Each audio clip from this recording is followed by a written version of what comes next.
Hello, everybody. Thank you for being here. Tanya, who's first? And I said in the message, I was like, anyone who says they're first is like never first. But unless there is a super ultra mega lurker, then Tanya was actually first. And then right when the stream started, Koala, Old Boy, Asamia, Drac, and Drac resub for 10 months. Best day ever. Prime is up again. Prime Day. It's a good day. It's a good day.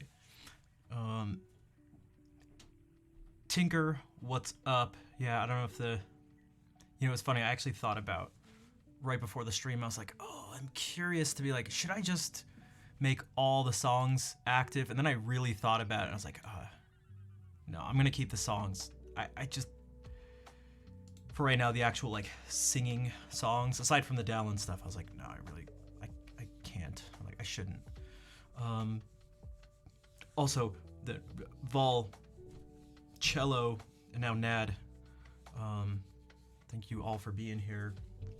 Vol, thank you for all the gift subs yesterday too, and to everyone who was in the stream. I mean, for one, it was very enjoyable for me. Again, there was like nothing super crazy, although some of you saw that Sapphire Lemur donated $100 right at the end of the stream, which was pretty crazy. But there was someone new to the stream. It was literally their first time on Twitch. They had only made an account the day before, and I thought it was a good representation of what Twitch can be, and just like just sort of in general what you can do with live streaming. Like, it wasn't just playing music, and there were some tangents about skateboarding and nail stuff and glue and all sorts of things. And that's one of the things that I've always really liked about streaming. So I feel like a teacher that had a substitute come in. It was like, I got a good report from the substitute, so thank you for being on your best behavior. You blame the distance? Wait, you blame the distance for thinking you were first? Hold on, I'm actually confused. But also, yeah, I was talking to someone about some of the differences between Twitch and other platforms where live streaming takes place. One of the things that's nice about Twitch is that you don't see when someone enters the stream. You know, or at least people aren't forced to see. You'd have to go into the viewer list, and that's just weird. Because I don't know about you guys. This is like a secondary question of the day. How do you feel about if someone's like doing an Instagram live thing and you go in and all of a sudden it's like Schnaf has joined the live? It's like, yo, stop. I want to control whether I don't know whether you can see me or not. You blame the distance for you not connecting first to the stream? I see. So you thought you were first, and it was just. Although I don't know, Tanya's not very close, I don't think. But and so then I thought about it made me think about it for Twitch, like, and so obviously that doesn't happen. It's nice to just be able to. Yeah, that's what I thought. And so what do you think about this for yourself, and maybe what you've heard or seen from other people? What about with follows? I mean, I know a lot of the time with following, I kind of want to just follow and, I don't know, maybe most of the time not actually be acknowledged. Like, if that's really the case, I just wait till the stream is over and then I follow. But, so, I don't know. I could see it going both ways. Because it's going to be up to each person. Like, someone's like, I followed and the person didn't even acknowledge me. They're so inconsiderate. Or I could, the exact same situation, someone could be like, I followed and this person called me out and I just wanted to be there and do my thing and remain anonymous.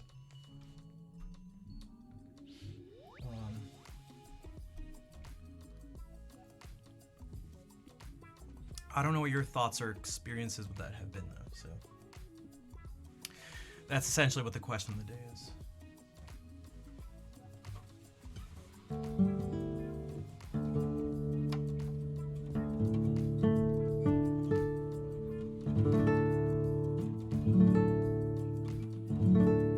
Okay, yeah, so certainly with bigger streamers and stuff, in terms of like, there's some people, like the super, super big streams, like, 20,000 viewers at a time.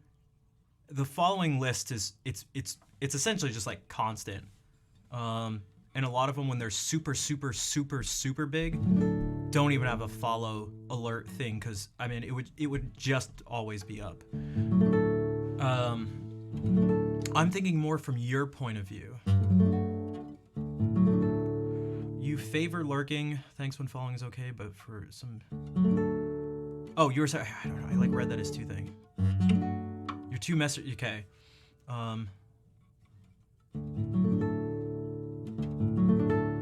Yeah, because I was thinking, I was like, maybe I just shouldn't actually thank people for follows, but I don't want them to feel that's the thing.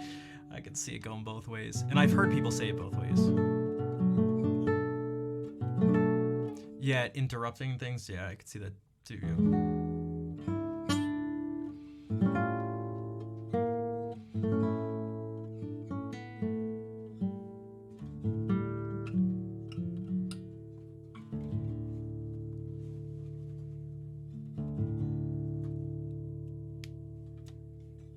Okay, tune.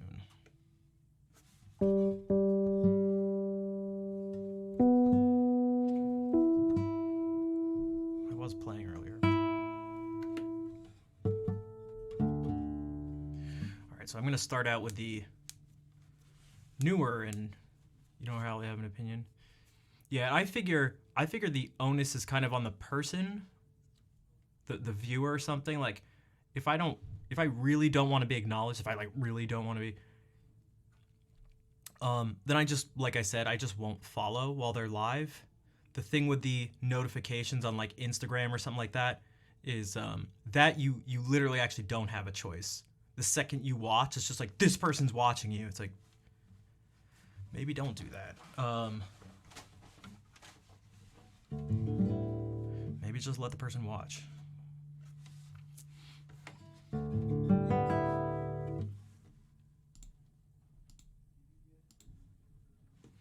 Okay, I'm gonna try to do this one. No warming up, no anything like that. I think if I just really focus, it'll clear up a bunch of stuff. We'll see.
You know, I learned this.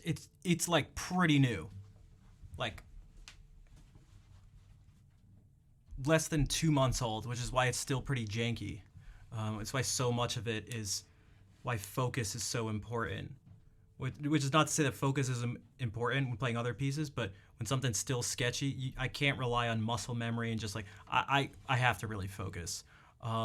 Dude, Rich, thank you for the 62-month resub. I am pretty sure that's the longest, and it's not just 62 months; it's 62 months in a row. Pretty sure that's the longest in this stream. Keep up the great work. Thanks. You as well. For those who don't know, Rich was the person who, well, as you can tell, I've known him for years. Jeez, 60. Oh my god.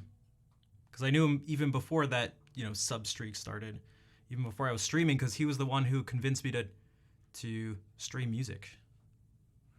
Like literally on a Skype call, was like, you should just stream, just playing music tomorrow. And I just went live with no plan whatsoever. Needs polish? Yeah, it definitely needs polish. Know the third movement yet? No, I haven't even. I've read through it like a couple times, but I have an audition on Saturday, so that's where the priority is, and it's just the first movement for that. But also thanks for the claps, and Exile, what's up? Thanks for the claps as well. Koala with the quad clap. And then Mimo Viola says, hello, nice playing. Thank you. Now, is that viola in terms of the instrument that gets ragged on all the time by other musicians? Or is that just a name that...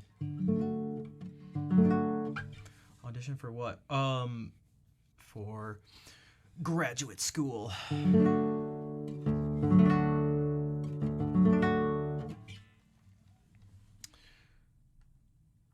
Also, it's looking like, and Rich, I don't know what your idea this is. I was just thinking about it, how, sort of like quick recap, things like on Instagram and stuff, when you join someone's stream, they're live, automatically tells them. It's like, this person has joined. I don't like that. It seems like a lot of other people don't like it.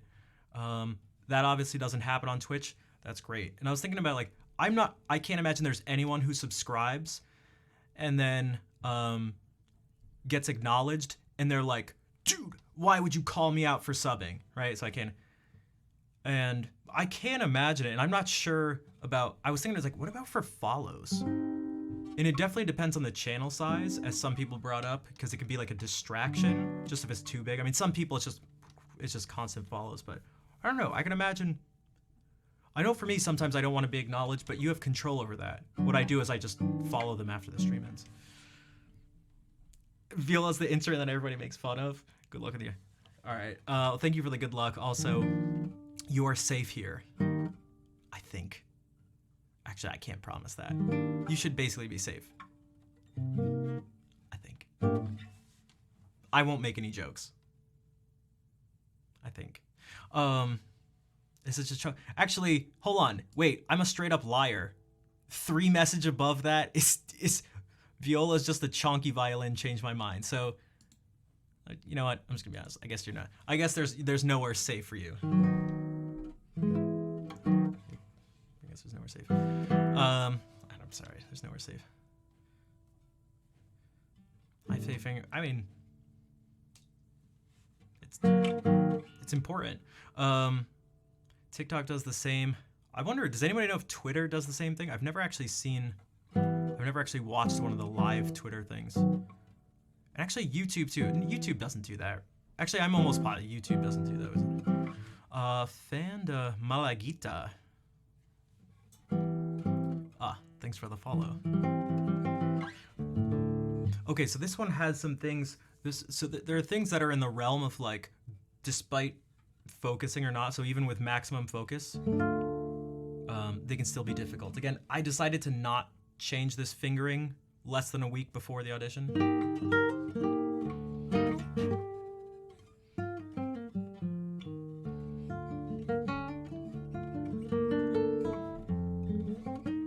So I'm gonna keep that. Can I play The Last of Us? I cannot. If you do !SL, it'll show you the songs and give you the information about that song. But yeah. So this, which again is, it can be fine sometimes, but it's just inconsistent. It's kind of janky. Ponce once more. Well, probably not in its entirety right now. I just want to sort of look at some stuff. So this is purely just focus, because it's very similar. The fingerings and like what's actually playing is very similar. Like one of them is just that versus one's just a B flat versus the second time B natural. It's like, and this one's versus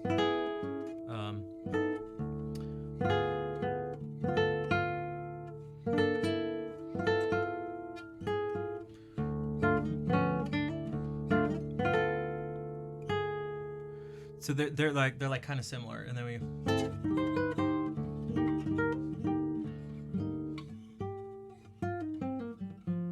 Okay, fine. That's one of the ones I just need to not get ahead of myself.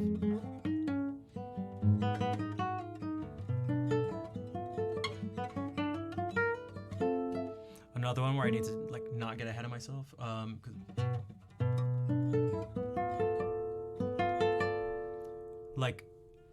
Because I tend to already want to go here.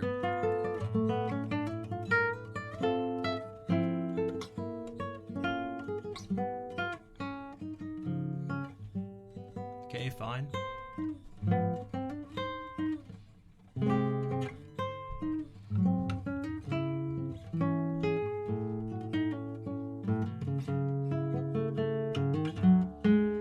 This is one of the ones where I had to change. This is the best I got for the fingering so far. I can't really think of anything else.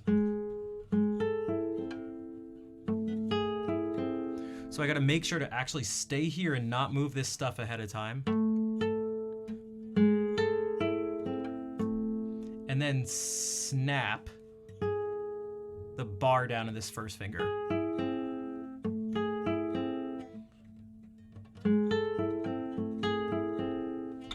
Scrunch. And although we normally put the finger next to the fret here, I purposefully put it as far away from it as possible and press down hard to give these fingers room.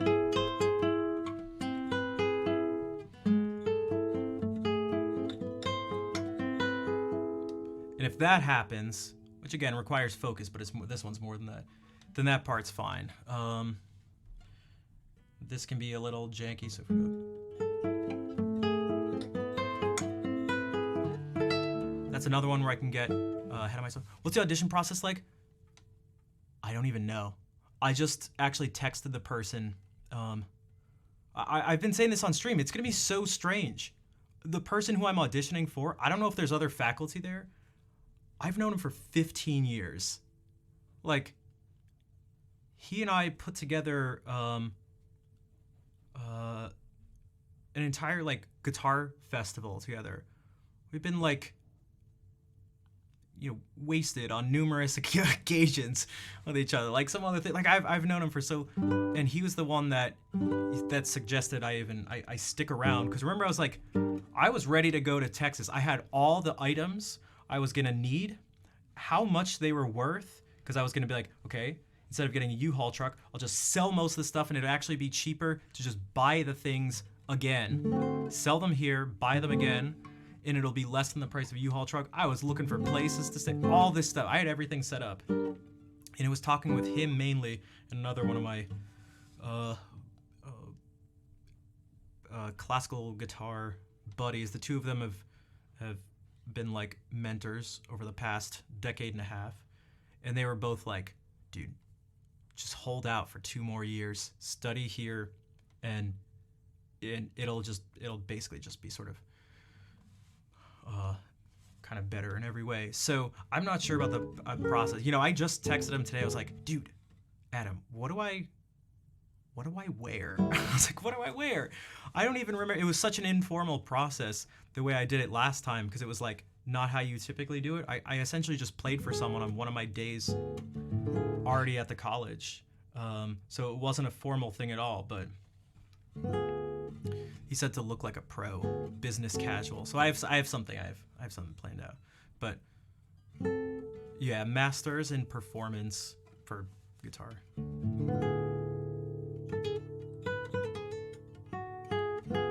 But we are thinking of also doing jazz as a you would like technically call it a secondary instrument, even though it's still guitar. Although maybe I don't know, maybe I'll use my electric guitar, but it was to focus on the improv stuff, the improvisation thing.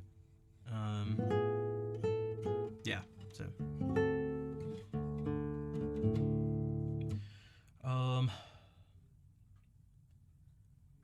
And yeah, the reason I'm doing this, I started this out, didn't warm up or anything, is because that's a pretty good way to mimic what the performance scenario is going to be like. Because if I'm sitting here and I'm really comfortable and I'm playing like I'm in the most optimal situation and I play, that's not how it's going to be when you perform or when you audition or something like that. So you can't perfectly mimic what the environment's going to be like, but you can kind of get an idea by trying to by playing in situations where you're not comfortable, where you're not warmed up, where you're, like right now, just started the stream and didn't do anything. I just played. And it was like, this is a better sense of, this is more of how it's going to go. This is probably how it's going to go. Play in my attire, fancy word. I have an outfit that I think will work, but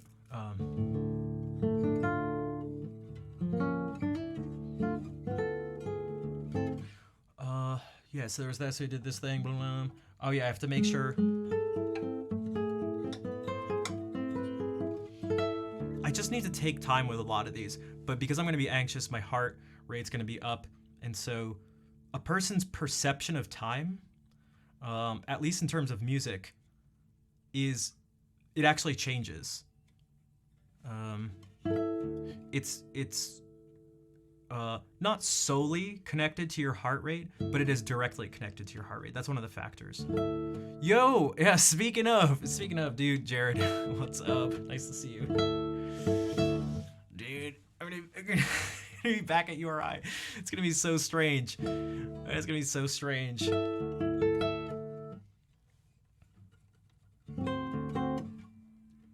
I feel like I keep thinking of it in like a video game way where it's like, I feel like it's going to be a new game plus for those who get that type of reference.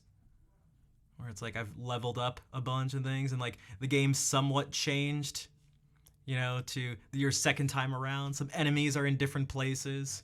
Not that there's enemies there, although who knows. But the layout's maybe a little different, something like that. So the second time around. I have a much clearer idea of things this time around then. But Adam's the main reason. He's the main reason.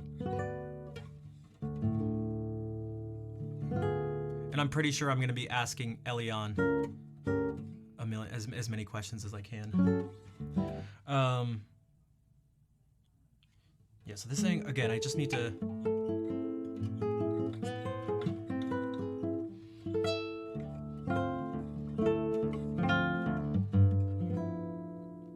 Dude, Adam's nuts. He's the one, that's what convinced me. He wrote out an entire 3-year plan for me.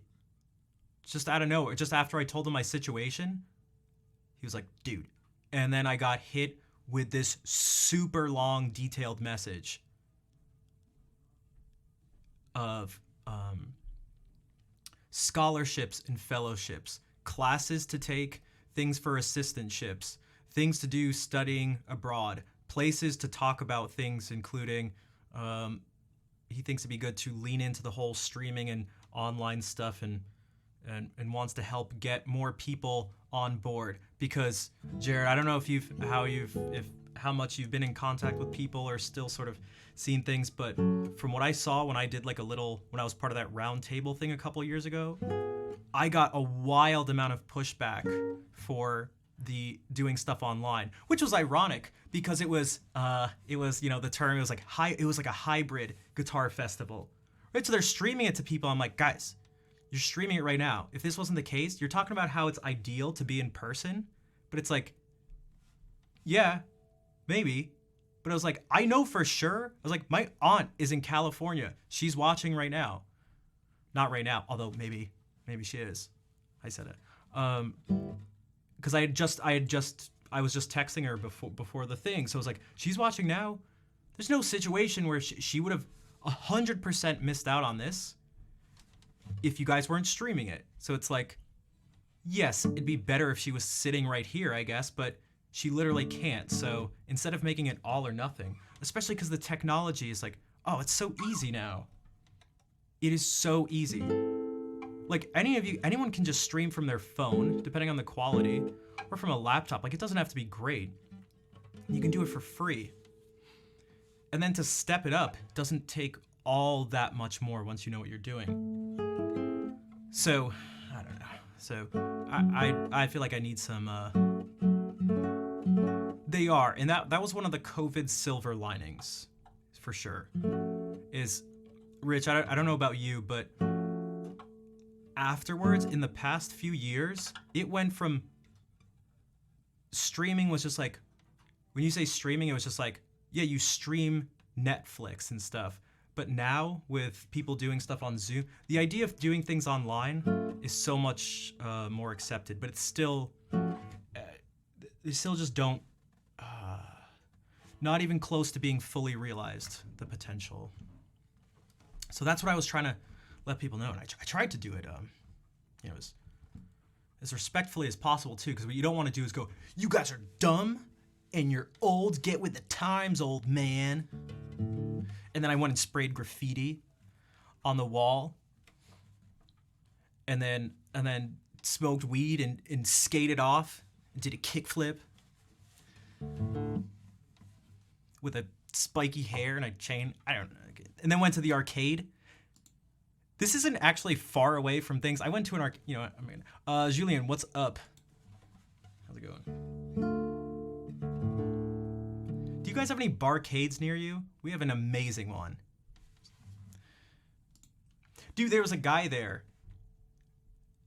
Full suit. And I was like, what is this? Because it was like stereotypical like gaming nerd with like hoodie, jeans, sneakers, greasy long hair, just like gaming. I'm sick at rhythm games. And then there was another dude with a blazer and a turtleneck. And I was like, what? What? Like, Ponce.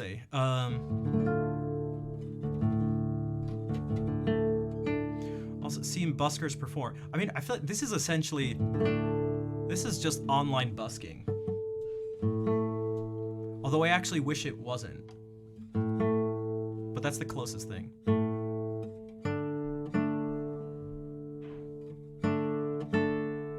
Because busking really is a performance.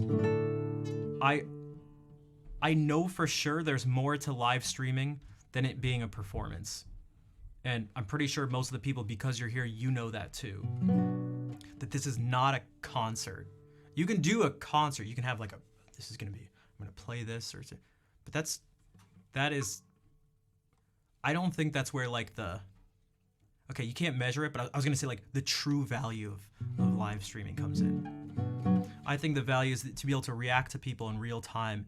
And if you want to bring up some idea, I have the internet at my fingertips that I can display to you. I can just display to you instantly. We can go and listen to whatever. We can talk about music stuff, and I can just show you here. We can do all sorts of stuff. That is very difficult to do anywhere else. Also, it gets to happen and you guys can all be in your pajamas. What else am I playing? One or two movements of some Bach stuff that you actually know very well because it's the first lute suite. So I'll at least do the Allemande and maybe the Sarabande too. And then they wanted a study piece or a tremolo piece, which I don't know how those two relate, but so I'm gonna do Una Limosna. But this one I only started learning less than 2 months ago, so This is the one that needs the most work for sure.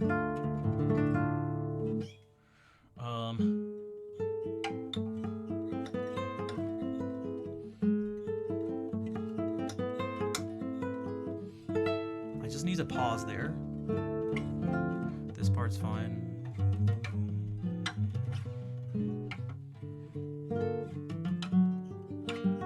This one's way more comfortable. There's so much more space.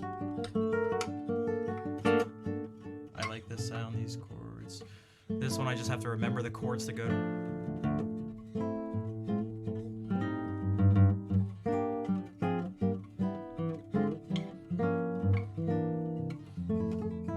This part's kind of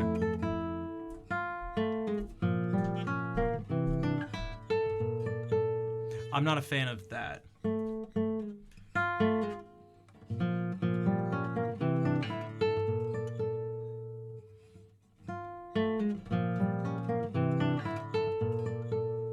I just need to have my eye on this A ahead of time.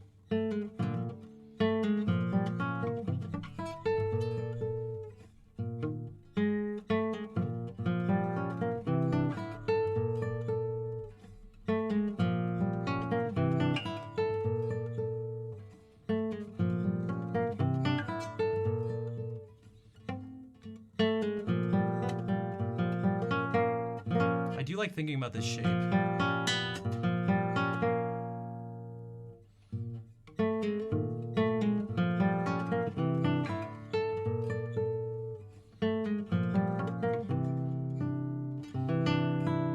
I guess this is basically this.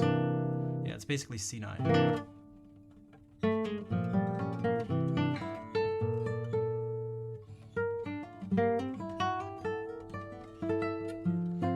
This one's annoying because I struggle to kind of spread out my fingers like that.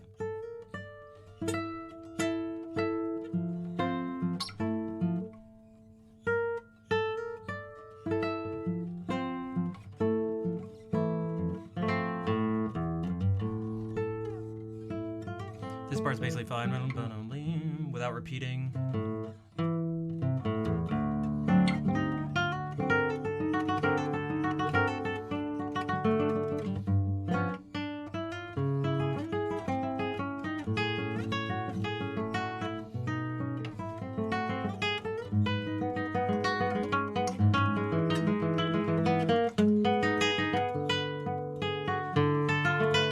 This part's become like my favorite.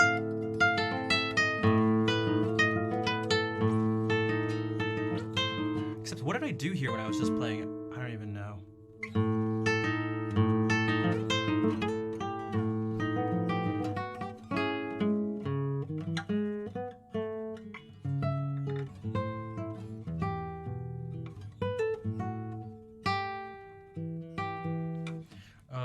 What is it?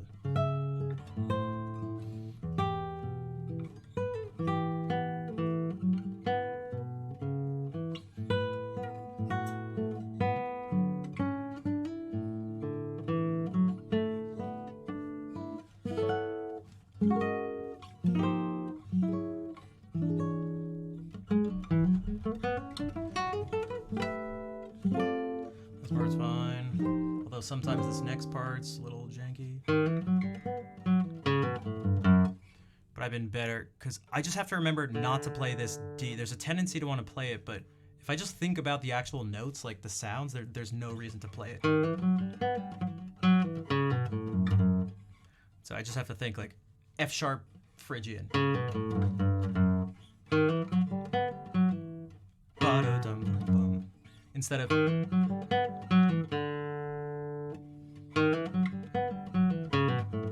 like, I feel like that's totally a mistake of not using your like brain in your ear. Meaning, why would you play that D?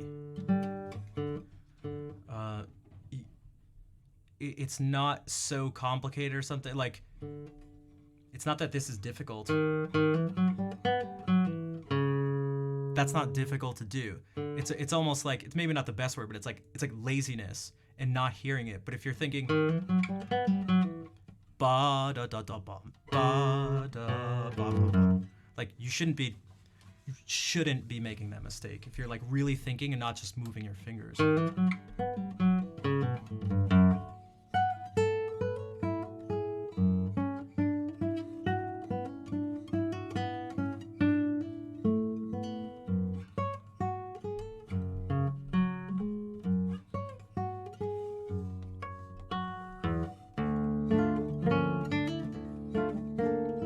Okay, this part basically repeats over until it gets to this.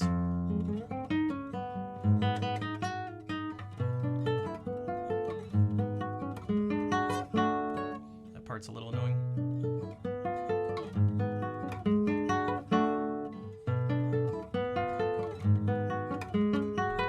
But it's one where I feel like basically if I focus, it should be fine. But that's the problem, because when you do these things and you're nervous and the environment isn't how you want it, you do lose focus. It's just kind of how it happens if you're, you know, a human. Right, so I'm getting tense and putting this whole thing down when I really only need the bar for this very last note. So it's like blocking.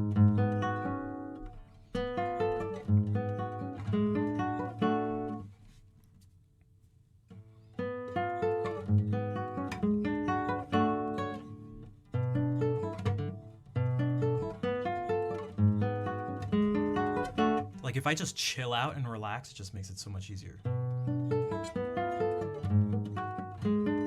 that time I just missed the B.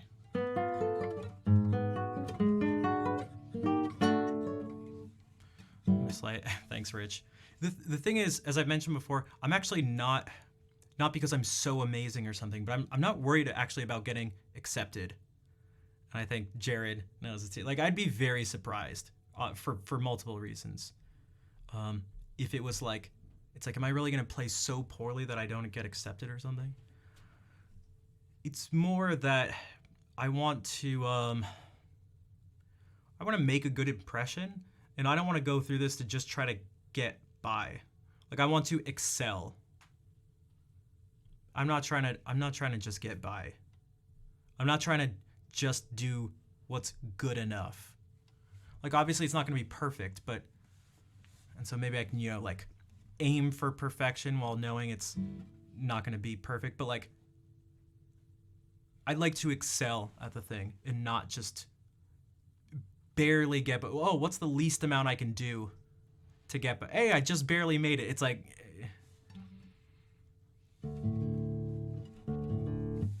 welcome back, Tonya. There is a graduate assistantship, and if I just barely make it by for that, that's fine for me. I don't know. It was funny. RI guitar guy, Jared knows Scott Bork. He's like, dude, you're probably not going to get it. They give it to people who are from out of the country. And I was like, damn it. He's like, I'm just being real with you. Play exceptionally well. Thanks, Fall. And I'm hoping that part... Man, I'm really hoping they're not like, how many notes did he miss here? Like, I'm hoping they can see through that kind of thing. Now, I'm not going to tell them that I only started learning this like a month and a half ago. I don't think that'd be a good idea. Did I apply for it? I did.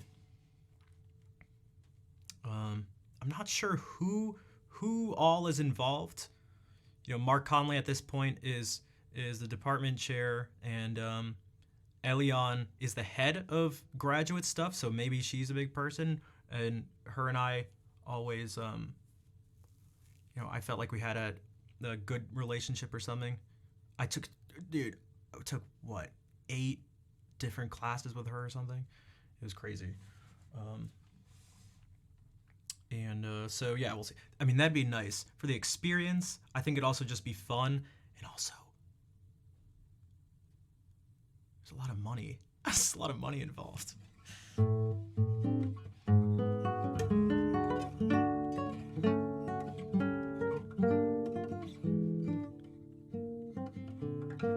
You got it when you went nice. Yeah, that sounds. I didn't realize actually how significant it was until I looked at the website. And I was like, especially was it full time for you? Especially the full time people. I was like, oh, you know, for me, it was like I looked at it. I was like, whoa, this would be This would be like a game changer.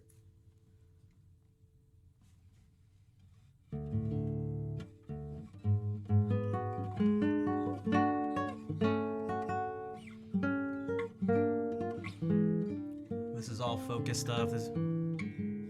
You were half that, gotcha. Because, dude, full time is 100% tuition, healthcare. I forget what the actual salary was. I was like, what is this? It's like, what? This is crazy. I thought they just gave you like some extra money for some help.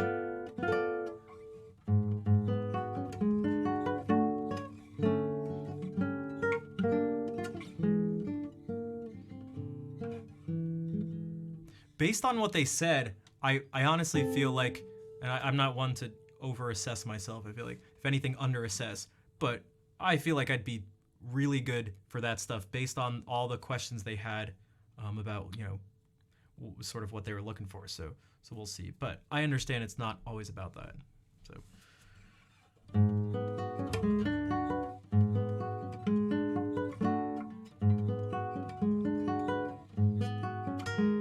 No, I should move my finger.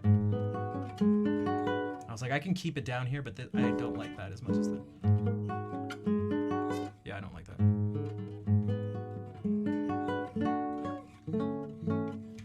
So my friend was saying that it's worth more to the university in terms of, you know, monetarily, to have someone who's from out of the country get the, you know, TA-ship or something like that. But I wasn't actually sure of why that was after I thought about it. I was like, wouldn't they make most money out of me? I'm in state.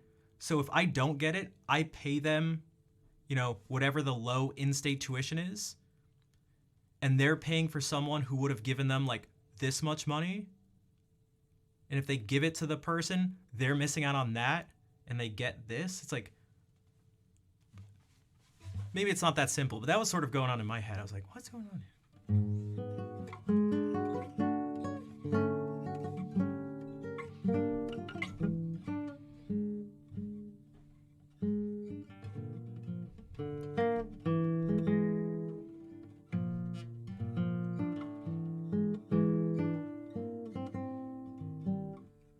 Get better. Yeah, that's kind of what Scott was saying. Yeah, I mean, it's. But he had related it to money and somehow I was like, I just wasn't sure quite about specifically the money. I don't know.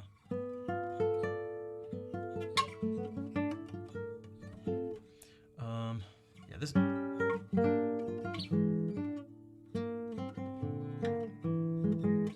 This is actually not a very good way to practice. It's not a good way.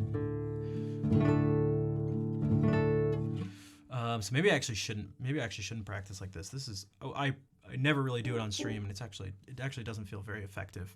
I think I'm actually maybe making things worse. So I'll play some music. This is just obviously something on my mind. Yeah, I'll play the other things.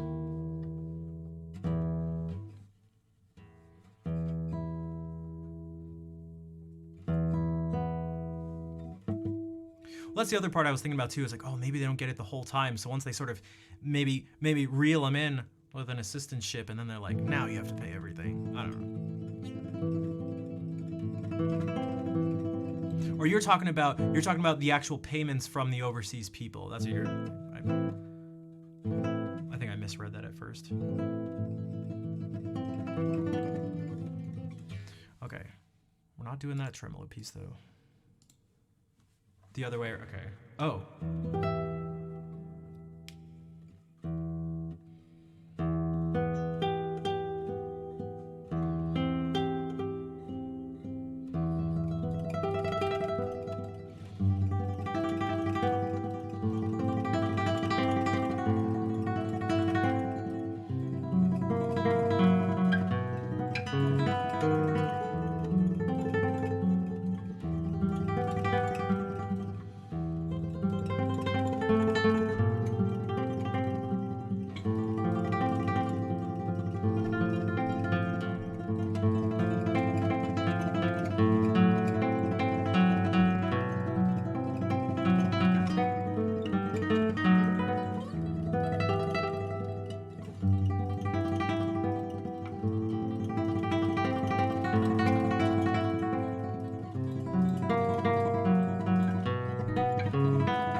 I feel like I've never done that in my life.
That was bothering me, but with tremolo pieces, you get like no break. What's up, Michaela? Oh, I see you're already making use of the emotes. Merci, cauliflower. Some of my favorite emotes to see in the stream. They're not even mine. Little big whales. When it's like a badge of wholesomeness, you know, if they come in with Trivia's emotes.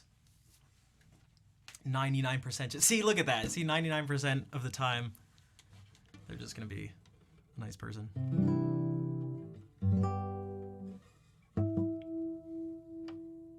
And thanks for the claps. I wonder, I haven't like played out in many situations like since COVID and stuff. I wonder how it's gonna be. I feel like even if people I'm gonna have to tell people, I'm gonna have to thank people for the claps. I'm just gonna have to do it.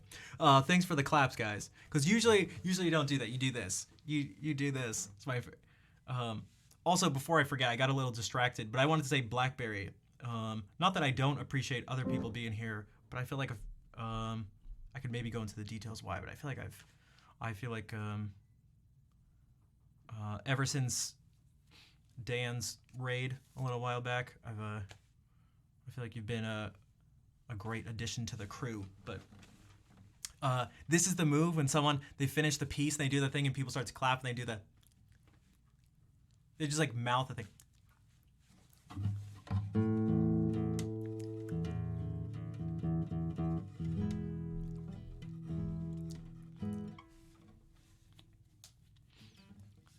Some of the people who get the sweat from their...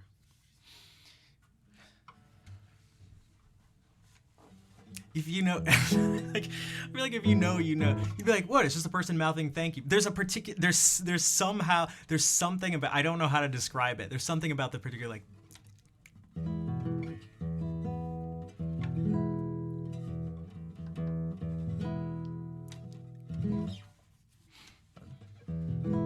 I just want to be like, thanks for the claps, everybody. I'm like, why did he just say that out loud?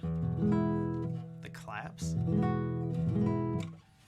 Thank you for your IRL clap emotes. I'm like, I don't know what you're talking about. All right. Johann Sebastian Bach. I'll do the Sarabande first. Well, that's what I was gonna say. I'm hoping, especially because I know Adam's style. You know, he's a student of, he was one of Elliot's students, Right? Thanks for the emotes, guys. What is he talking about? I don't know if we should accept him. Adam and that whole crew, they are very into the, I mean, certainly the technical side, but they are they're very into just like the like raw guitar stuff, like make it buzz, like just sort of not go crazy with it. You don't want to be out of control. Though I don't know, maybe you do. Also, really quickly, I'll show you for a second.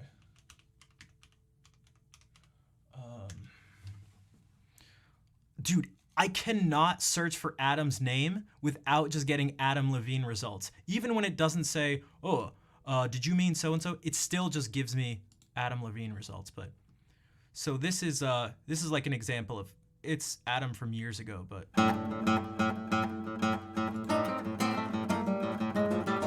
like for one, there's all sorts of buzzing already, but the piece sort of asks for it. Not specifically, but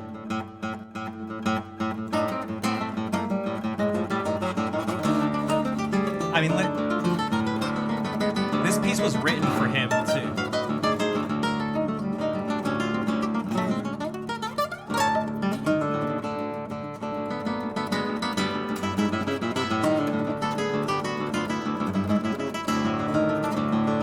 Yeah, it's really intense. This is by a contemporary Spanish composer, because Adam studied he did a fellowship and did stuff in Spain.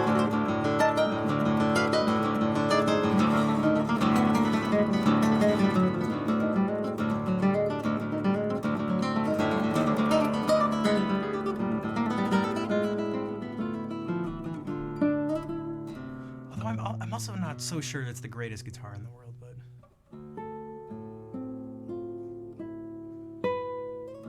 it reminds me of Brouwer. This actually reminds me a lot of Brouwer. I haven't listened to this in a while. This reminds me.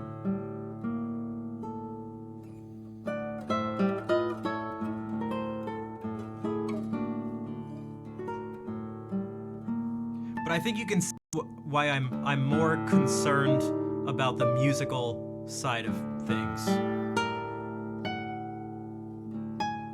and why I know for sure at least Adam will see that. So I don't know if there's other faculty involved, but whatever. Adam makes the decisions anyway on this.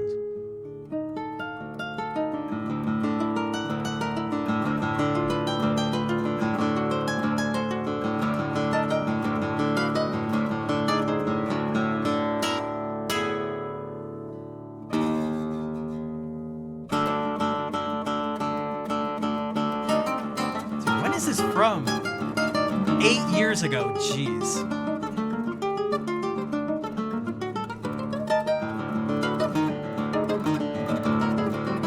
Also, the piece is Toccata Diabolesca, so I think it should make sense.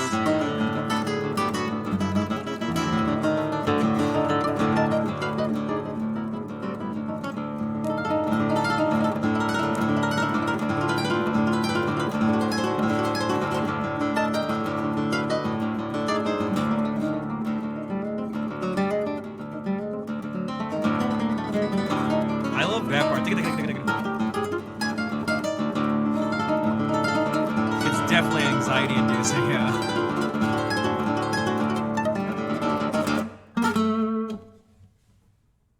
So.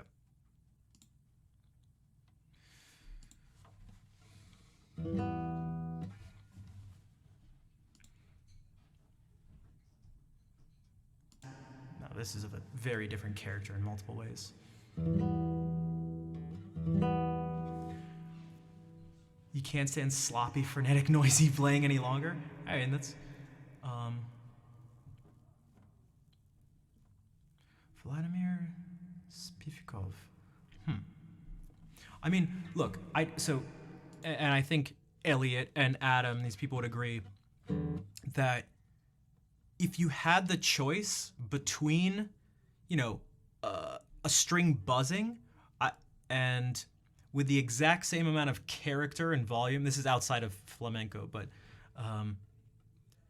if you had the choice in an ideal world, you'd probably never choose buzzing, right? It's not like, I want the string to do that. But sometimes there's like, at least on these See, it's just another reason the classical guitar is so stupid. Not actually stupid, but it's so damn quiet. And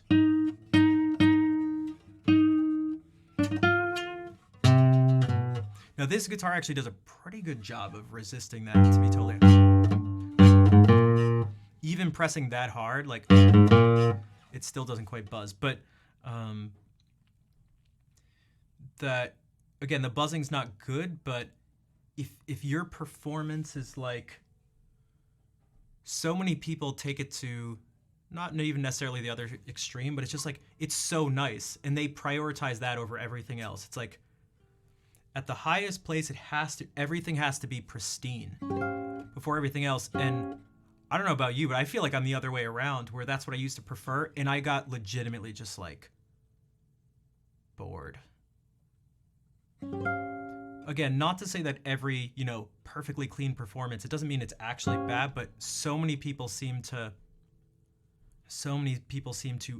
ultra prioritize the cleanliness of playing. Zero squeak, zero buzzes. Everything's just like nice, and more nice, that it's just like, wow, another perfect performance? Cool.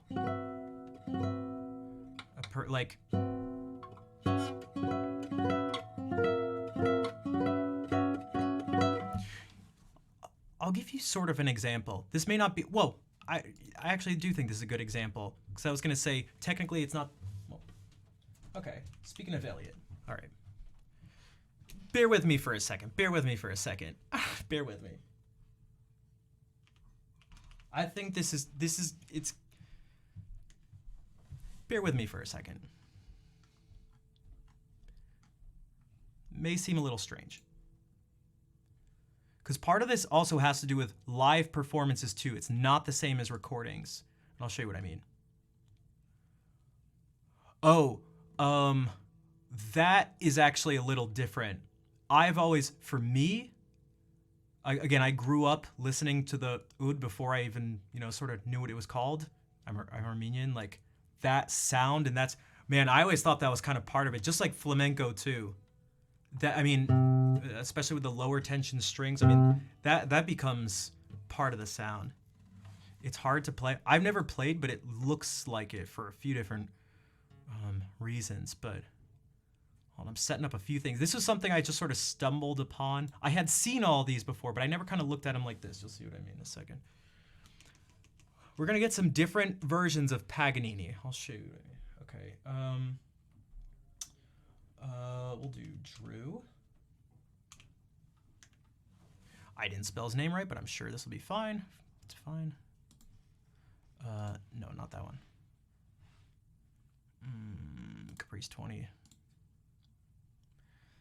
then we'll do this. I probably didn't need to type that, but.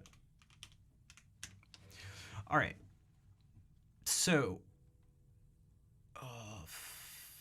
we don't need the full thing. Fine, I'll do the full thing. Unnecessary. All right. So I'm going to give 3 examples. 2 are from the same person. 1 is live and 1 is recorded. And I have an idea of what your impressions may be. Maybe. What they may be, maybe. Okay, so this is Elliot live. Again, one of the person that I was saying Adam studied with. Okay, so most of the people they're sort of not gonna like this, but I'll show you. Okay, you know it'd be cool if it started.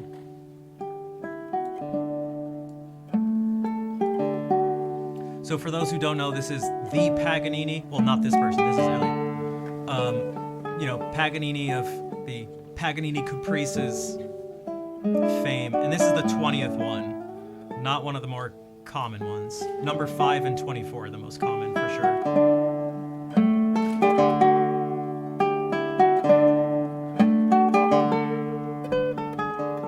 Elliot was the first, so John Williams was the first one to do the 24th Caprice. Dude, the recording is actually, terrible, which it really doesn't help at all. But we really don't have much of a choice. I think it'll work if we can look past it. So John Williams recorded the 24th Caprice, and then Elliot decided to do all 24 and recorded them, and it's like one of my favorite CDs. It's one of my favorite albums ever.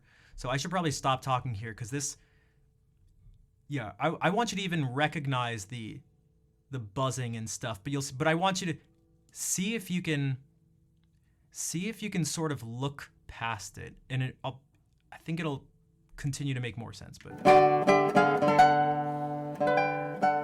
this is like a common Paganini Caprice thing where it's like two radically different moods. So calm and sweet versus super intense. But watch, you'll see.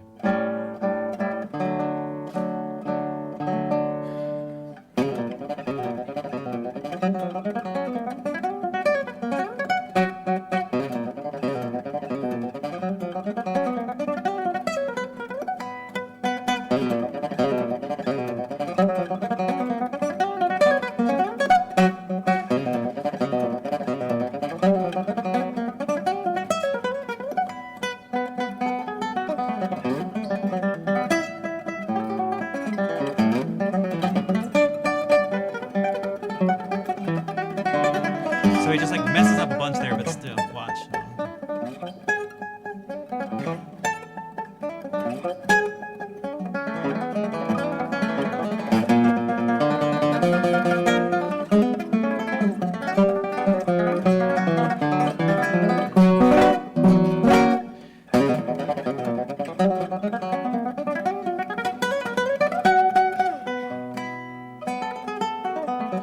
That's probably good because it'll take a while. So now we're gonna do, so that's one extreme of like the live performance of going like, I'm going for all of it. I'm just going for all of it.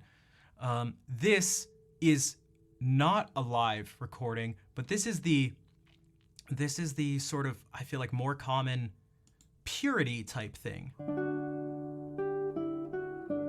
I really like Drew, by the way, especially what he does with the quality of his videos and stuff. So this sounds nice, but look at this. Look at the crazy part, watch. It's super clean.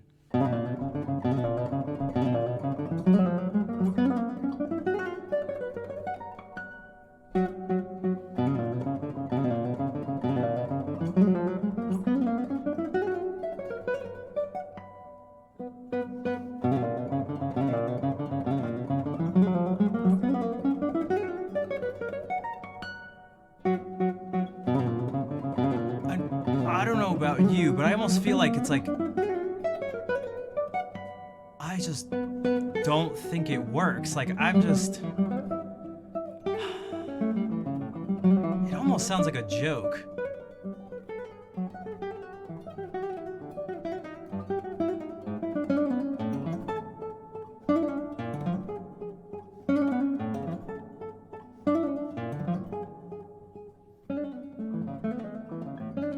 It's just like I feel like there's no change of character. It's so nice. It's so nice, but it's like, dude, nice. The first part was nice. Like, the first part was nice. And again, Drew's a much better guitarist than I am, and I love his videos. Let me just make that clear. But right, so it's, and so you may say, but if you have to choose between that and having it be sloppy or something, you might choose this. But it's like, I don't know if I'd choose it at all. I'd probably just not play it or just go for the craziness. And so now I can tell you, so now we're gonna listen to Elliot's recording of it. So this is like, if he has it his way. This is like the ideal, what he's searching for. I know from personal experience what he's searching for when he's playing. So although he risked this, it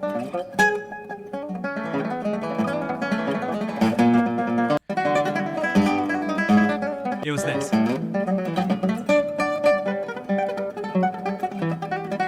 Right? So he totally messed up, but he risked that for the potential to, it could have been this. It could have been this. Well, not that, but where's dude, this album is so insane.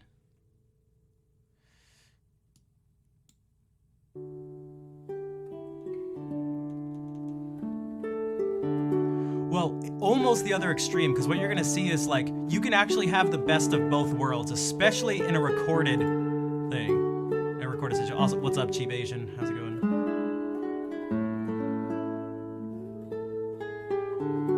He was not playing this here, but.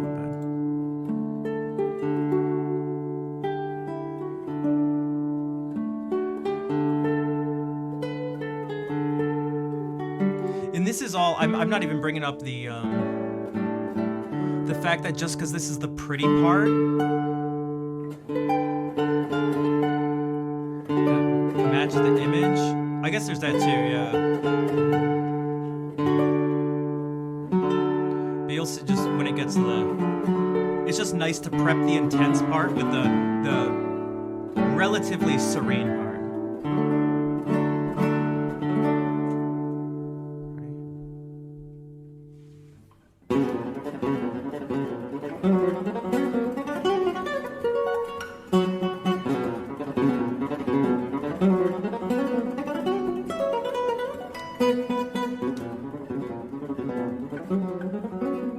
Even that's more control and quieter the second.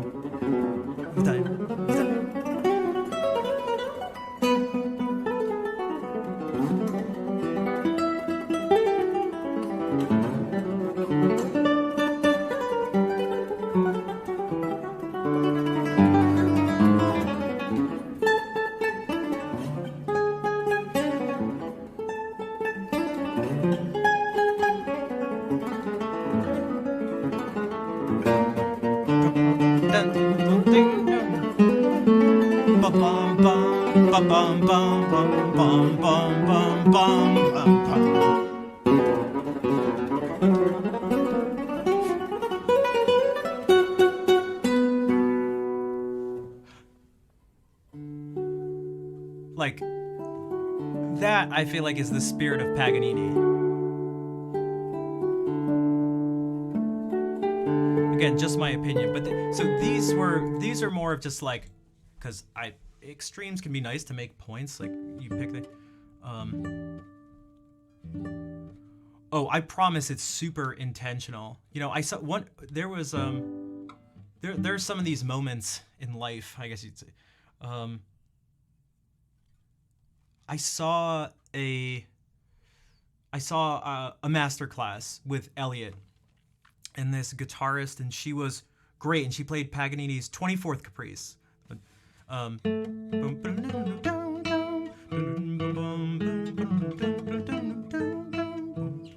Okay, so I listened to her play it, and I'm like, whoa, that was perfect. What is he gonna say? Like, just what is he gonna say? What's gonna happen with the rest of like the hour and a half? They didn't even end up getting through the whole piece, because the things it was showing is that like behind the just the written notes, what seems to just be right on the page is so much more. I sang one of those things, and it's these types of things that people sometimes miss, because this stuff's not written in the music, but I'll show you what I mean.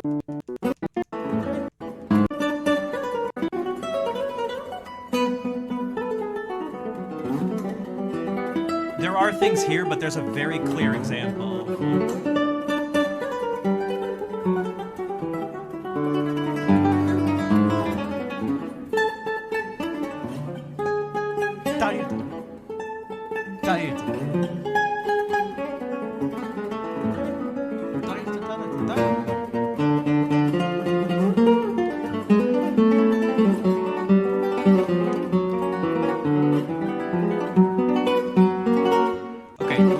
Bass line, for example, is like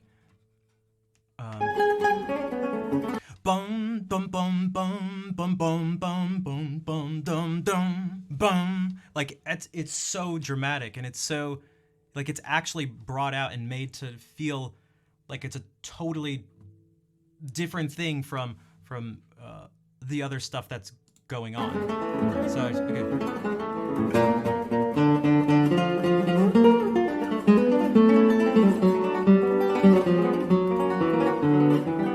Definitely playing with his thumb, which is... And again, it's not da dee da da da da da da da da da da da da da. Let's have this dance. Da da da dee da da da. It's da because Drew even says in his description, he's like, this is a great sort of like slur exercise. And he's like, it almost works as a slur exercise because he's going like something like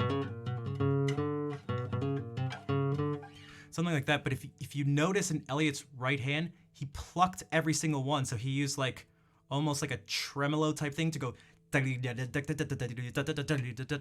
that every single thing was like super sharply attacked. And it's not just that everything was attacked because it wasn't metronomic, but it had so much like bite to it. It's not supposed to be pleasant. It's not supposed to be pleasant. So that when you get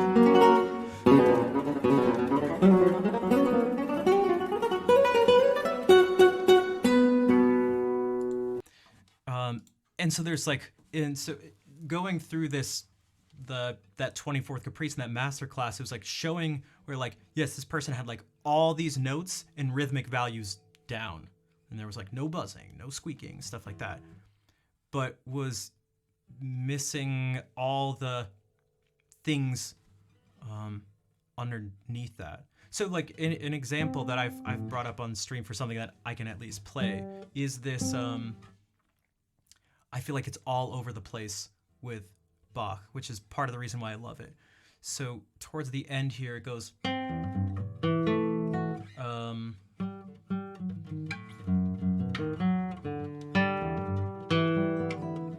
I should do it.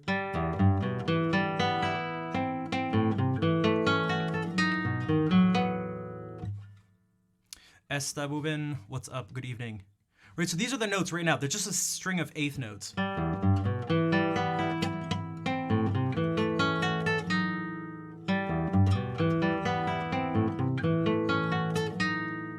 I'm playing it exactly right. Okay, this one buzzed. Sorry.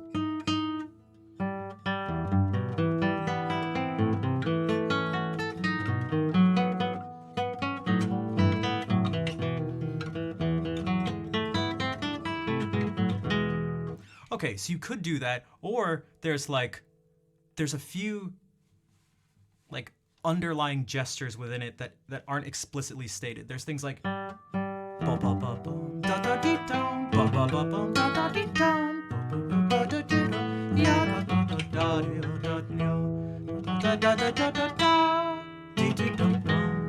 right, so these, it's not da da da da da da da da da da da. It's like those aren't the same thing.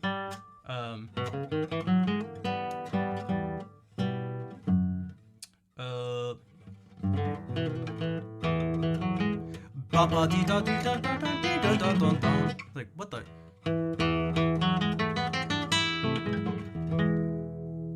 In this thing, what I like doing more instead of I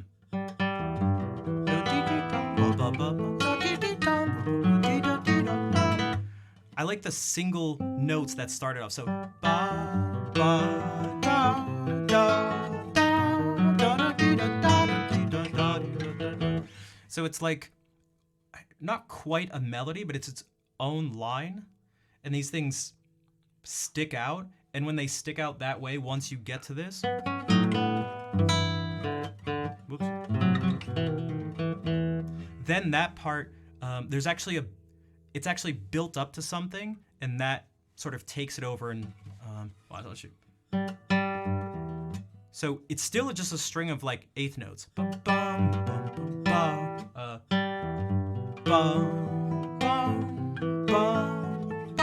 Right, this is pretty slow. Dum, bum, bum, bum, bum. But then dum dum bum bum bum dum dum dum. So now things are actually going slower, and then at the end it finally like things speed up and become more dense. Although it's still just a string of notes going, as opposed to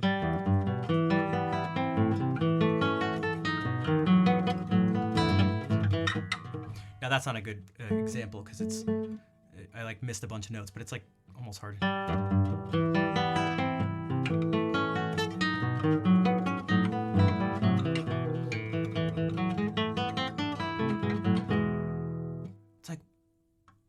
this to the end, it was like,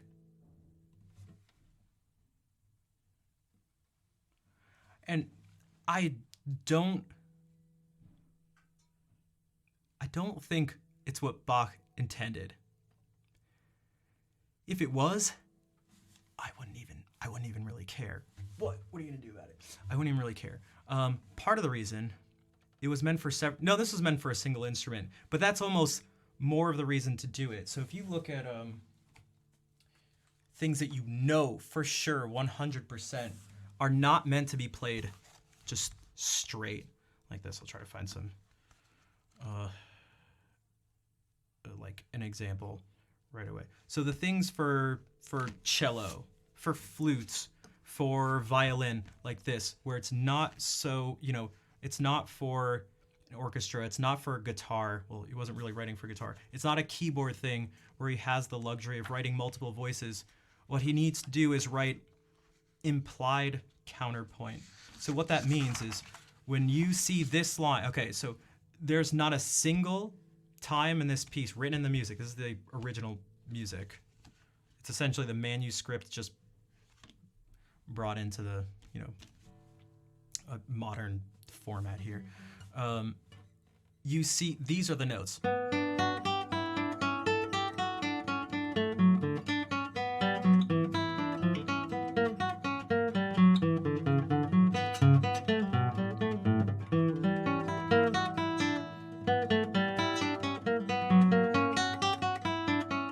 That was the string of eighth notes that they are, but that's not what this is at all.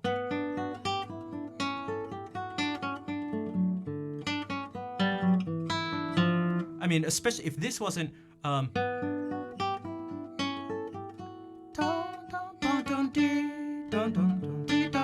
so dee da dee dee da da da da da da da dee da dee da da da da da da da da da da bum bum bum.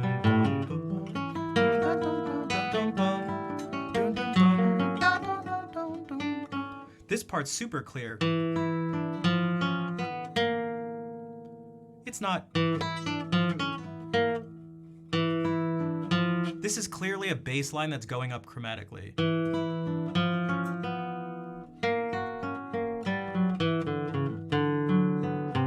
And this is one that's clearly going down. Right? Not.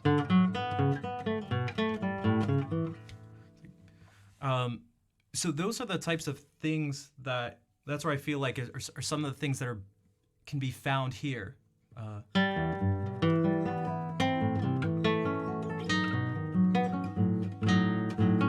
Whoops.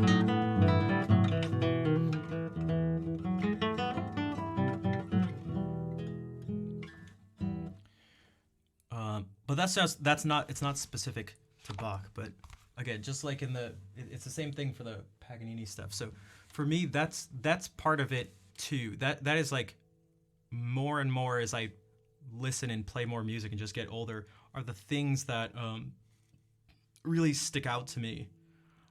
And when I hear a string of notes, again, just to be clear, just because someone plays something really well, it doesn't mean it's going to be boring, because I also don't like that idea. It's like the person didn't make any mistakes, so it sucked. It's like, well, that's not how that works. That's not how that works, clearly. But that, for me, is not... If I had to choose... So if I had it my way, it'd be perfect execution, and it'd be the most... I don't know. Relatively, maybe you could say extreme versions of stuff. But if I had to choose, I'd still at least attempt to go for the craziness. And if I fall short execution-wise, it'd be better than me. Again, in my opinion and what I enjoy doing, it'd be better than me going, well, no matter what, I want to make sure I don't make any mistakes. So I'm going to like sort of play safe. But then it's like, even if you achieve that goal, I feel like for me, I feel like I would have failed anyway. Because it's like I'm setting myself up for failure in a certain sense. I'm setting what feels like to me like my musical standards so low that even if I achieve this, I didn't even give myself the opportunity to do what I wanted to do.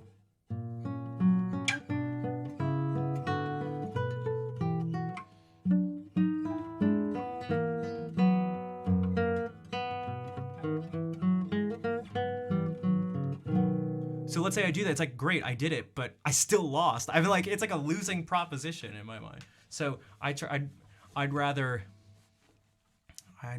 be a little you could say reckless with it. But yeah, and so that's sort of what I'm hoping, and I'd have to imagine, especially from Adam, because this all comes back to the audition thing, that I'd imagine he's gonna be looking for too. But that's not everyone. So I don't know if there are gonna be other teachers that are like, this person missed notes or something. Like, shut up.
Remy Toussaint, what's up? Thanks for the follow.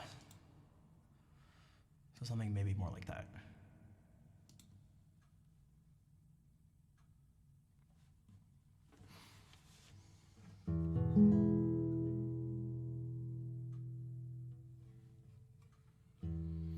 Thanks, Tanya.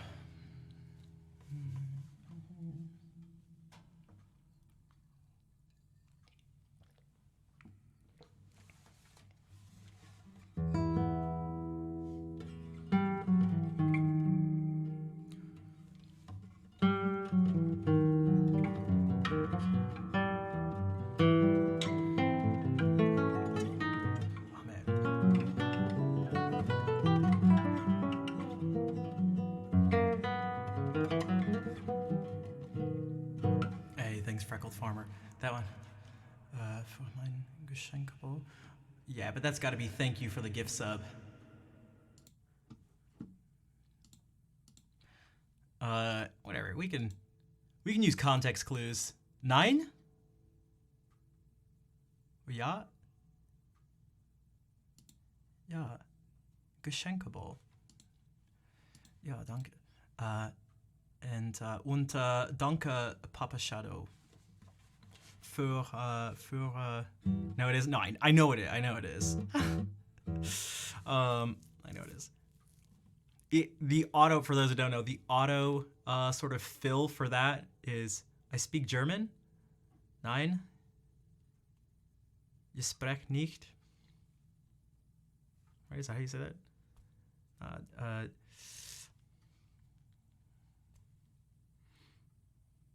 No, ich spreche nicht. I don't know why I thought it was yeah. I was thinking maybe I was confusing it actually with French and je. Ich spreche nicht. I don't know. See, I don't speak German. Exactly. Boom. Ich spreche kein Deutsch. Okay. Ich spreche kein Deutsch. Ja, das ist gut. Okay, sorry. Ich nicht sprechen. Deutsch sprechen. Sprechen Sie Deutsch? I remember doing just like closing out I remember doing, of course I had to make it ridiculous. It was like a learning thing. And it was like, Schläfen Sie? Ja, schläft. I don't know why, but for some reason, I just loved it and wanted to just keep making it more ridiculous. Schläfen Sie? Ja, schläft. Sorry, oh my god. I apologize.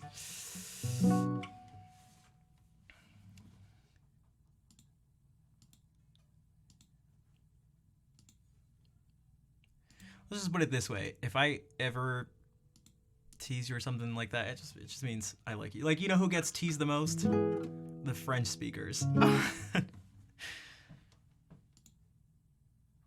Speaking of French.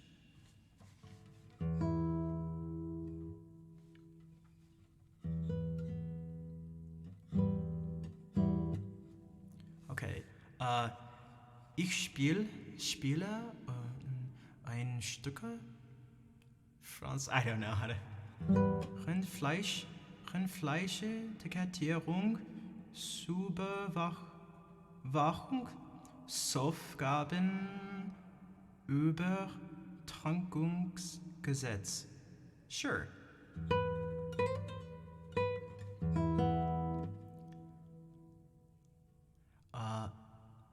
Was that she was in Germany once for a week? Yeah, that shouldn't be how that goes.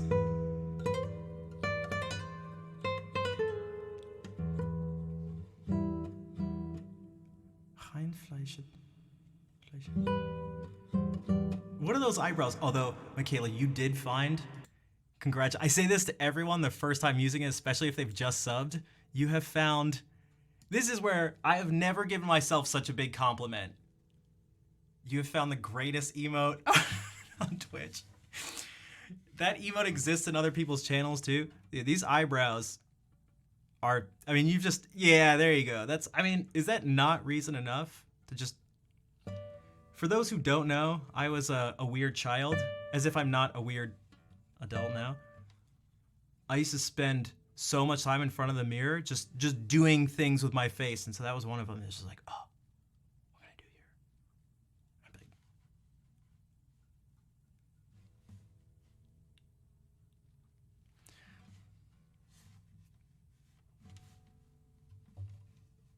just do that. Use it, because it's like, I didn't even, the way it got like clipped too and edited was so, it's like, oh.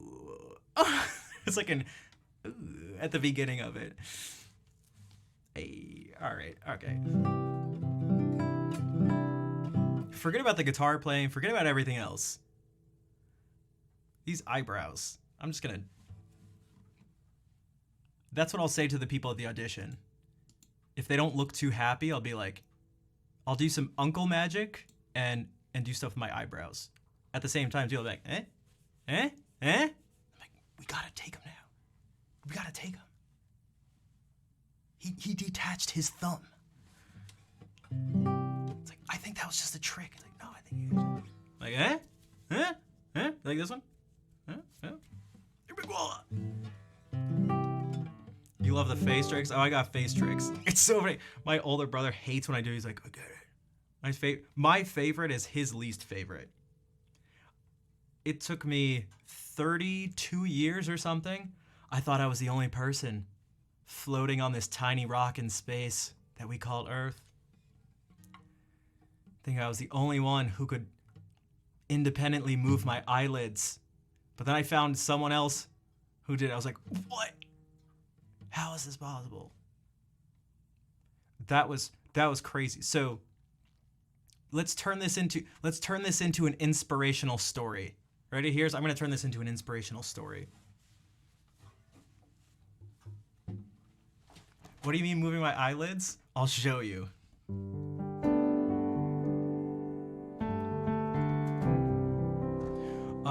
When I was, I don't know, in high school or something, I started getting this eye twitch here. And what would happen is this eyelid would get, it depends. Is someone, what am I getting a message for? Okay, so I started getting this eye twitch. And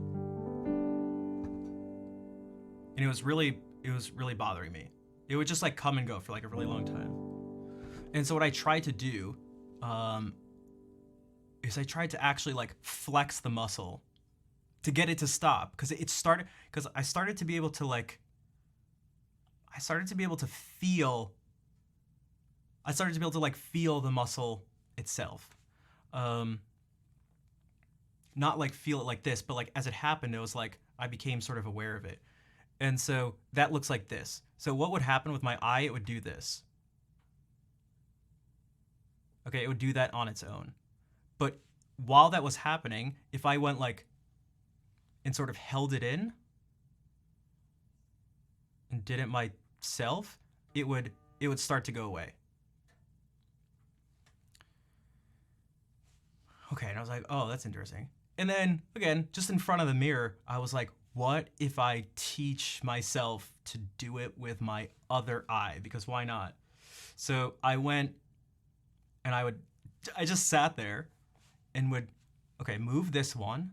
And then I just tried to think about this one. And I was like, because if you can get the feeling of your muscle, that's almost the same as like moving it. Like if you can't feel it, it's like, how are you supposed to move? So I'd sort of do this and kind of try to do it at the same time. And I think that my brain just like made the connection. Wait, you can do that too? And so then I started to do it. And so what's happening is this is going inward. So what that means is the all important life-altering and potentially life-saving ability to like do this again, which is different from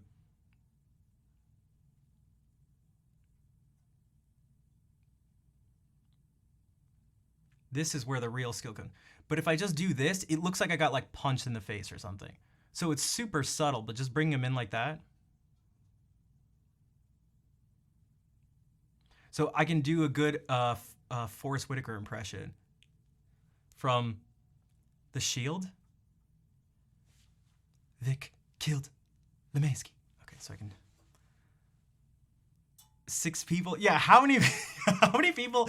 Just be honest. I did it in front of people, so you're safe here. How many people were just like, just now? How many people just did it? That's my thing. Hey, you who? All right, 100%. I appreciate you for being. I mean, how could you not? Like, did he just say? Because usually people are like, "Oh, I can move my eye," and it's like, no, you don't. You don't get it. You don't get it. You don't get it. Here's the one. Watch. Ready? Can you? You can't.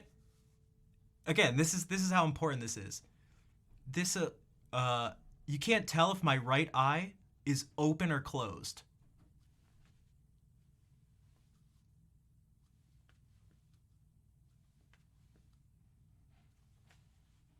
Whereas normally you have to actually, everyone can do it if they do it with both eyes at the same time. Blinking with both eyes is not the same as blinking with one eye. So when you do this, you just move your top eyelids.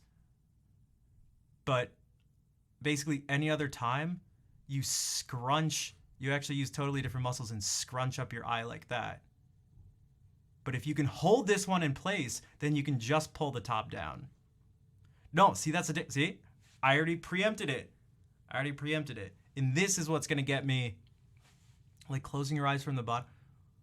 Well, yeah, well, like just from the top. It's like a doll. It's like those dolls.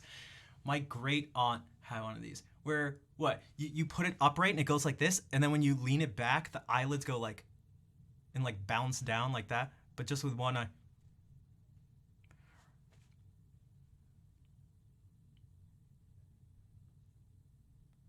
Because my eye like should be doing this, but I'm just holding it in place.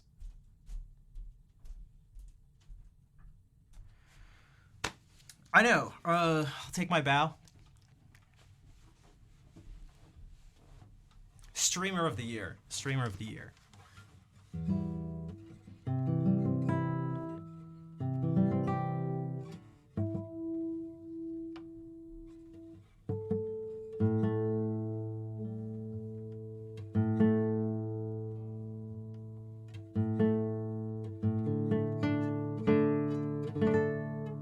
I flex those skills. I mean, depends on the situation. Depends on the situation. What I have told you guys before, and some people can back me up, is that the way I act on stream is basically how I act in person. I feel like. I mean, from my perspective, that's how I feel like I don't.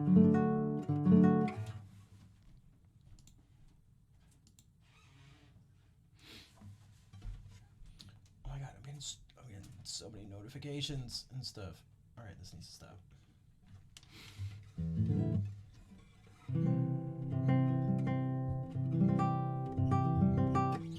So I was thinking about, I wanted to do some of the Joy of Music stuff.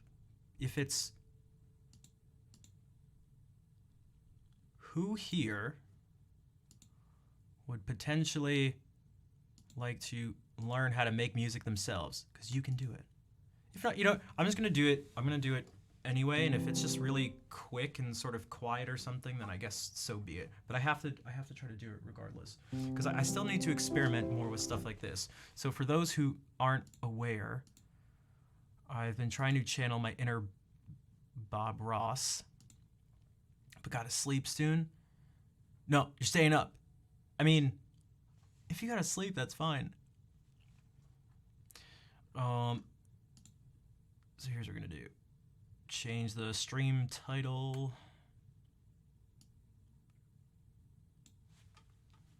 You know what? Chicken butt. Got him. I got him. Stay a bit longer. Just Danke, Papa. Danke, Papa. Shut up. eye twitching, boom, that's what I'm talking about. I knew it'd be worth it one day. It'll all be worth it one day. Okay, let's do this. Change the stream title. The joy of music.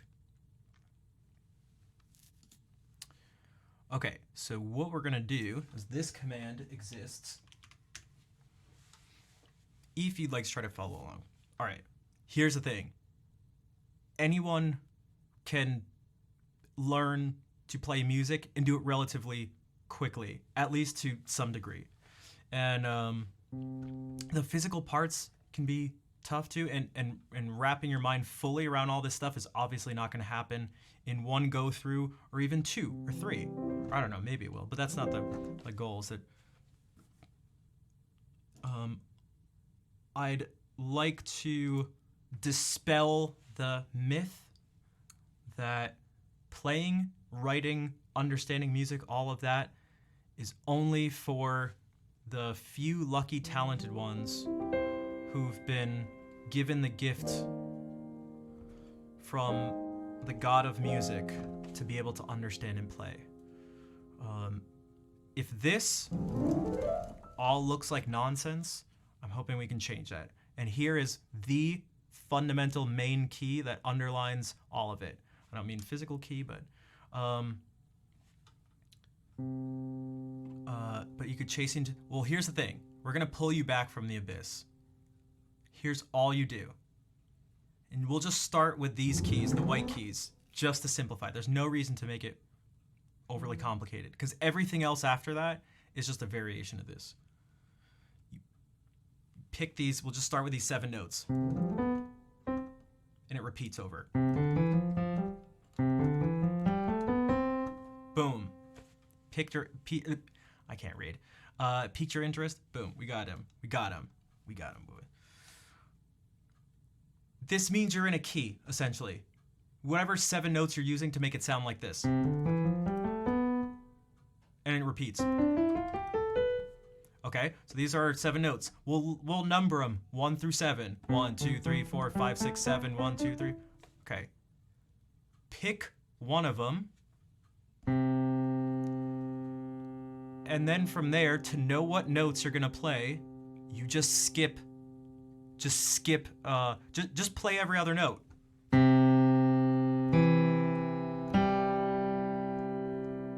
That's a chord. A chord is 3 or more notes. They have to be different pitches. Like this, these are all C's, so that's not a chord, but C, E, G. Get on the bar, rip the black keys off the piano, ready for the next step. That is, you didn't have to do that, but that's, I guess it works. That's pretty, yeah, okay. Okay, bar is ready. So what does this maybe look like? I have colors set to each note. Green, blue, brown. That's just what I like associating with it. Look what happens if I do this. You're not gonna see any other note besides, and no other colors besides this.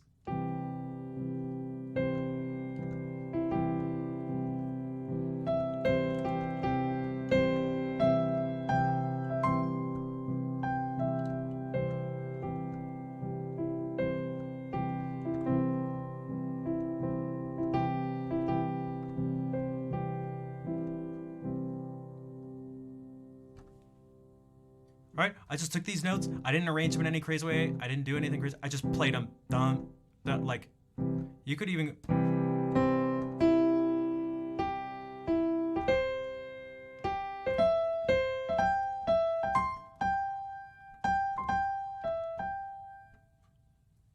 Well, Mozart changes it there. Colors must mess with people who have synesthesia. That's too bad for them, because these are the colors I relate to them. So it's either gonna mess them up or mess me up. I gotta go. This is why I picked these colors.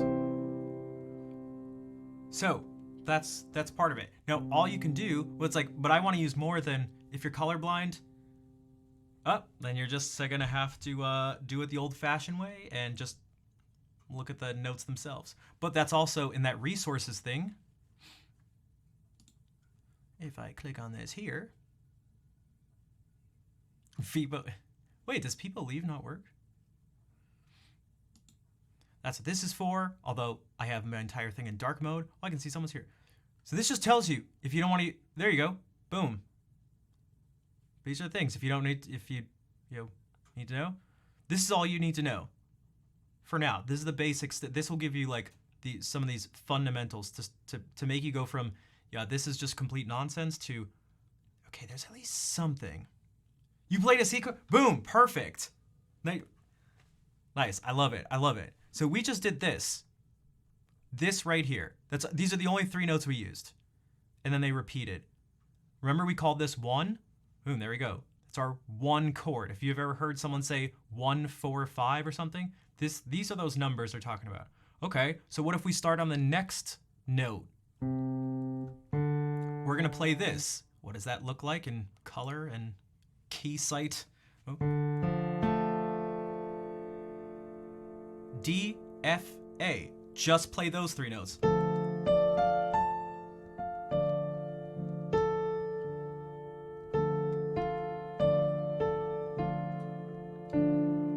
And maybe you can go back.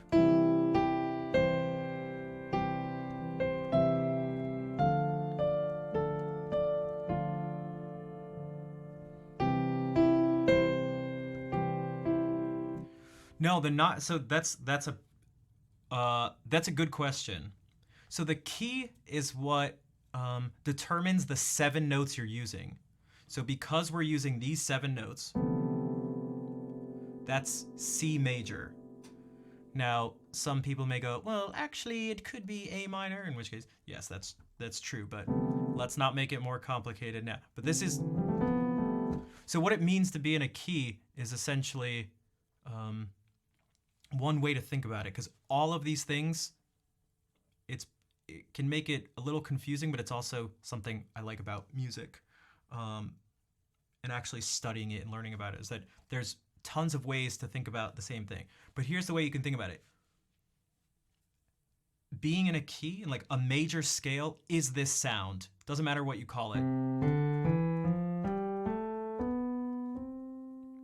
So if you start somewhere else, if we start with D and use these notes, the same notes, that didn't sound the same. You have to alter, now you have to alter notes with the sharps and flats and stuff. Now, I just know that if you alter 2 of these notes, if the F becomes F sharp and the C becomes C sharp, you now preserve this sound. Watch. Everything's just been shifted over and all the proportions have been kept equal. And so that's like what it means to be in D major. If these are now the set of 7 notes you use. And so now when you skip over notes or play every other note, you go. And that's how you're selecting them. The next one.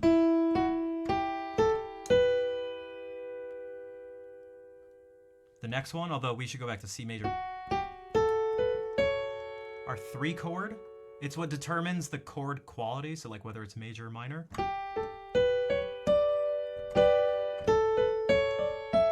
I'm just skipping over every other note. That is the key. You just play every other note.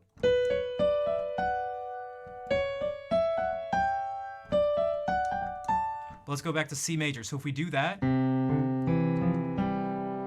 that's our 1 chord, because we call this 1. This is what we're centering everything around. 2, 3. These are the 3 notes that make that. 4, 5, 6, 7, and we're back to 1. So if you play those together, it sounds like this. And you can already kind of hear, maybe some of you heard this. And went, wait, that's like.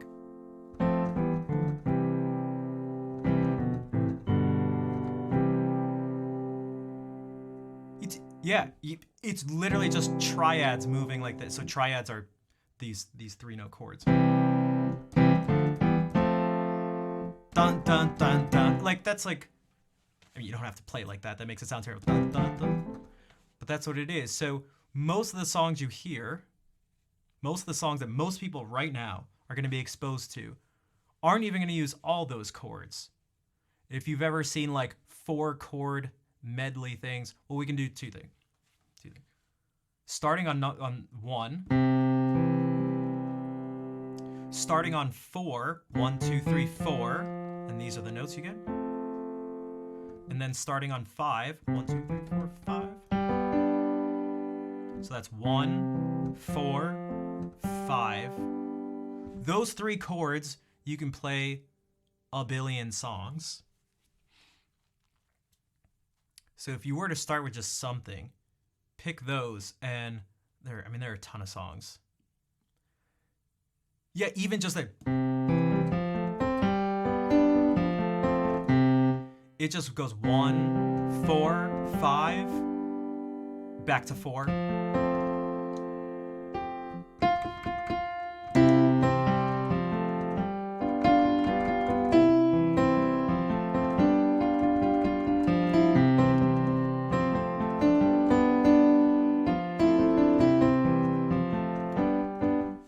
Yo, what's up, Captain? Right, so that's intuitive. I didn't come up with this. This stuff is hundreds of years old. This is the oh my gosh, oh my god, what's his name? Stephen Ridley. This is the You Arrive for La Bamba. La la la la la bamba. Exactly. Hey, Kira, what's up? That's right.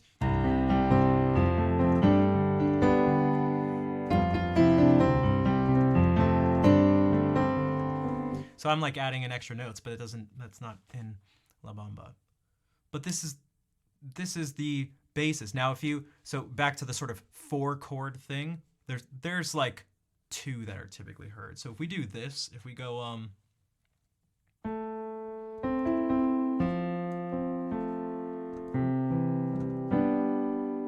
so what's this?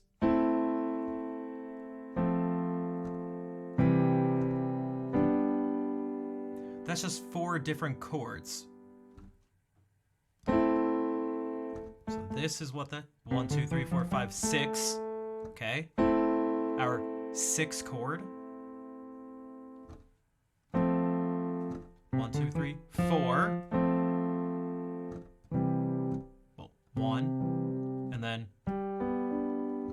1, 2, 3, 4, 5. So if you go 6, 4, 1, 5, you have just added on a billion more songs.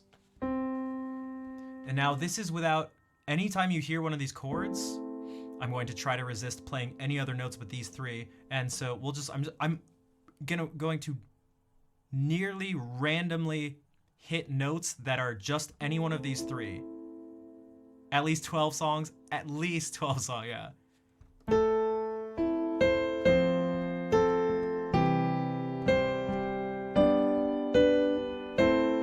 Yeah, that's it. Actually, that's what I want from you guys. Just start naming the songs that this is. Say something, I'm giving up on you. And what's kind of nice about that is that is actually in this key too. It's not just these chords, because you can do this in different keys, right? We talked about D major. You just do the same thing. 1, 2, 3, 4, 5, 6. So we go 1, 2, 3, 4, 1, 1, 2, 3, 4, 5. And so then it becomes say something, I'm giving up on you. You could shift it over to whatever you want. We could play an F sharp. And so then it goes, this is 6 now. Say something, I'm giving up on you.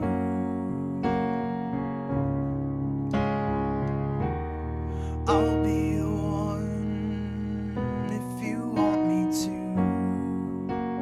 We could do it we could go to F major. And so go to that 1, 2, 3, 4, 5, 6. Start there. Say something, I'm giving up on you.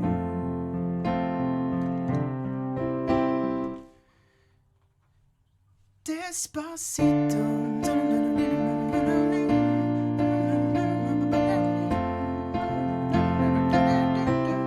I don't know the words. Despacito. And so that's like one of the ways you can play. You can take a song you know and play it in a different key. You don't have to know all the notes. You just have that basic thing of like, oh, it's the same framework. It's still just 4 chords arranged this way. And so then if you, like, you don't just transpose it. It's not like just transpose it forehead, but yeah, kind of. Because it takes practice to physically do it, and it takes a lot of time to, look at it and maybe want to do it in B major to instantly be like, without counting up, going like, first, oh God, what are the notes we need? These sounds.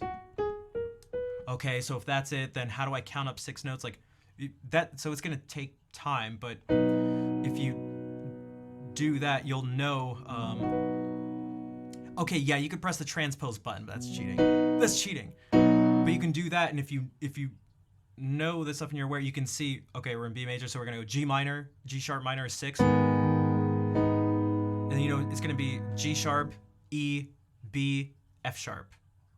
I should say G sharp minor, E, B, F sharp. G sharp minor, E, B, F sharp.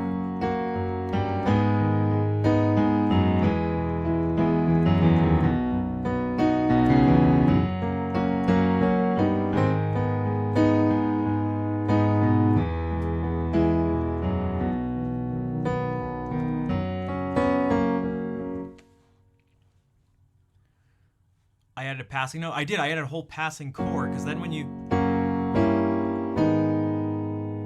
And there were passing notes in the bass.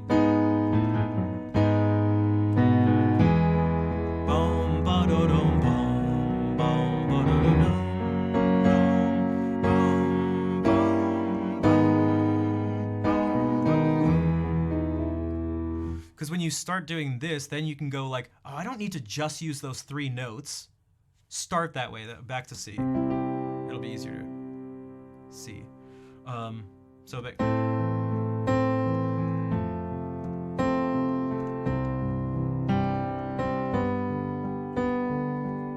Well, let me keep it simple because I'm doing others. So I'm adding these other notes. Like if I do this,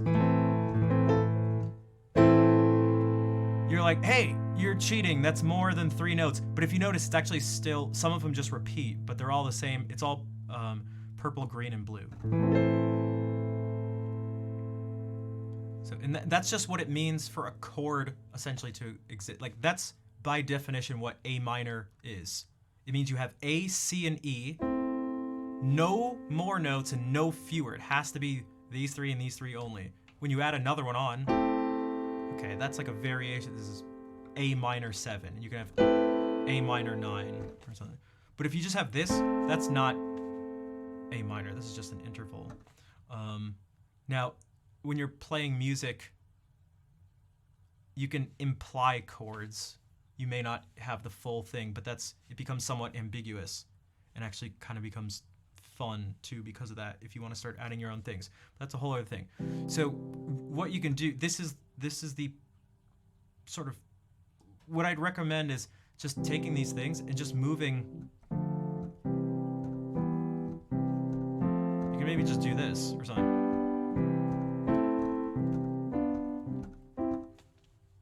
Xenol, what's up? You're interested in that? Oh, what, the like changing and adding of notes and stuff? I always like using Twinkle Twinkle Little Star, because we just said you have these chords, and whenever you're like on that chord for that moment, you can just play any one of those notes almost blindly.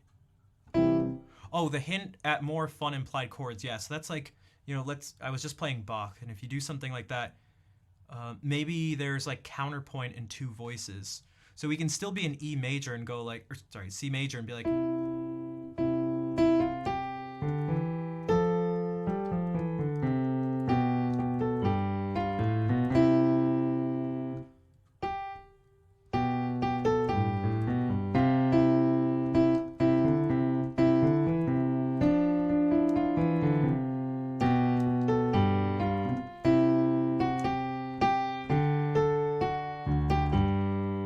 And so this is like, I mean, there's only one note here is G, but it's probably G major, and this was, but this is probably D major, even though it didn't have all three notes. Twinkle Twinkle and ABC Song are the same. They are, and so that's, so we could do it, you could approach it in two ways. One, you can start with these chords and go like,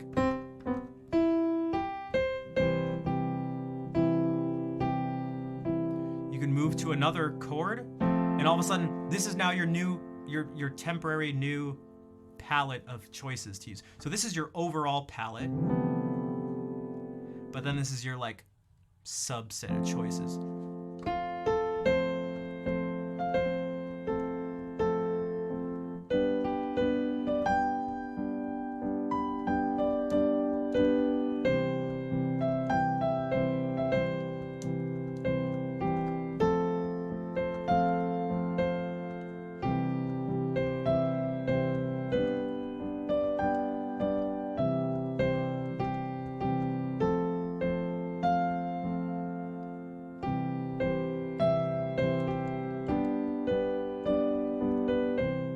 So that was only, you were only ever hearing three notes at a time, which is like pretty limiting, but at the same time, there's essentially an infinite number of things you can do with that. The sort of opposite way to approach it, you can look, this is probably not something you should do right away. I mean, you can, actually, I recommend doing all sorts of things, but it'll be more difficult than trying what I just showed, and that's this. You take,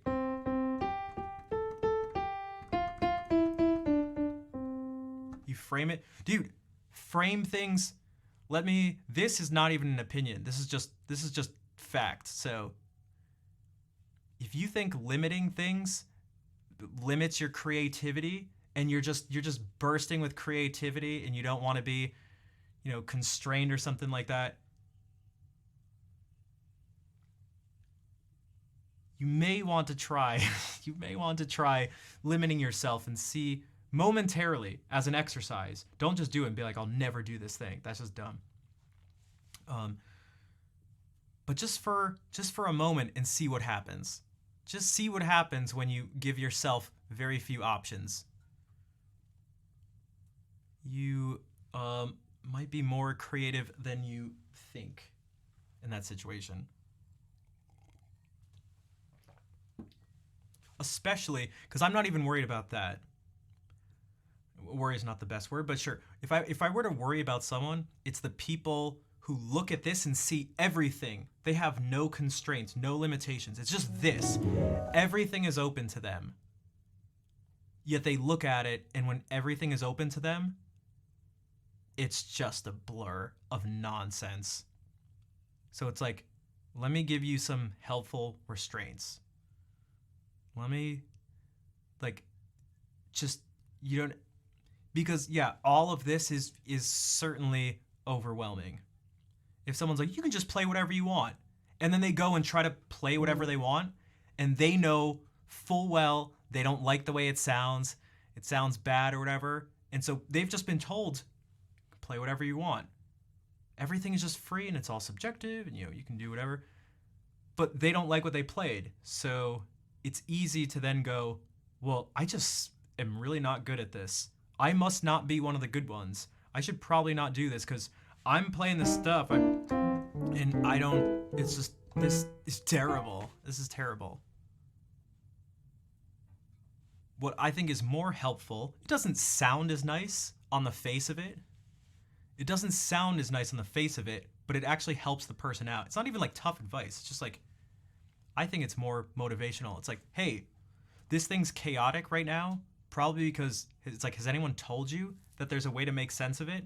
No, they just told you everything is anything and whatever, and it's all good and all bad, but there is no good and there is no bad, and you can do everything and nothing all at once or whatever. It's like, great. Yes, let's see how that turns out. Some people are just like, oh, okay, and like, although even Mozart did rigorous studying, and before he even played, he like heard his older sister taking lessons, and apparently jumped on and was like, I can do that, but like better than you. We're not Mozart, but even Mozart studied. Bach, Beethoven, all these people, they all studied. So if they had to do it, you have to do it too. Get over it. Get over it. Unless you think they're not creative. Unless, I don't know, maybe you do. You're like, Mozart sucks.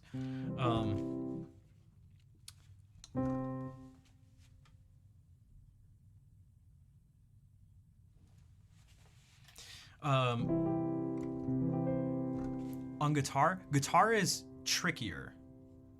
And I'll show you why. So this is, I do it on the piano, and I try to mention this each time, that is almost, it's partly purely, that doesn't work. It's partly for convenience. Like this program, it's really easy to show. It's also very logical if I do this, and I tell you these notes repeat, and you get to see that. If I do this on guitar, wow, that's not the right thing. In my brain, I actually still do what I just showed here, but to me, C, E, and G, does this look the same to you guys? C, E, G, C, E, G, C, E, G versions of C's, E's, and G's.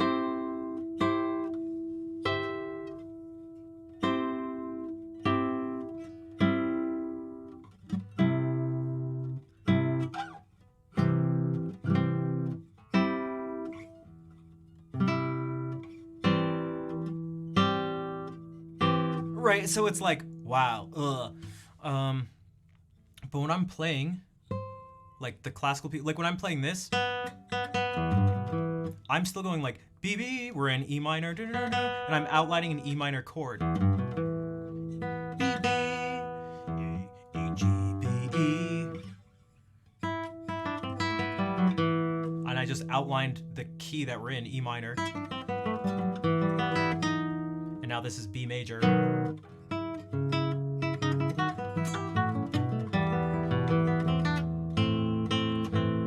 Kind of A minor, and this is D major, so this is the 5 of 3 in E minor, and now we kind of got to the actual 3s of 5, so D major to G. This is now, you could think of this as 6 in E minor or 4 in G major, where we're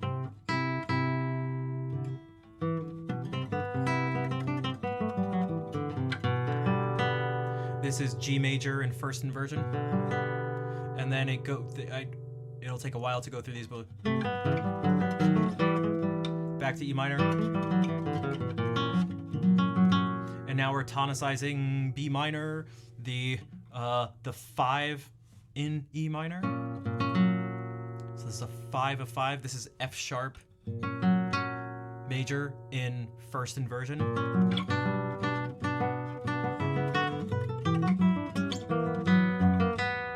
And that was actually that was just B minor.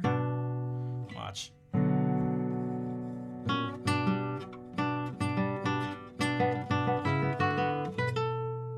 And then this is just E minor.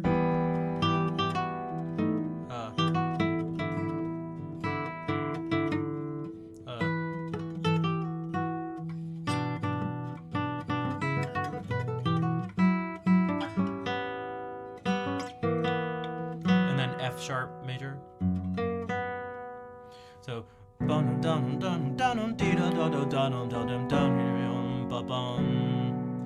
but it's not quite and you can even how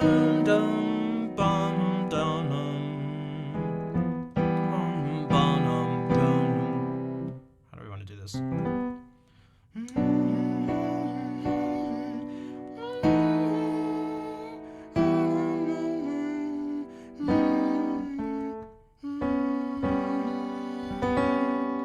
You can think about this as something based off of G like this. Like what's gonna be 6 in the new key of B minor.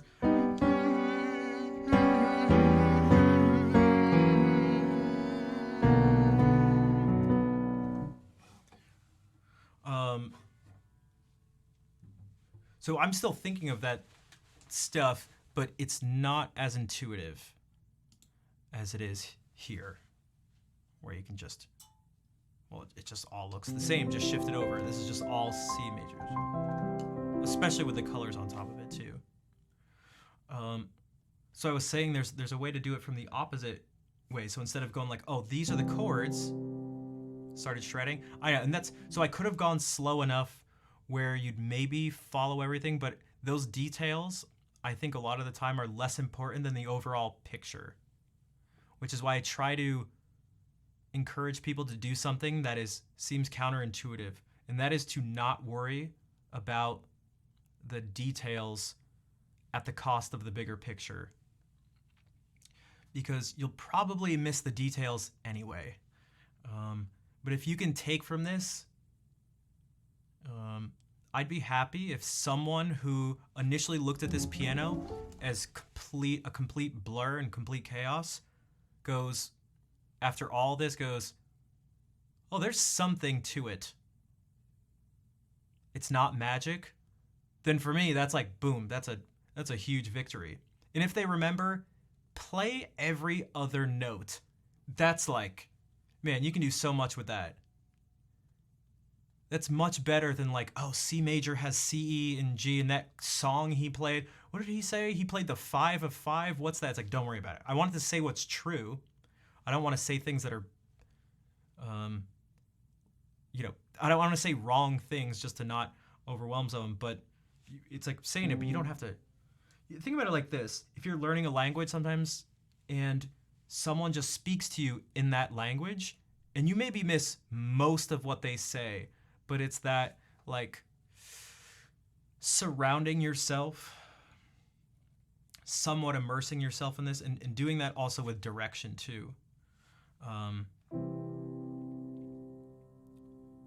And so you go like, so don't worry about the details. Like you can like worry about them at some point, but don't get, so you can think about the details, but don't get hung up on the details. Maybe that's what it is. Like, I'm not going to move forward until I understand why this is like, I have those tendencies very strongly. So I'm telling you from experience, I get it, but also I promise if you just, and also make sure to do some stuff on your own, because it can be tempting to just search out information and hope you just give yourself enough information without actually doing it and thinking that that's going to work. But I can tell you, learn the concept and sort out the fine print later. Yeah, exactly. I can tell you that I went to school, got a degree in music performance. I could tell you right away what the key signatures for whatever key is. I could tell you for E flat major, for example, what the key signature is.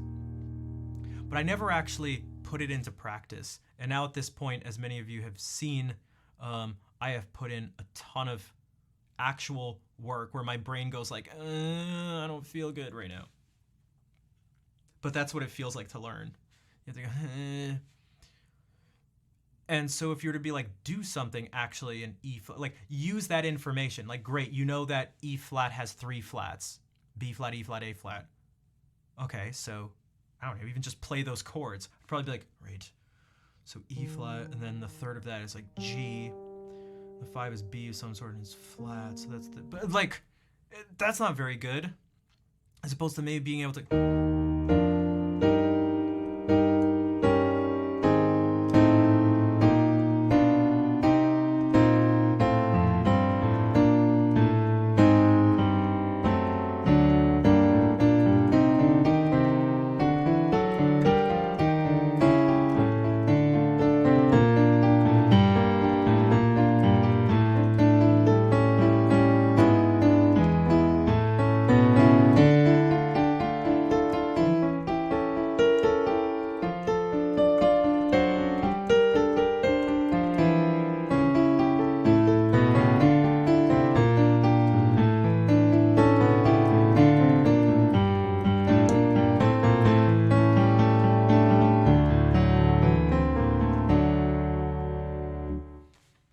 So I went from E flat to the to one of its neighbor keys, G minor, and from G minor to one of its neighboring keys of D minor, and we ended there. Well, I went like, so I could have told you, I could have told you through, you know, in school, you know, theoretically maybe how you could modulate or what the key signatures were for those keys, but it doesn't mean I'd actually be able to use it. And I couldn't use it anyway. Respect for sitting through all that and then dumbing it down. That's the thing. I'm not. I wouldn't even say it's dumbing it down. And that's not even like just to be nice. It's not even like, oh, that's a mean word or something. Like, you know, but it's kind of just how it actually is. In a certain sense, this sort of thing is actually pretty straightforward. And so you may say, well, why don't I understand this right away? Hit a high G and then the note 2 down, like I showed. It's like, well, it depends on what you mean by 2, but it could be,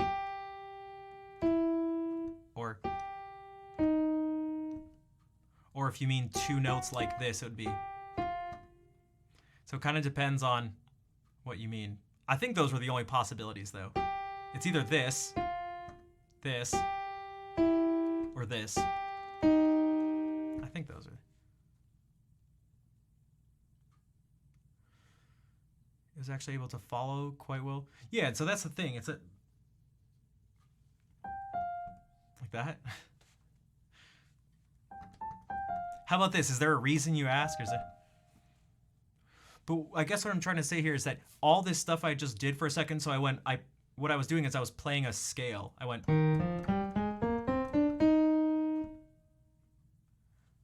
But I just played the chords along with it. But these chords are still just those 3-note things.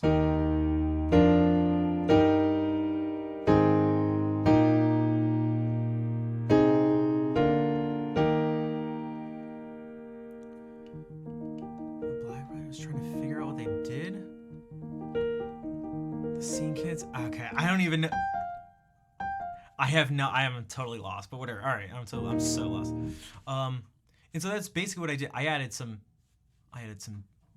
sneaky little things, and I went not that sneaky, but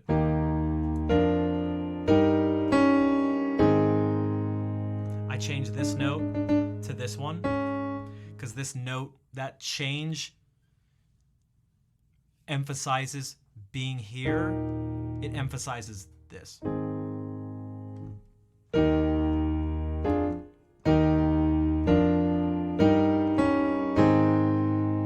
I think I actually did this. No, I went.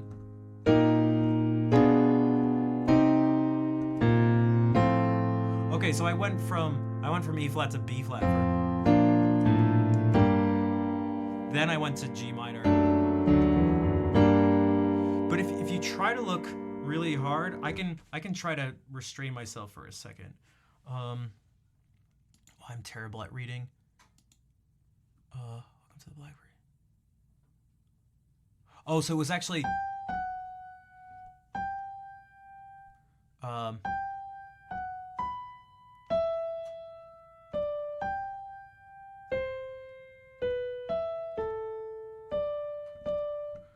which reminds me of a Bach fugue, actually.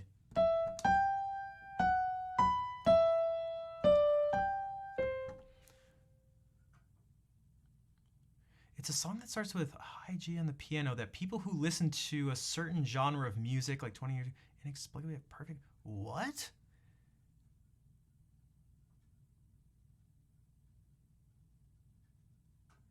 I'd have to. Is there some like reference for that? Meaning like, so I'd have to hear because I've never heard of it. That seems to go against. Well, if I'm understanding correctly, it seems to go against all the papers I've read on this stuff and experience life experience and all those things. So I don't. Although maybe that's why the word inexplicably was used, but that's also a really good question, Zeno. So I think in terms of lots of things at a time, and my attention and focus jumps between them. So, for example, if you're reading something like actually like words, you're reading words, I would ask you the same thing, and that might give you a good idea. So perhaps at some point you're reading something and you're thinking about the actual letters, or maybe there's a word you don't see very often, and your attention, your focus, all of a sudden shifts to the literal like word on the page. Or maybe your mind wanders to something else, or maybe you read something or you're speaking and you say something and it like sounds kind of funny to you, or it reminds you of something you I don't know, a past memory or something like that. There's all sorts of things. It tends to not be just one thing. Although it also kind of tends to just be one thing when you're starting out. There's something like, you know, if this is my maybe larger problem with music education, at least in the US, from my experience as both a student and then teaching full-time for 4 years, is that there seems to be one connection enforced. It's the quickest connection to get someone to play music, but if you stop there, it's not good. So what that is, it means dot equals this, or that dot equals, or that dot equals, regardless of whether you know it's a G or not, or what key you're in. Like, so doing that in the absence of any context or learning anything else is like, yeah, you'll be able to play some notes, but you may get there may be a little side effect. You may get a false sense of I was gonna say false sense of confidence, but it's like, if that's all you're ever exposed to, and that's all you ever think about, like, man, that's really difficult. Icelandic Monster, what's up? I'm doing good. How's it going? Do you play music at all? Because I'll tell you guys what I'm thinking about. Okay, so if I do this, if you learn a song and you don't understand vocalist, nice. I'm a guitarist by terms of formal training, but I'm using the keyboard to show stuff because I got fancy colors. Okay, if we use this, this progression, this super common progression.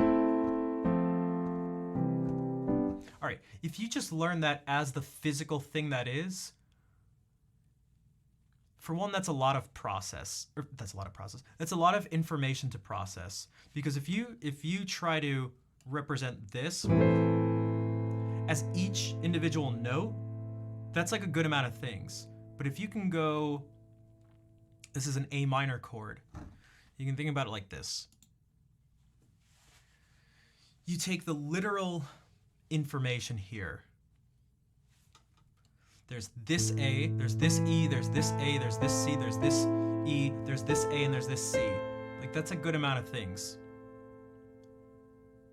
But if you can think A minor, it's like you take the data, you take the file, think of your brain like a computer, and you compress the information. So now you go, so we go like, we did say something, so.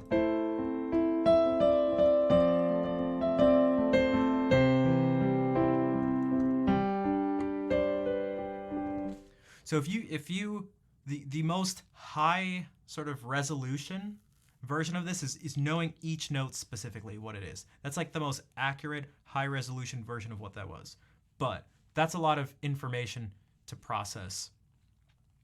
So if you compress that information, you go, okay, it's not all those notes, it's A minor, F, C, G. Yo, Antox, bonsoir, ça va? Bienvenue tout le monde. We are talking about music and learning music. Who here plays music? Le Hype. Welcome in, everybody. In just 2 minutes, you'll go from knowing nothing on the piano to doing this.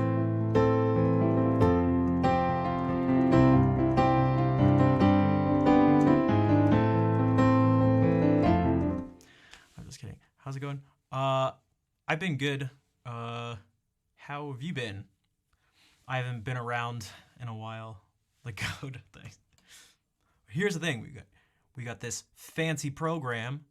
Ooh.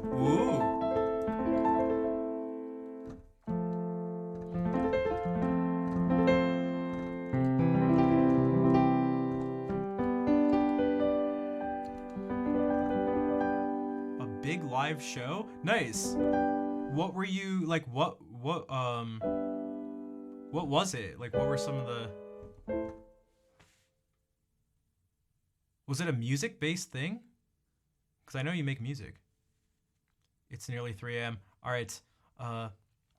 Good night, Papa Shadow. How do you say? Oh, you react to reports. Gotcha. Do you have your VODs saved? Maybe I can check out one of the VODs.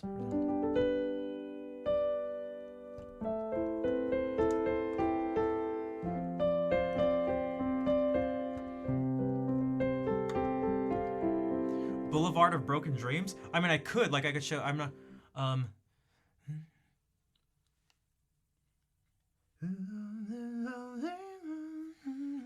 Is that the key it's in? Is it? No, there's no way they did it in...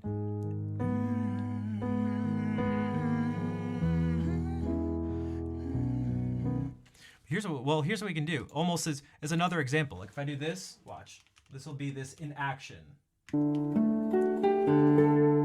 Whoops. My cursor was not in the right place.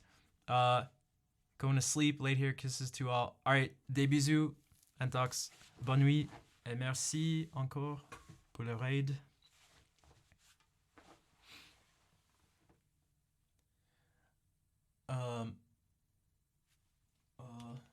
Boulevard. Boulevard des rêves romp. What would it be in French? Because I know it's rompe. Boulevard of Broken Dreams. Okay. So this is if you. Also, I'll finish a sentence, I swear. God, that's loud. Jesus. It's not even the music.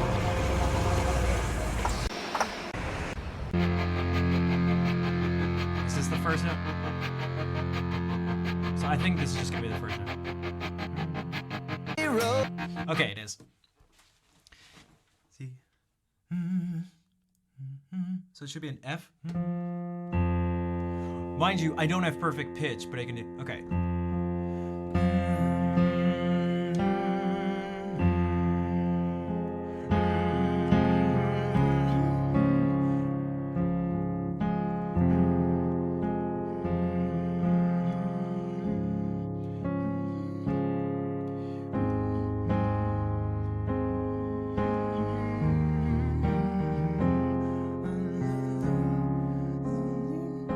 I'm like forgetting the melody.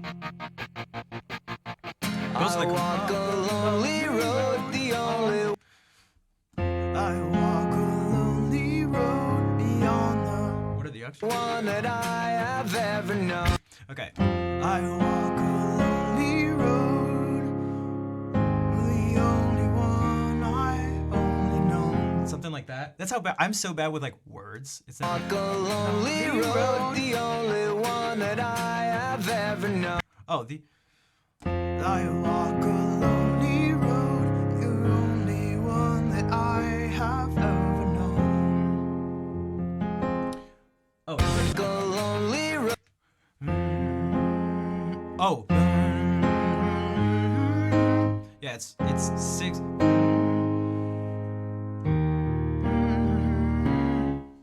The only one that I Okay, so it's 6, 3, 7, major 4, but we could think about it like this. We could think about it instead of terms of F minor, we can think about A flat. So it goes, in that sense, it's 6, 1, 5, 2, but major, Yo, Icelandic, thank you for the sub. So then it goes, I walk this lonely road. oh, maybe that's why I was struggling to sing it.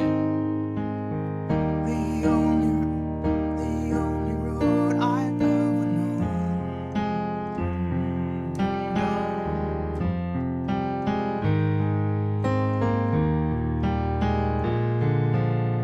And I guess with this note in there, it's actually B flat 7.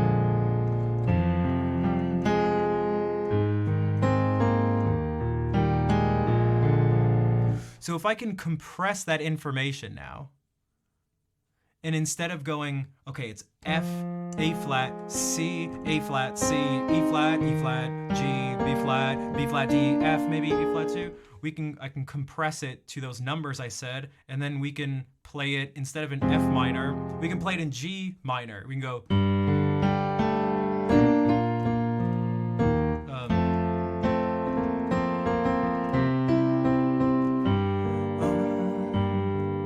dude, I'm so bad at the words. I'm so bad at the words.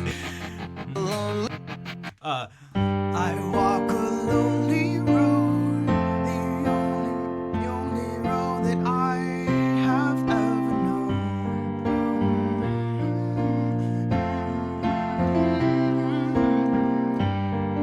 Or we could do it, starting in C minor.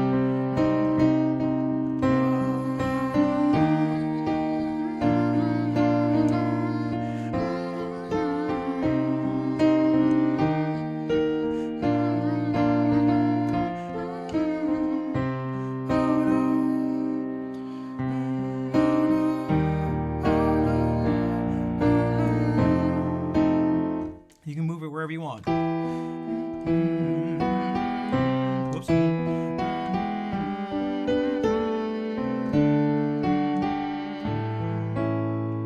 Wherever. Because instead of learning the exact things, I mean, you can take note of the exact things through studying and practice and stuff. The analogy could maybe be, I've not just practiced playing the notes. In fact, I actually haven't practiced these notes at all. I've never tried to play this. I've practiced, you could say, the act of compressing and then decompressing the information. Which, as you know, as anyone knows who does anything with electronics, which is everyone now, or maybe some people do without being aware, that if you want to store and transfer data and files and stuff, if the file size is smaller, it's going to go faster. So what I'm doing here is giving my brain less of the literal stuff to process. And it's like, okay, you've compressed this, and now it can deal with a lower resolution chunk, but if it wants the higher information, it can go through the act of like decompressing it. And like the way you can speed up that process too of compression and decompression, and the accuracy of how much you can decompress it, and the resolution at which you can, or sorry, how much you can compress it and the resolution at which you can now decompress it is partially based on, like, you know, how much work you put in. Obviously talent's going to be part of it, but can't really do anything about that. But you can change how much work you put in, and which isn't just time and effort, but also sort of being smart about it and like what you focus on. So that's you know, that's this example. Also, this is quite the look, but all right.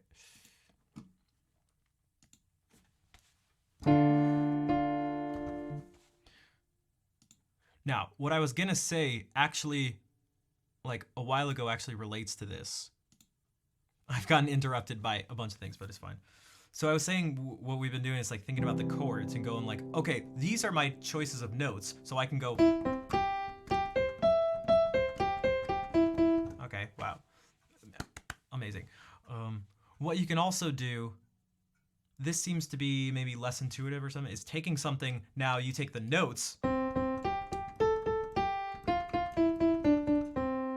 Okay, and now you go, well, what fits underneath these? So if you go, well, you see these. So this is almost this chord already right there. It's just missing this note. And so the way you can think about it is knowing that you skip over, you play every other note. You can look at one of them. We can even do it with the colors. This is the first color for Twinkle Twinkle Little Star. You can go, this green one, this C, which of these groups of 3 notes has a green thing in it, has a C. This one does. That doesn't. That doesn't. Oh, this one does. This one does. This one doesn't. This one. So we have 3 chords that have this in it. That's funny, Ninja. That was kind of my response too. That was my response too. It's like, I was like, but if I'm following and someone does acknowledge me, that's my fault. I should have probably just followed offline if I didn't want them to say anything. It sounds like the intro to Lean On Me. Yeah, that's what some other people said, because it is.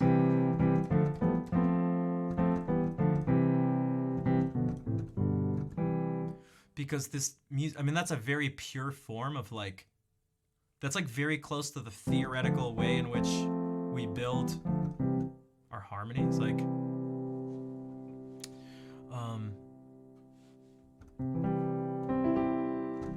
so that's why it ends up sounding like, or like the Rugrats theme.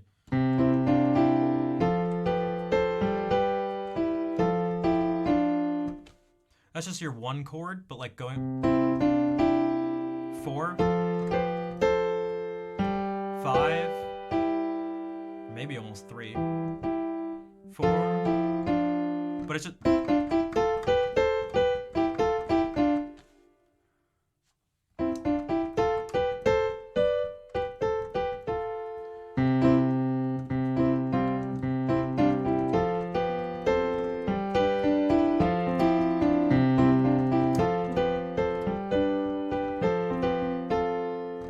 And then you just need to, from there, you just need to, add, you just need to change the sound. You just need to change the sound.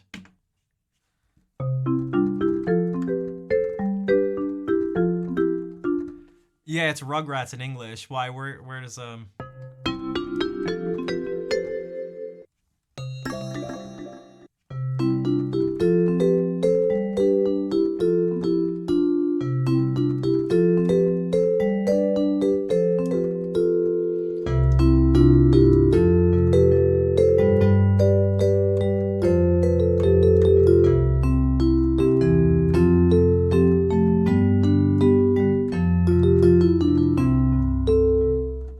And so we talked about La Bamba earlier, and I mean that's just it's actually this.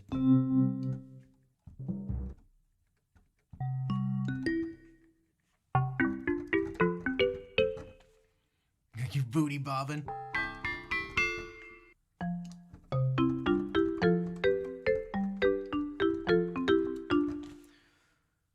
But that's sort of partially using this thing. If you notice, it's always just every other note.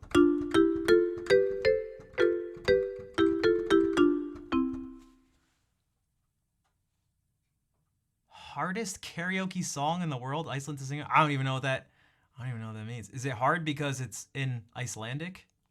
I'm fluent in Icelandic. Sorry, I'm just like a jingle from a commercial. Razmoke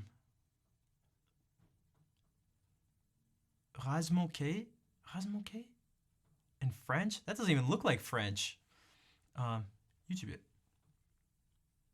The Flintstones vitamin one. I've seen a million Flints. Oh God, how good were the Flintstones vitamins? Pop those things like candy.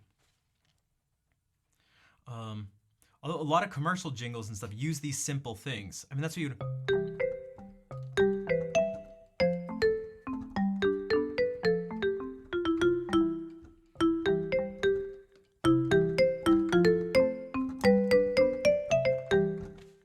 Right? Is that not a jingle? That's like a jingle right there. Not a specific one, but hey, come on. I like the other one better.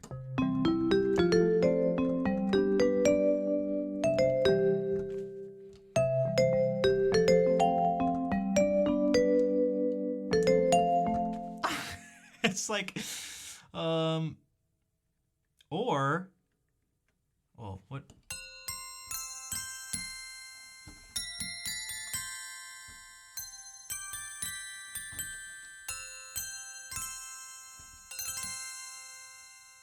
Also, I don't feel like doing a karaoke. If it's a singing thing, I don't want to. I can maybe figure out the chords of some stuff because it relates to this, but.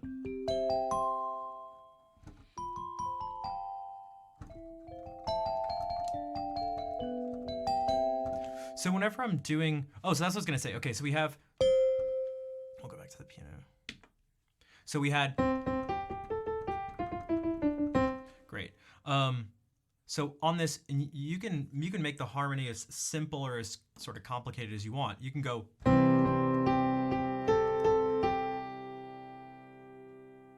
guess it works.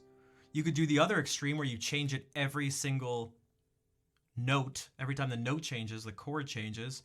And that one, well, in a certain sense, it's almost more straightforward. You could do, in terms of messing around with it, you could go like, whenever I play a note, it's going to be part of one of these chords.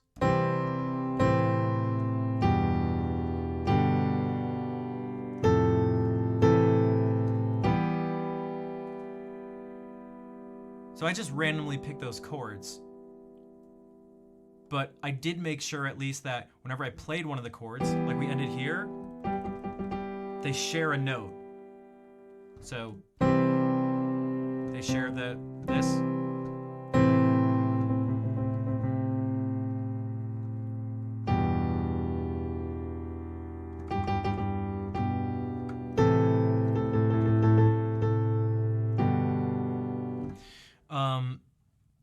So that's like one way to sort of start doing that. You can.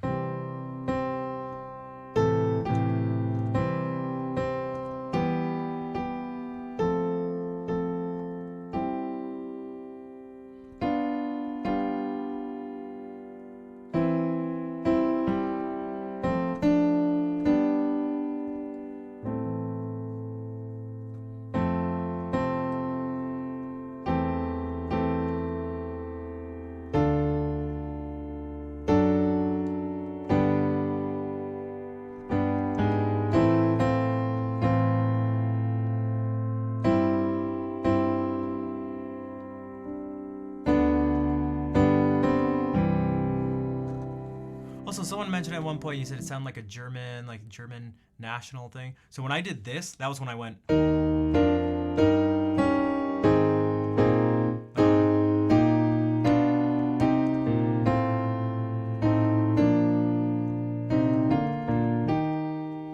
Something like that. That's because a lot of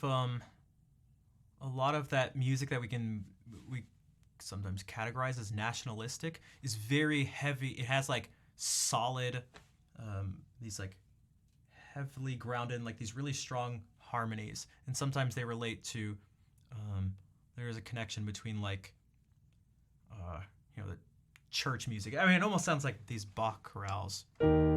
So for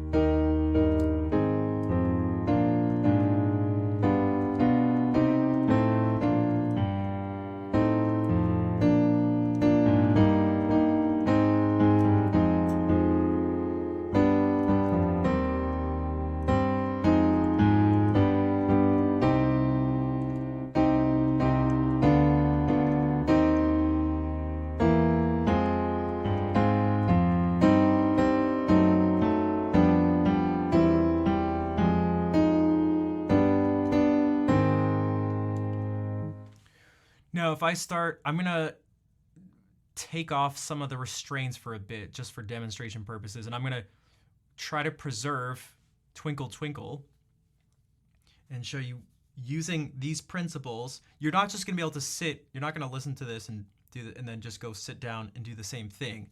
But these are the same principles that I'm doing for this, like.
I should have gone like Le vrai bas. What's up? You're actually you? Of course you are. If you weren't, then you wouldn't be you. Although I guess you actually would still be you. It just wouldn't be the same you that you are now. Right.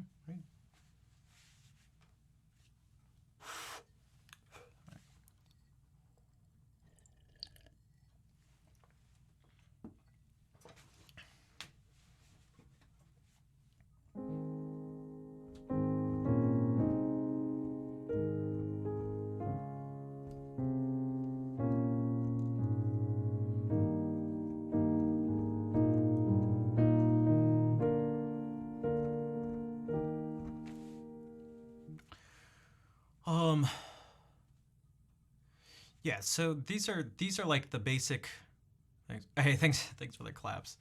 And so what you can there's all sorts of steps you can take this in. You can be like, okay, these are the chords. You can do so much just using those. So much. You can start to figure out there's a particular group of 5 chords, you know, whatever the key is here. Okay, so this is C major, these notes. For every key you're in, there's going to be 5 chords, and other keys in particular, they're actually the same, that you're going to be able to transition to. So that can be something else you can mess around with. So you go from having these 7 notes and these 7 chords to all of a sudden having 5 transitional chords, and you can keep them simple. One of the places you can go, again, if this is 1, you can go to the chord that starts on 2, the 2nd scale degree.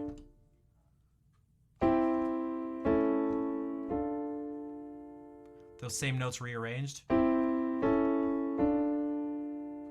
name is, sorry for your bad English. That's okay. Are you French? Tu parles français?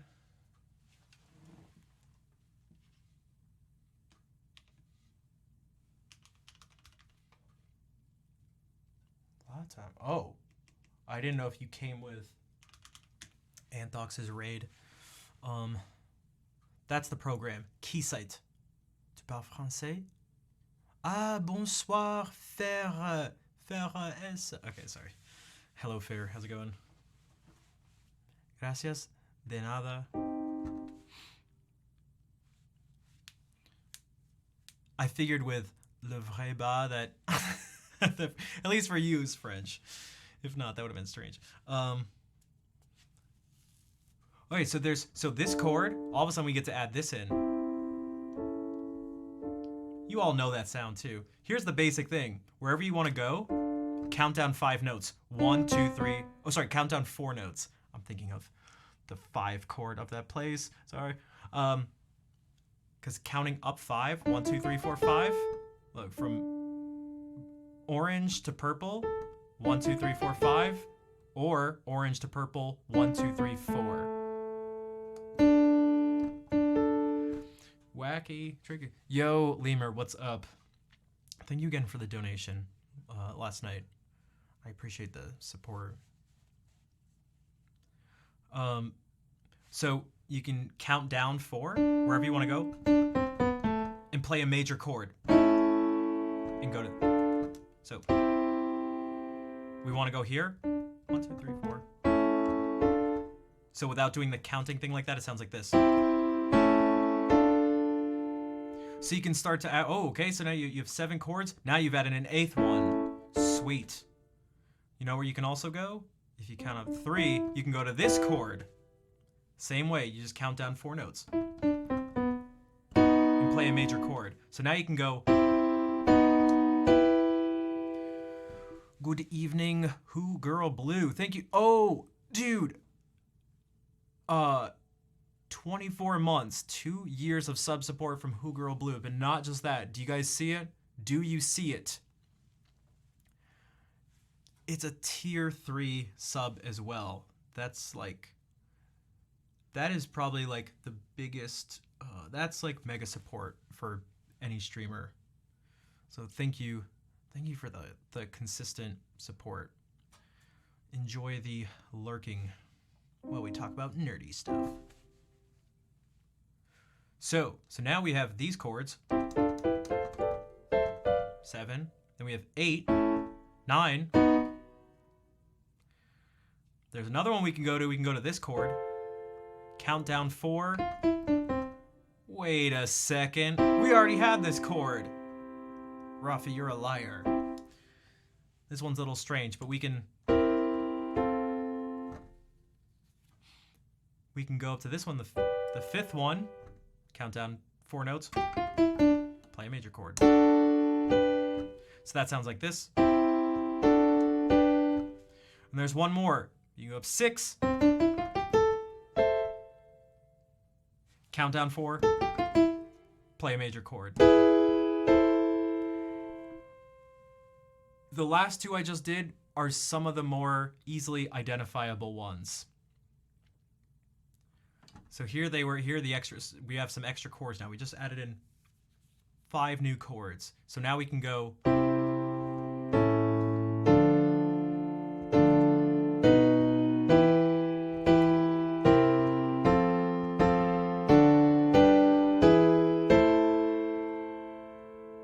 So it's like, oh, now these notes are starting to get used here. In fact, all of them got used. You can start going, well, we didn't use this chord, although we used these notes. And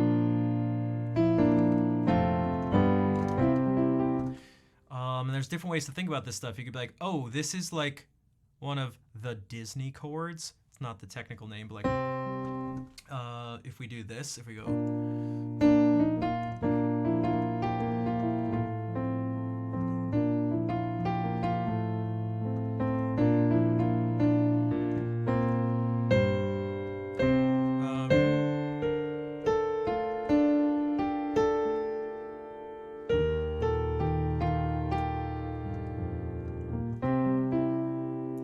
So that was going this. We have this. And then all of a sudden we have...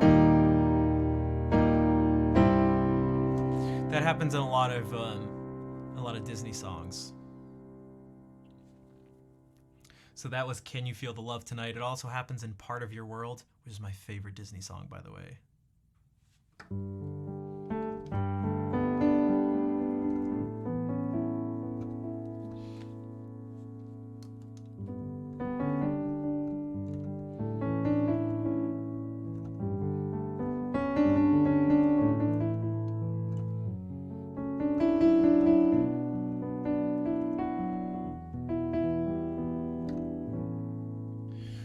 Repeats again, then it's like.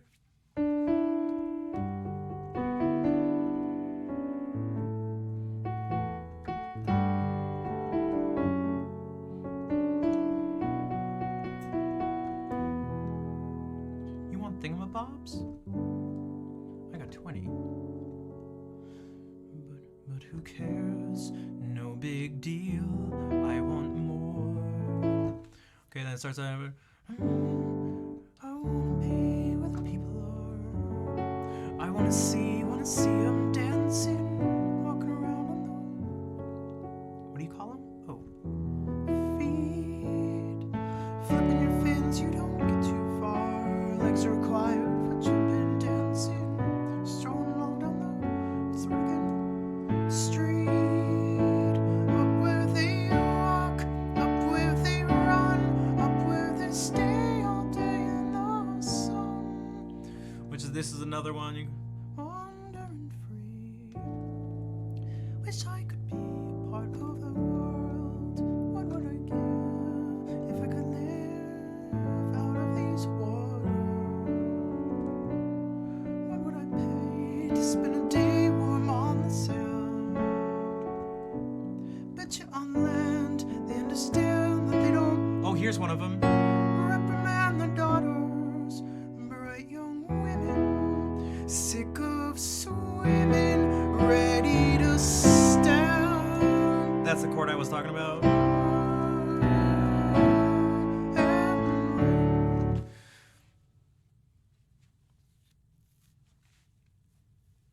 trying to think of what other Disney songs. It's in a bunch of others, but so you can start to learn it like that. You can learn things in terms of like,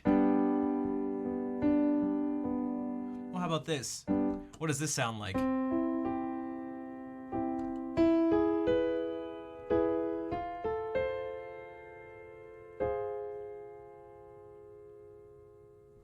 So that's one of them. Remember I said we could add this chord in now?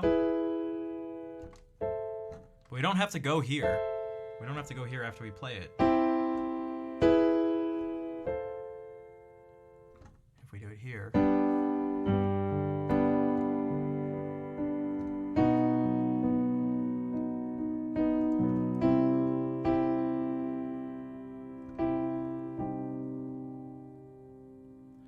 That's another one too. Whatever key you're in. 1, 4, and take this 4 chord and make it minor. Now that's not going to be as easy to just do right away. I could tell you, I could sort of say the middle note, just move it down 1 to whatever the very next note is. And yeah, then you get creep.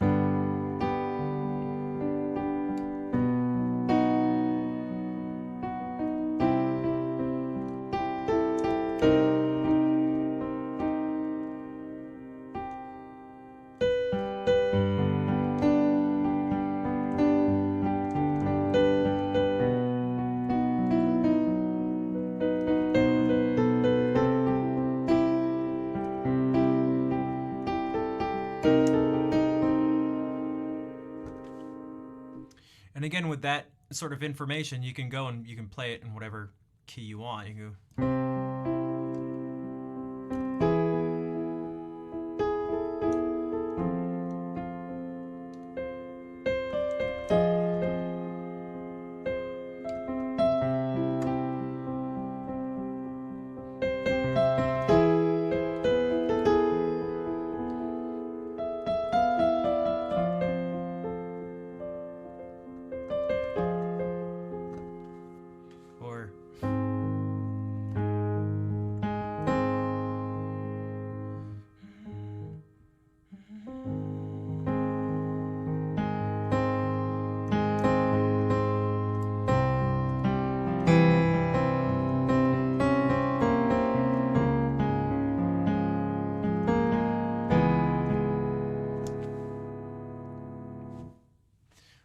This stuff around, but it all starts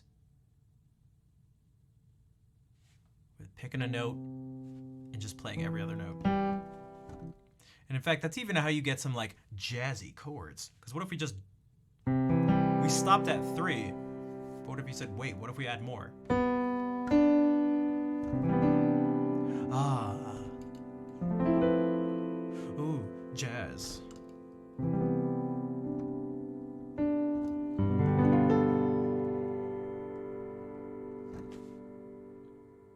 Then that also even gives you more, not that you couldn't use the notes before, but it's like, oh, you can only play the notes in the chord? Oh, now we got 5 choices instead of just 3.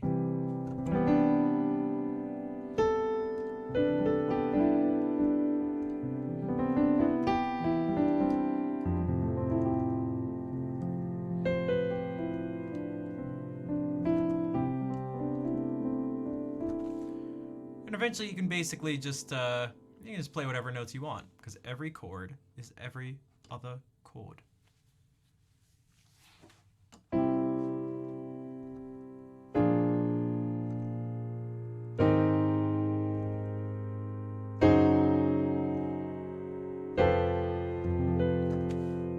Jacob.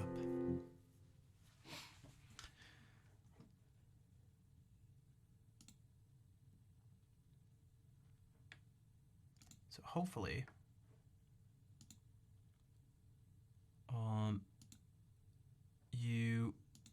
whoever was listening left with even just the slightest, even if you're not like, I can compose now. If you left with, even if you're confused, but you're like, oh, there's something there, then that's good. That's a step. That's a step in a good direction. If you're trying to step towards, oh, hey, maybe I can play an instrument one day, or maybe write music, or just have a different appreciation for the stuff I hear. Just wait till you start hearing stuff and just, because I can tell you it doesn't detract from it. If you let it detract from you, then I don't know, you're like using too much of your brain or something.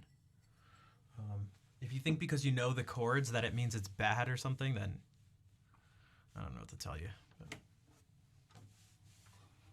I've been looking at this for like the past 30 minutes, by the way. This is my point of view. It's been this. I don't know why I haven't changed this tab, but it's been Billie Joe Armstrong just staring at me. I don't mind it.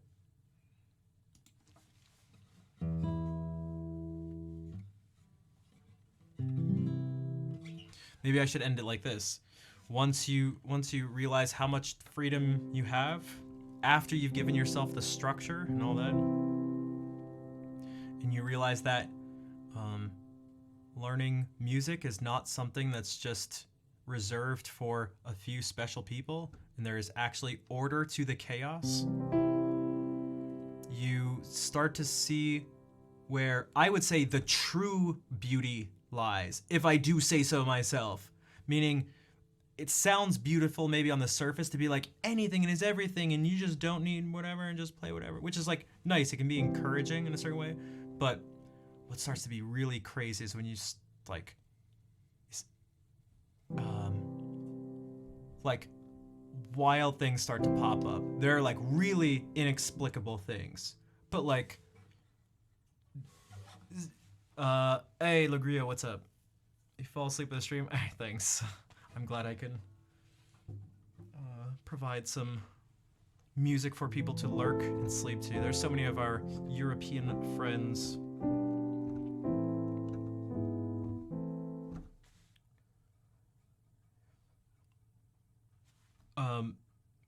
Yeah, this, having Boulevard of Broken Dreams play, listening to it and going,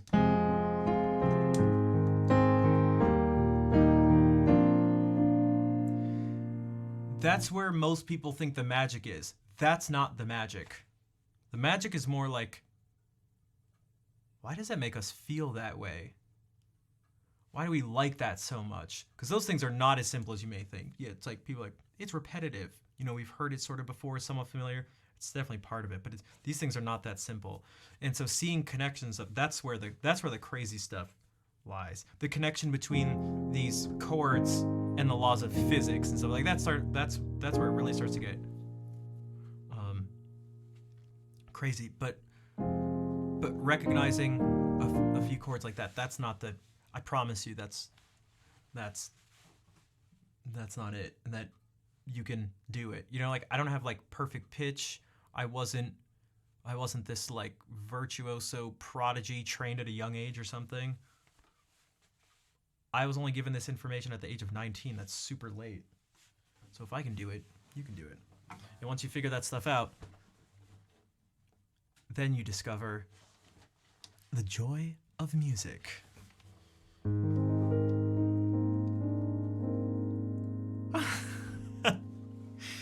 Oh my god. Should I write it like an ending speech? I'm gonna keep messing around with stuff and then maybe I'll solidify an ending thing. Slapping music. Maybe. I mean, the first thing I think is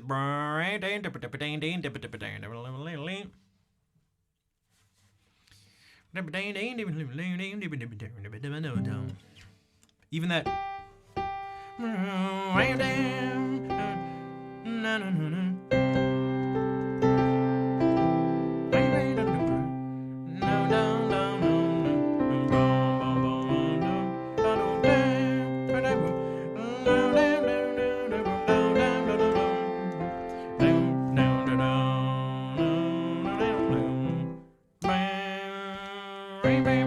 Okay, so see, you can do it with anything. And now, like physically doing it, I'm not a good piano player.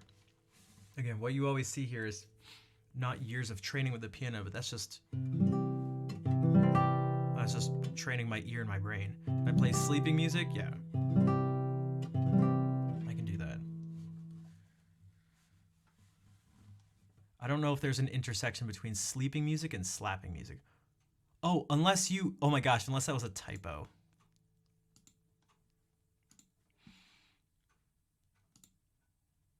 an autocorrect thing.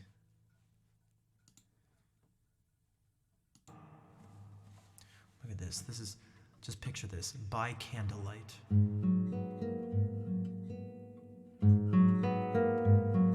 Definitely type. I thought they were being ridiculous. Like, hey man, can you play slapping music? It's like, all right.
Fofi, merci pour le 10 mois. Thank you for the 10-month sub. What's up? Have I heard Halloween before? Also, if I learn another Phoebe Bridger song, it has to be the one I always associate with you, because I heard you sing it before I heard her do it, which is Motion Sickness. I feel like I already kind of, I don't know what key it's in.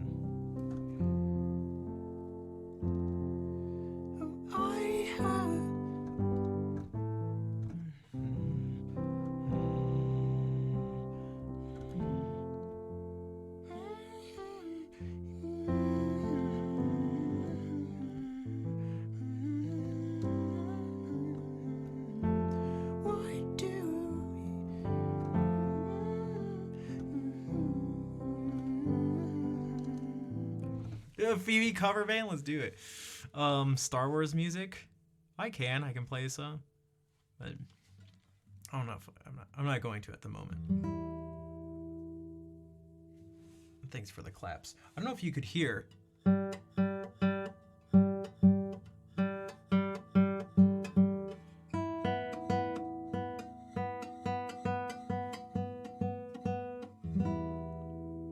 Welcome back, Michaela.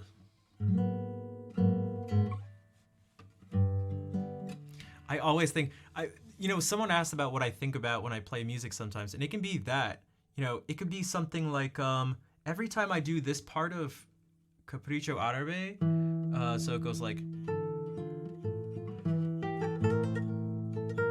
I'm not tuned down to D, so I can't actually do it, but it goes.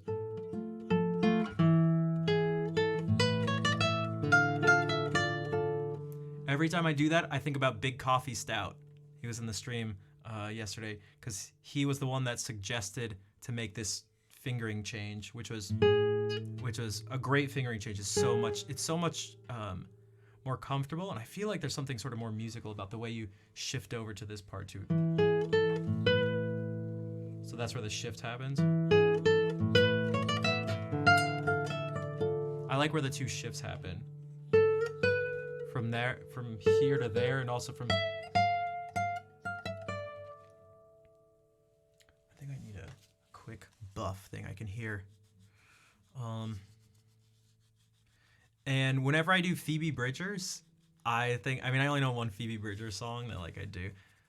I think of Kira, so Kira being Crab Keeks. That's just a lovely, sad song. Oh my god, it's so good. I think that's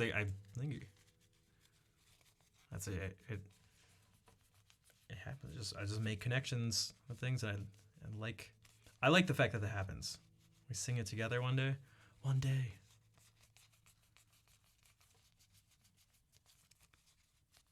You know what? I just feel like doing it. We're just gonna randomly do it, and it's not like it's a pretty tame song, so it's not gonna be like it should kind of fit the mood, even though it's singing. It's kind of sad though. The song's called Funeral, so of course it is, but just as a warning, but.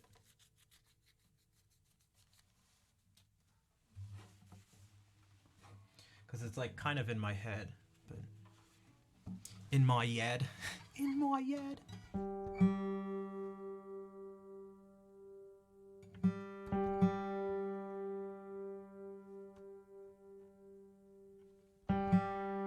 And I really haven't been doing as much singing recently, and I feel like I should. I still don't want it to be the majority of what I do on stream, but I should do it more.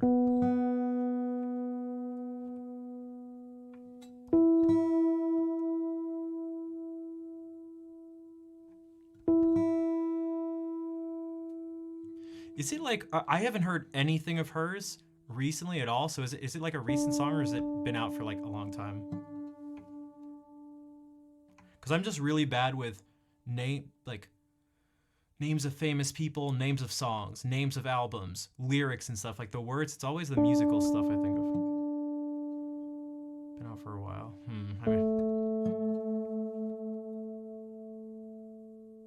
Maybe I've heard it. If I had, I don't recognize it by name, clearly.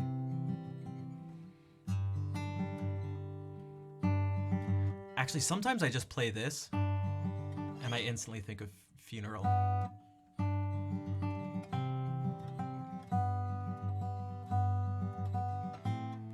Fuffy gets an actual request, so we'll do a little green sleeves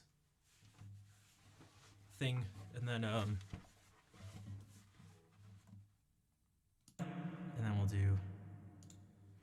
we'll jump ahead to Phoebe Bridgers.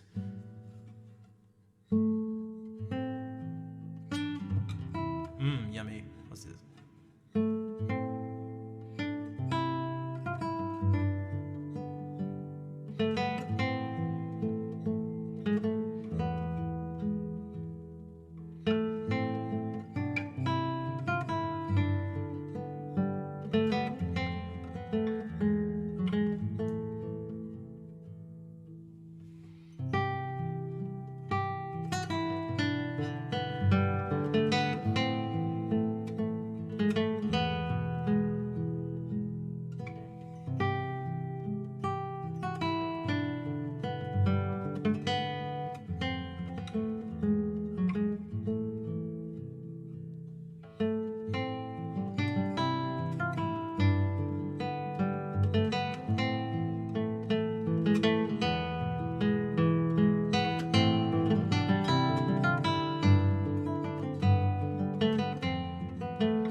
Fofi, thank you again for the 10 months of sub support.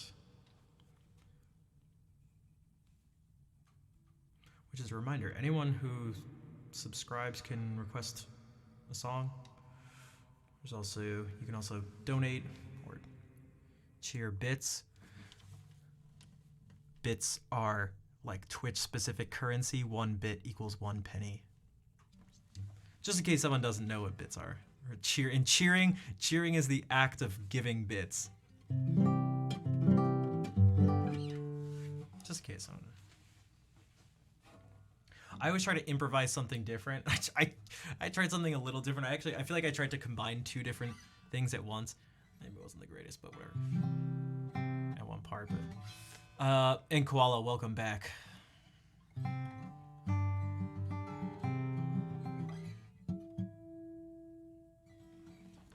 I think I need to tune it again.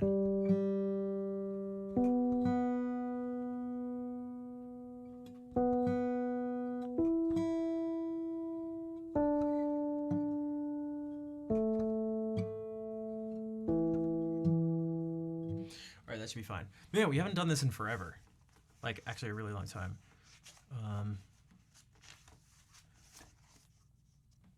Partly just thought about it, but it's also partly an excuse.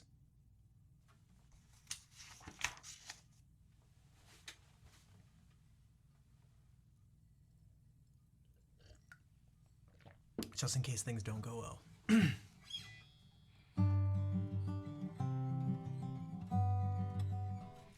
Man, this song is sad. So you're back for some music. Uh-oh, that's sad in a different way.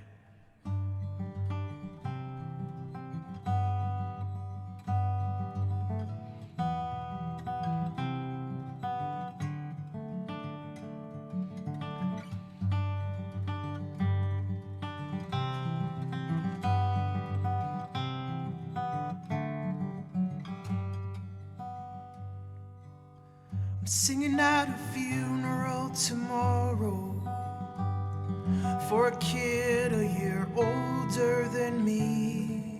And I've been talking to his dad. Makes me so sad when I think too much about it. I can't breathe. And I have this dream where I'm screaming underwater while my friends are all waving from the shore. And I don't need you to tell me what that means. I don't believe in that stuff anymore.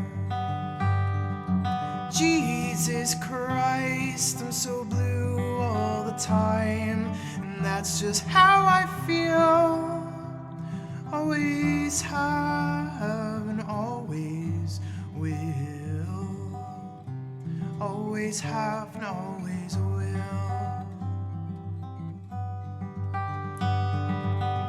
I have a friend that I call when I've bored myself to tears. We talk until we think we might just kill ourselves, but then we laugh until it disappears. Last night I blacked out in my car, and I woke up in my childhood bed, wishing I was someone else, feeling sorry for myself when I remembered someone's kid is dead. Jesus Christ, I'm so blue all the time, and that's just how I feel. Always have and I always will. Always have and always will. And it's 4 a.m. again, and I'm doing nothing again.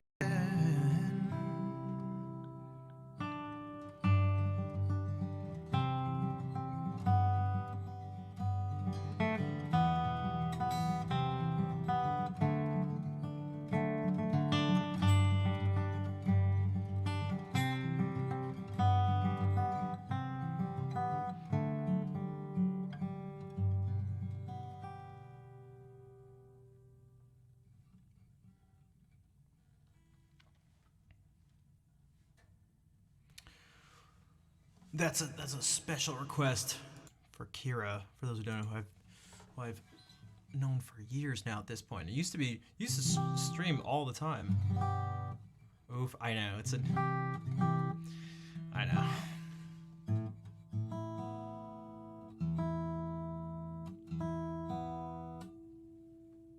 Thanks, Holy Diver. Holy Diver! Sorry. What's the subscribe button on Twitch? Depends on if you're on your phone or not. I'm wondering if you are because that W is capitalized, but it should still be just below the stream, either one. But I kind of feel like doing some more songs. Is anybody opposed to sad songs? Holy Diver!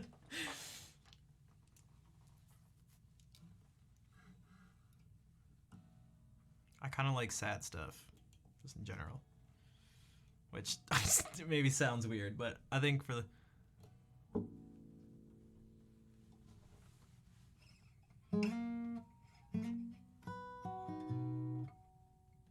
Okay, some sad... Alright, I gotcha.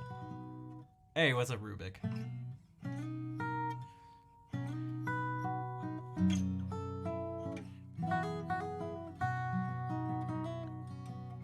Here, I'll give a little, oh, fine, how are you? I'm doing good.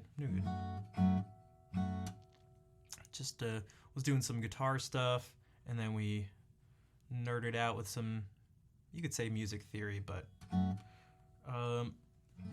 talking about how you can get into writing and playing music.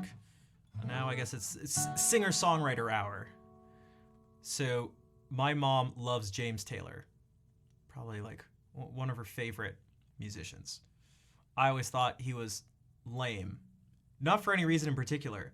It was just because, like, oh, my mom likes him, so he must stink. Because this is more mainly, like, as a kid I'm talking about. Like, oh, my parents like him, so that's lame. Right? Oh, what does it do?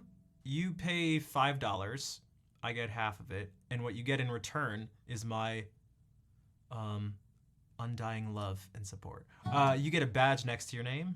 A super cool badge with a Triforce from The Legend of Zelda. See, I told you I really like Zelda. And a music note. You get access to emotes, including, I'd say, in my opinion, the greatest emote on Twitch. It has these eyebrows. You don't have to see ads. You actually get to request a song from the song list.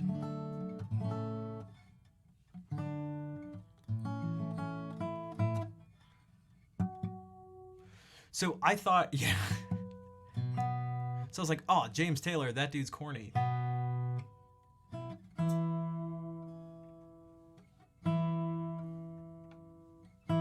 What was this, like a year ago, year and a half, maybe 2 years now? Got a random recommended YouTube video. Sorry. Which, by the way, I don't know. Click on those things. Don't just give into it. Because if I didn't click on a random video, I may have never found Twitch. Because that's actually how I randomly found it. That's another story. And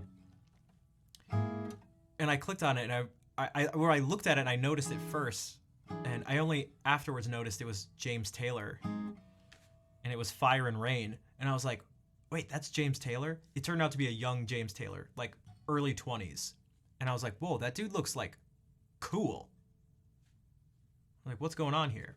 I thought he was a corny old dude. I can actually show you real quickly. This is what I saw, because I think there's something very powerful in this to me.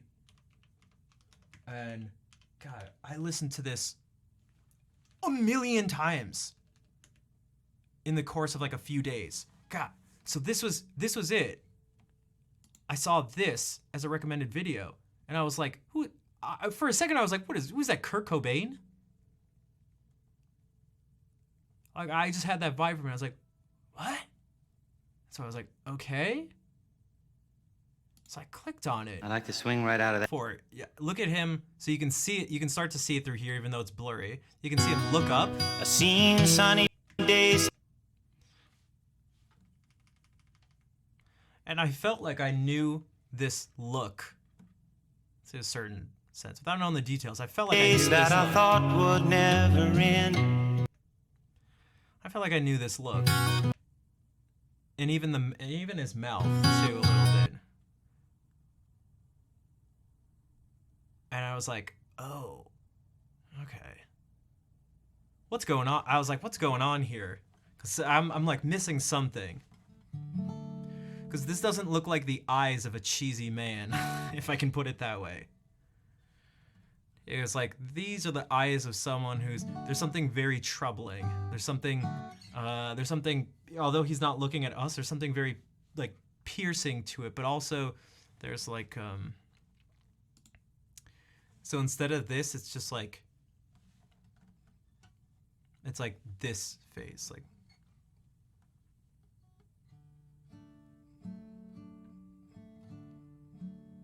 And kind of like some like tension in the jaw too. And I was like, what the hell?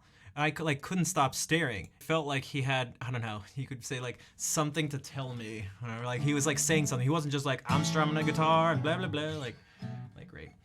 And then it just happened to be clicking on this video that next to that was him doing an interview. So I was like, oh, I don't know anything about James Taylor. I just thought he was corny because my parents liked him, and parents aren't cool. Which isn't true, by the way, but, and in this interview, he talks about actually like what's going on behind the song. In this song, I like rarely actually pay attention to words.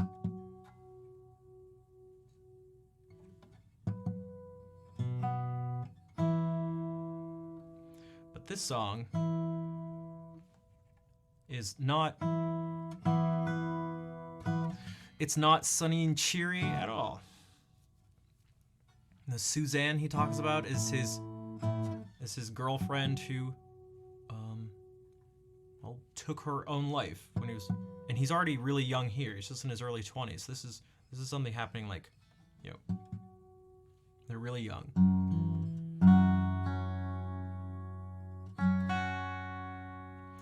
That's the first part about getting, you know, his family and friends kept it from him. They want him to focus on recording the music and only wait till afterwards to let him know, like, there's no point in interfering with it right now. It won't do any good. And then he had his own problems with heroin and other drugs. Had to go to a mental, you know, a mental institution.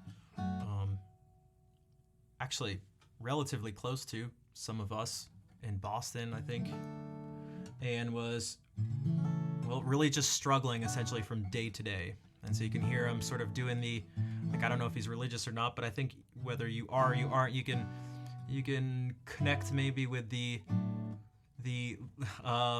larger, more poetic sense of having a plea to the heavens. So I hear like a plea to the heavens. And then these are me kind of putting his words, not even just the words of the song, like from the interview, him explaining it, into some shorter things. And then him getting out and kind of trying to like move forward. And so putting that context to it and seeing it, I was like, oh, this is like way different than just being like, oh, James Taylor, the corny guy. It would help have the lyrics out, although I'm pretty sure I know it at this point, but why not? Ugh.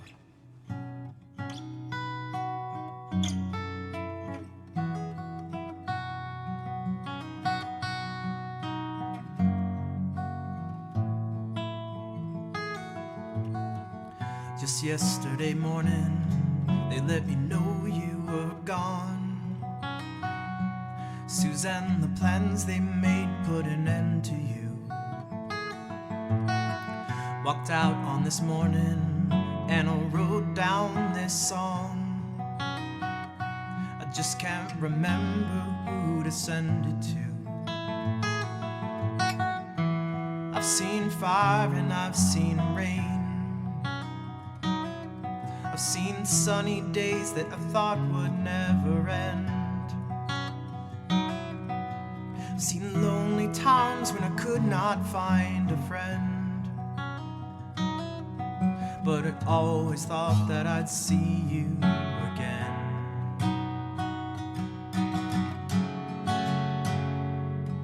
Won't you look down upon me, Jesus? You've got to help me to make a stand. You've just got to see me through another day. My body's aching and my time is at hand. I won't make it any other way. I've seen fire and I've seen rain, seen sunny days that I thought would never end, seen lonely times that I could not find a friend. But I always thought that I'd see you again.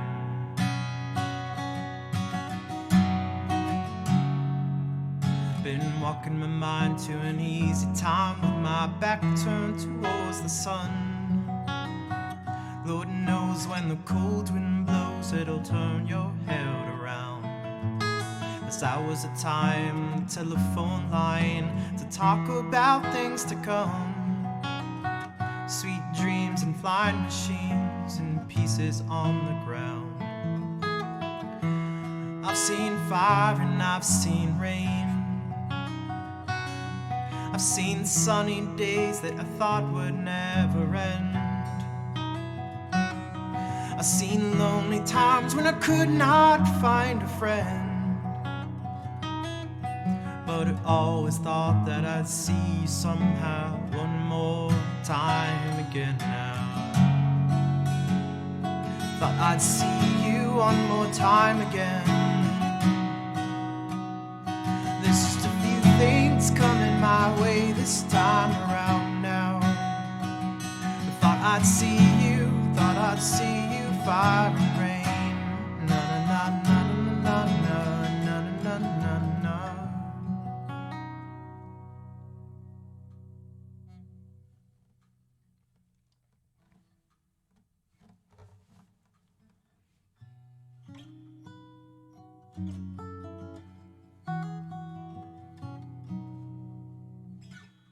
Thanks for the claps. You know, while we're here, what if we do this? Some of the other ones I really like. Thanks for the claps. Thanks, Michaela.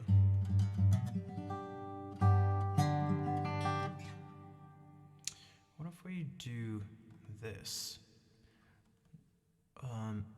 It's strange for maybe a 7-year-old's favorite band to be Nirvana. Hey, thanks, Ninja. It's really interesting. Going more and more time without singing regularly on stream, I can feel I can feel being out of practice and it doesn't feel as comfortable. That's right. That was not meant to be an excuse. It's just something interesting to notice. It's because it is something. Practicing and warming up and stuff is good. The voice is weird. See, at Nirvana, it's like, wow, why is this kid like this? And I don't know, but I was like obsessed for some reason. And there was this song I always really liked, and I didn't. I knew the words. I had this like folder like you'd have for your papers in school, and it was just my Nirvana folder, and I had printed up. I found the words on the internet, printed it up, and all organized it by album, and I like underlined everything, like circled different things, and it was my Nirvana words and stuff, and like I even I feel like this is something. Well, I'm not that old, but old enough where I feel like it feels like an old story where I didn't have the CD and I was really young. This is my old house when I was like 7, and I remember I had a blank tape, and our radio thing was hooked up to a tape player. It actually had like 2 cassette tapes. Hello, everyone. Hey, what's up? What's up, Atla? 33 to you as well. And I had a blank tape in there, and I sat by the radio because I remember hearing Nirvana on one particular station. So I sat by and waited till Nirvana songs came on, and I'd record them onto this tape. I still have it somewhere. And Nirvana was written with the label on, and each of the letters was its own thing. Like the N was like squiggly like this, and the I had like this. It was like almost like a teardrop type thing. It was, and so I ended up like recording 3 Nirvana songs onto this tape. And it was like one of my favorite things. This wasn't one of them. This is from, this is Pennyroyal Tea, which I just thought was nonsense. You know, I didn't know who Leonard Cohen was. I didn't realize this, but after learning more about him as I got older, I realized I found out he had a chronic stomach like health issue that plagued him his whole short life. And that's what this song is about, trying to like dealing with it and trying to figure out all this stuff, like drinking Pennyroyal Tea or warm milk and laxatives, or being so tired he can't sleep, or being anemic. I didn't even know what anemia was. I was like, little kid. So what if I do like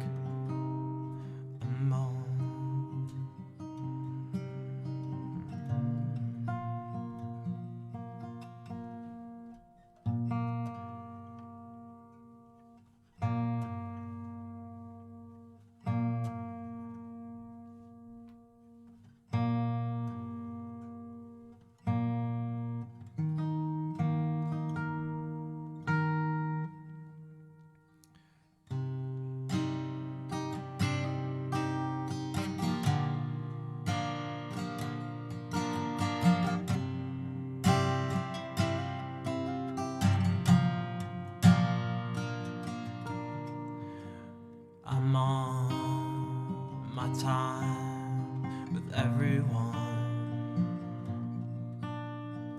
I have very bad posture. Sit and drink Pennyroyal Tea, distill the life that's inside of me. Sit and drink Pennyroyal Tea. I'm anemic royalty. Give me a Leonard Cohen afterworld, so I can sigh eternally. I'm so tired I can't sleep. I'm a liar and a thief. Sit and drink Pennyroyal Tea. I'm anemic royalty. I'm on warm milk, laxatives, cherry flavored antacids. Sit and drink Pennyroyal Tea. Distill the life that's inside of me. Sit and drink Pennyroyal Tea. I'm anemic royalty.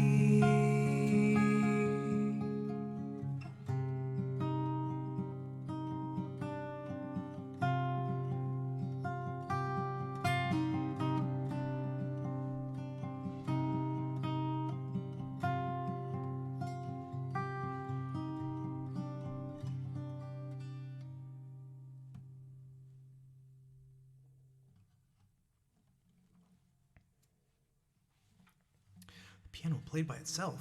Are you sure?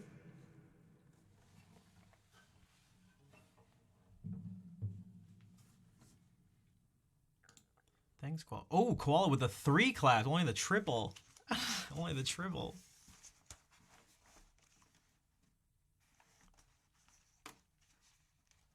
This is a sad one. I don't know if I want to make it too sad. You misclicked. It's all right. I'll forgive you. I think maybe. Yeah, we'll do this guy. Also, someone. There's the fourth. All right, I forgive you. I forgive you now. This is someone I feel like I should have learned about earlier. Nick Drake, another person. God, what is wrong with me? What is wrong with me? He's another, the tragic life of a musician who dies too early. But I love this song. It's like a little story. It's like this little, I don't know. It's a little story that's like being told. I feel like there's something magical about it. Dude, I really need to change these strings. Jeez.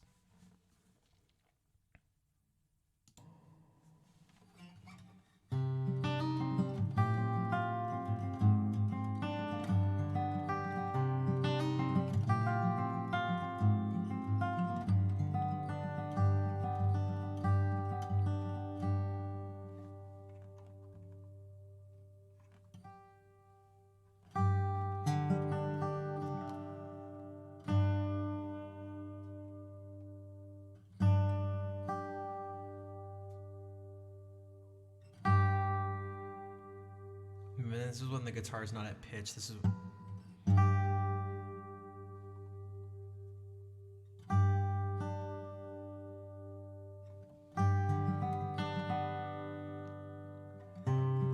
Deep down in the depths of forgotten dreams, so far away, so long ago it seems.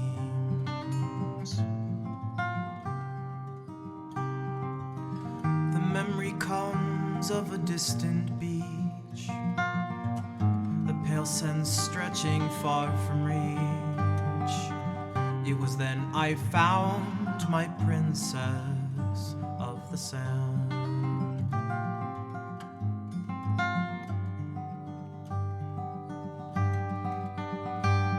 As I trace the foam with the pebbles beneath my feet,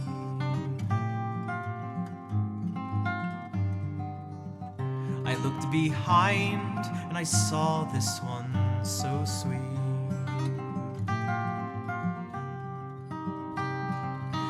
She came to me and I saw in her eyes the heavy toll of 1,000 sighs. I called her my princess of the sand.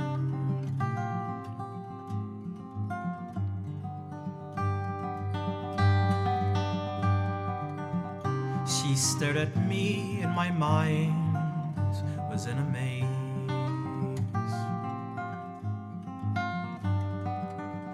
As we moved along in a summer sea dream haze, she moved her mouth, but it made no sound. The message she brought can never be found, but I called her my princess of the sand.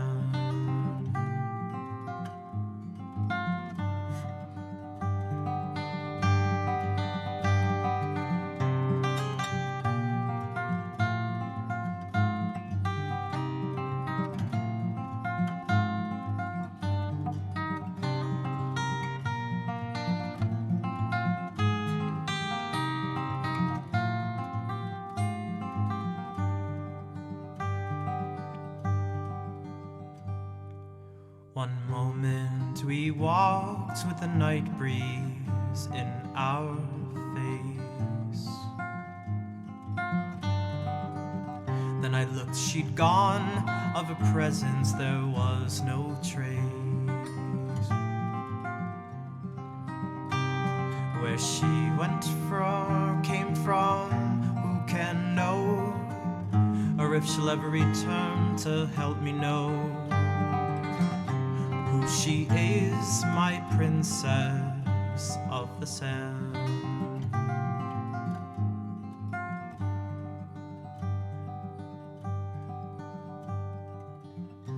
Someday when the summer nights come back, I'll go back to the sea and I'll follow that sand-swept track.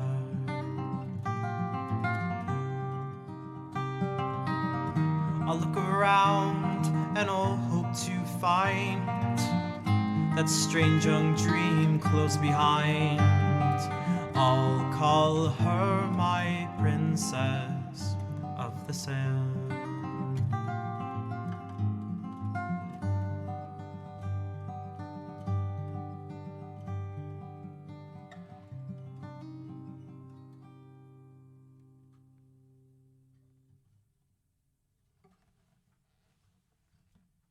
Right? It's like haunting or something. I don't know how to describe it.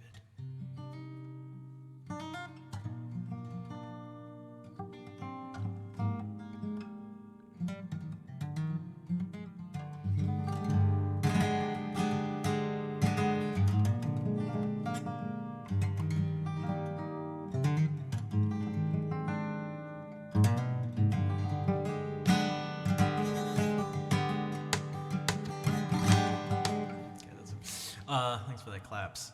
All right, cool. I see 4 of them. Good. You're safe for now. You're safe.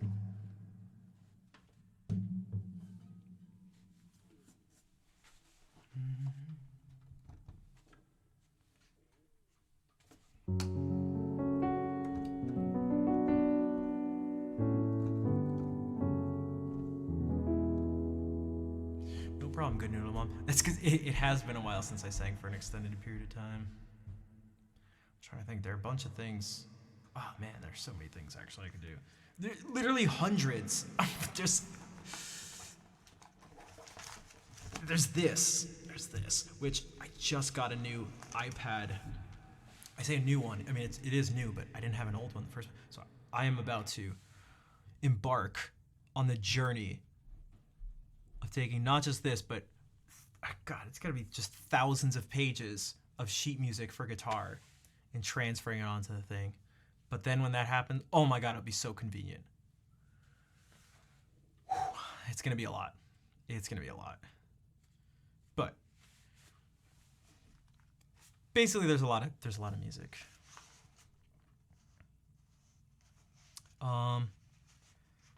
Sassy Cassafras, what's up?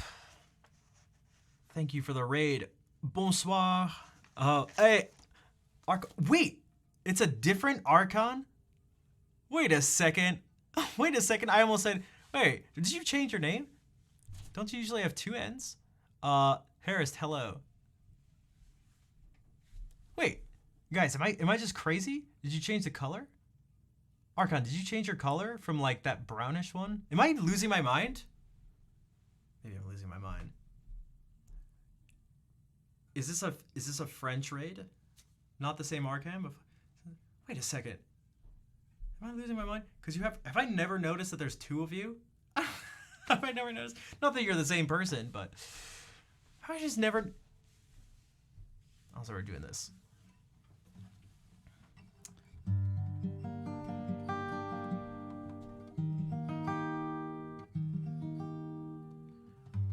We can do it like this, I guess. Maybe a French raid? Peut-être. Okay. You don't speak. Okay, so maybe the other one speaks more. All right. This is my favorite. You're American, but you stream in French. Gotcha. Wait, have I asked this before? Okay. I think Brooke. Yeah, dude, it's getting late. I've been streaming for over 4 hours. I've been streaming for over 4 hours. Oh man, this may be way too high.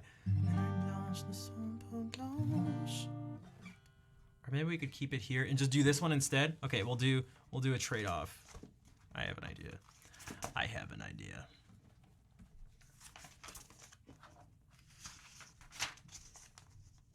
Hey, thanks, Archon. I apologize for. I didn't mean to confuse. No one likes to be confused. Aren't you just that other person?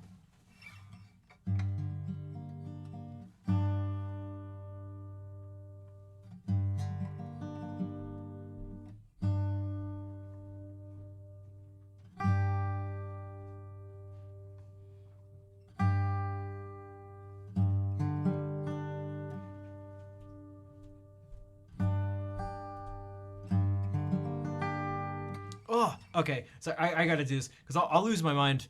I'll lose my mind if it's not in tune. I've been trying to pretend that it's not the case, but it is the case. God.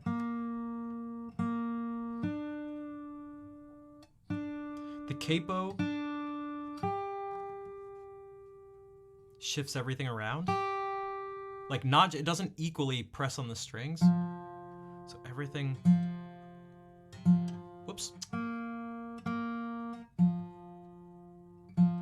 So if your guitar's in tune and then you put a capo on it, it's gonna be out of tune. And at a different pitch. Where's the other Archon? Talk to me now. They hang around Little Big Whales community a lot.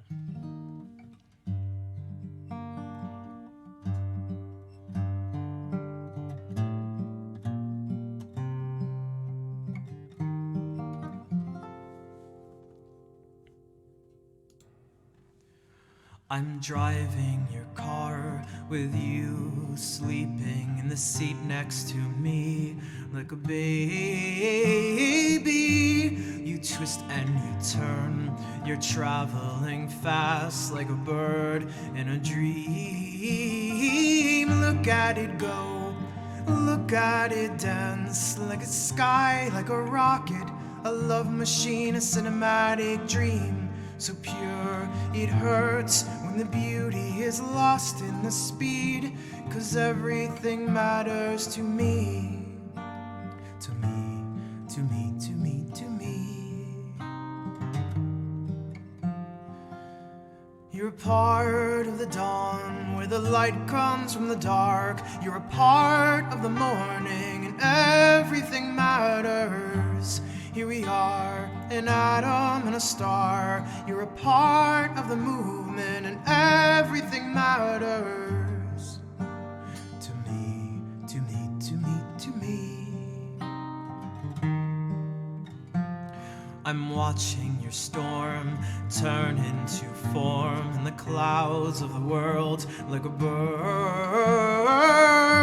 It dances and it twirls on top of the world. It is good and it hurts. Look at it go, look at it dance over the sky like a rocket, a teacher, a simulated dream, a cure for the hurt and the pleasure you feel is real. You're a part of the dawn where the light comes from the dark. You're a part of the morning and everything matters. We are an atom and a star. You're a part of the movement and everything matters. To me, to me, to me, to me. To me, to me, to me, to me, to me. Quelque part avant l'aube, quand la lumière veut nous voir, quelque part dans le monde, un oiseau s'endort sans bruit. Toi et moi, dans la nuit, et on trouvera quelque part où déposer les fleurs qu'on accueille. Part avant l'aube, quand la lumière veut nous voir, quelque part dans le monde, un oiseau s'endort sans bruit. Toi et moi, dans la nuit, et on trouvera quelque part où déposer les fleurs qu'on accueille. Part avant l'aube, quand la lumière veut nous voir, quelque part dans le monde, un oiseau s'endort sans bruit. Toi et moi, dans la nuit, et on trouvera quelque part où déposer les fleurs qu'on accueille.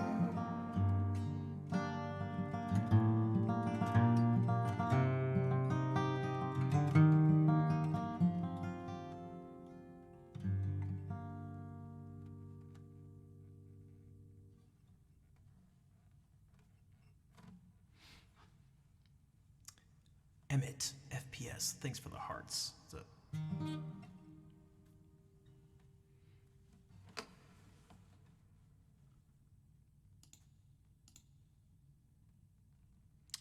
And Sassy, thank you again for the raid. Is that an inverted version? Nothing else matters, kind of. Instead, it's everything matters. Thanks for the claps. Thanks for the claps in French. I can hear them. They're the most effortlessly sophisticated claps. Oh man, I may have to actually chill for a second, at least with this guitar. Accent français correct. On comprend ce que tu dis. C'est assez rare pour le noter. In short, good French accent, my dude. I mean, good French accent, my dude. Sorry. Merci beaucoup. Vendebreu. Maybe he said that. Guys, what did I tell you earlier when I was making fun of the German accent? I said I make fun of the French speakers the most. The more I make fun of you, it means the more I like you.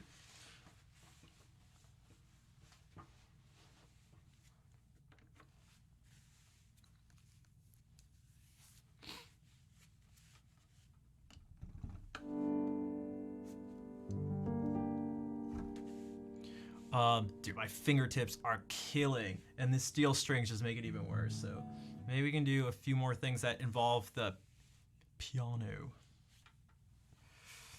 Happy Valentine's Day. Oh, it is Valentine's Day for some people. Oh, should we do a love song then? Love songs? Who is calling the house right now? I feel like that's not a good thing.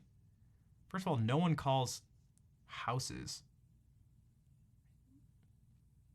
So it's 10:18 p.m. for me. I feel like that's very strange. Let's see. I could also do something. This is kind of a love song, maybe. Okay, so this one I usually do on guitar, but whatever. I'll just play the chords on the piano.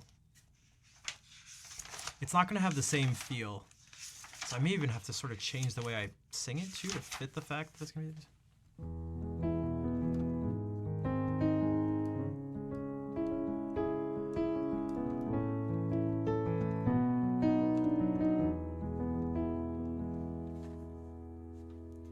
I'll try. Is my place haunted? I don't think so. I don't think so.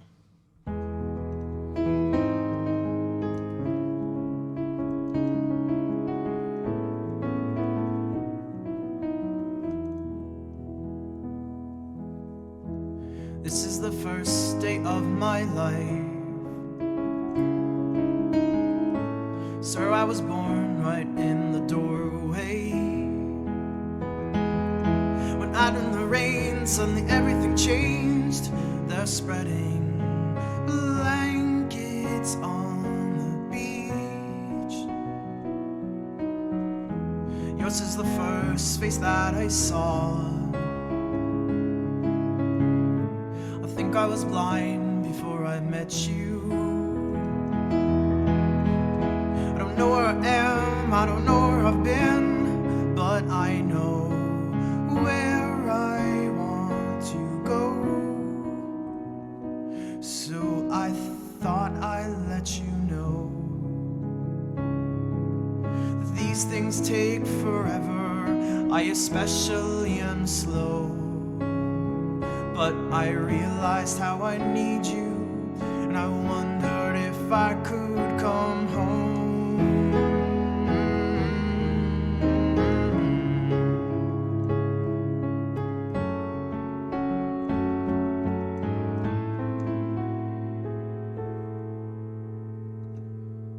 I remember the time you drove all night just to meet me in the morning. I thought it was strange, you said everything changed. You felt as if you just woke up, and you said, this is the first day of my life. glad I didn't die before I met you. Now I don't care, I could go anywhere with you, and I'd probably be happy. So if you want to be with me, but these things there's no telling, we'll just have to wait and see. But I'd rather be working for a paycheck than waiting to win the lottery.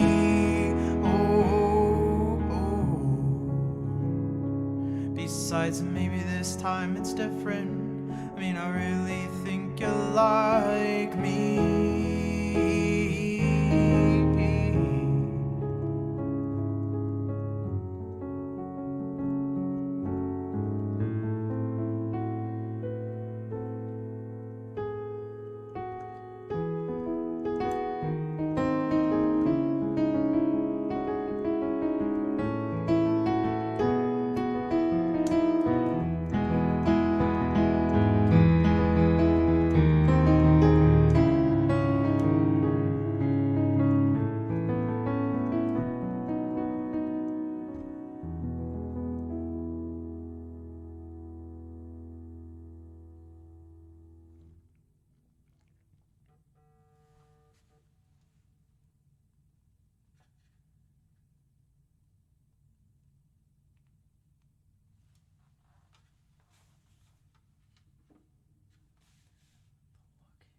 Do I know the luckiest?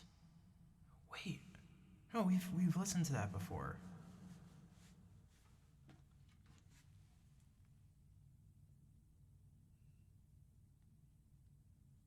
I'll check it out. Because I can't do a super long reply, but hopefully that's... Thanks. Is there a ghost hiding down there? Wait, it's the second person who's asked if it's haunted. Enfant samplé. Well, hey, welcome in. Also, Oddball, what's up? Yeah, it didn't quite have this, because it is, like, specifically for this, like... Oops. With this, what you call it, this Travis picking pattern.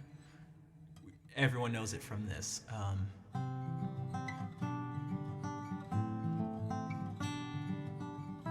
Or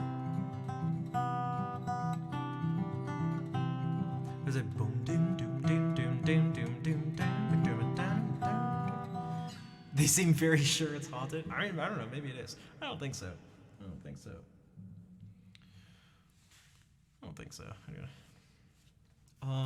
What are some?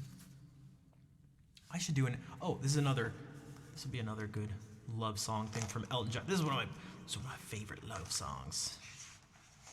It has one of my favorite lines. Speaking of forgetting the details but getting the big picture, excuse me forgetting, but these things I do. You see, I've forgotten if the green or the blue. Anyway, the thing is, what I really mean, those are the sweetest eyes I've ever seen. And you have to do like that too, because it's Elton John.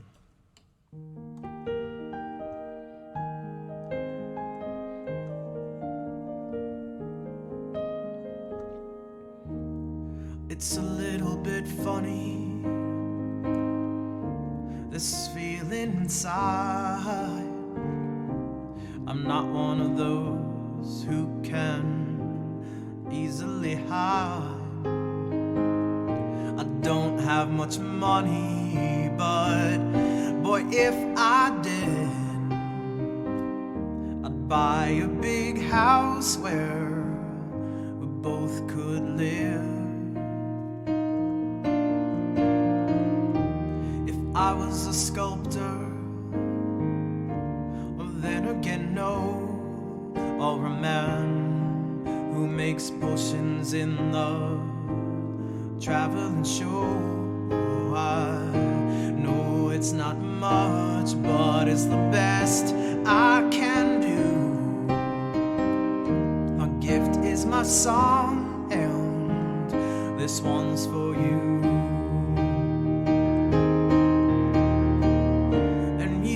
Tell everybody this is your song. It may be quite simple, but now that it's done, I hope you don't mind, I hope you don't mind that I put down in words how wonderful life is while you're in the world.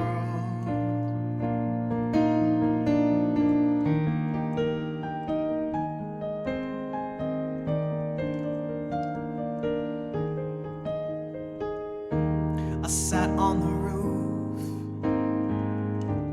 and kicked off the moss. Well, a few of the verses, well, they got me quite crossed.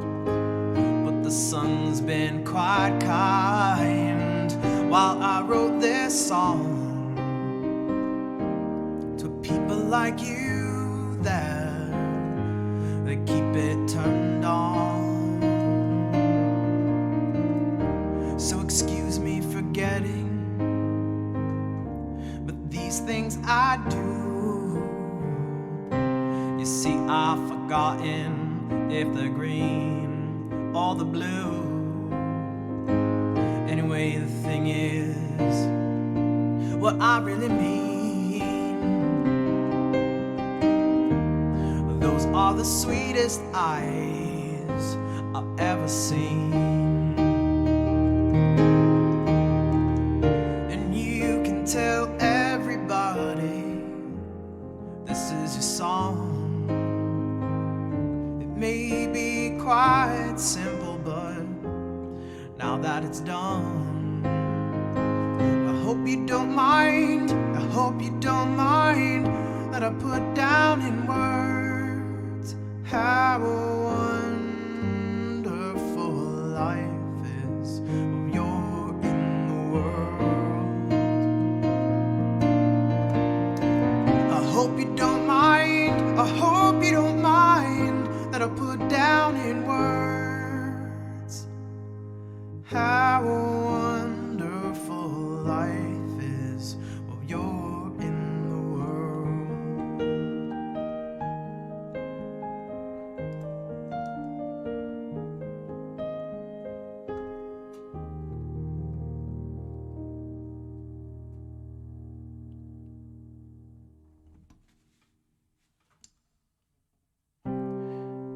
See, I've forgotten if the green or the blue. Anyway, the thing is, what I really mean, those are the sweetest eyes I've ever seen.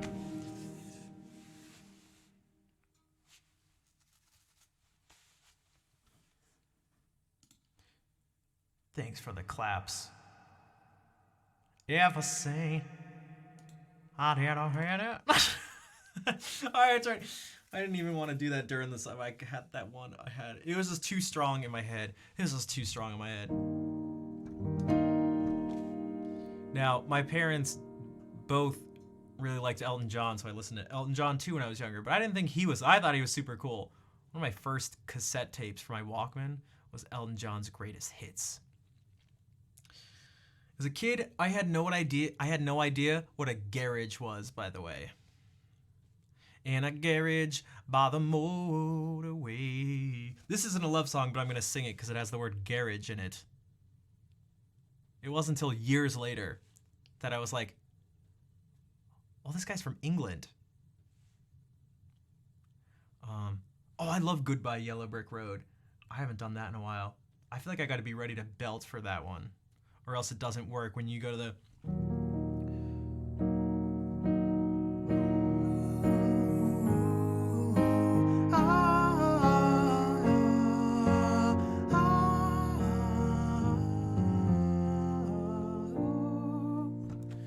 So goodbye Yellow Brick Road, where the dogs of society howl. Oh, wait, this is the creep move. 1, 5 of 6, but you don't do that, you go to 4.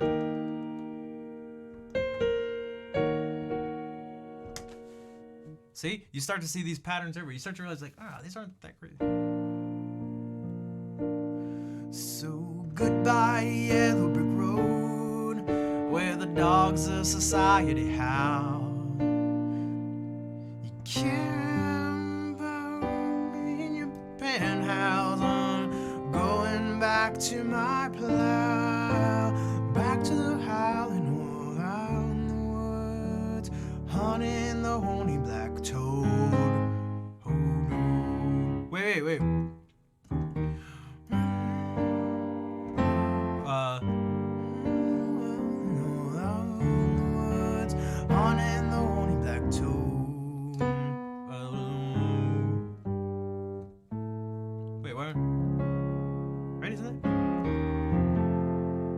Why didn't that sound right? I'm pretty sure that's what it.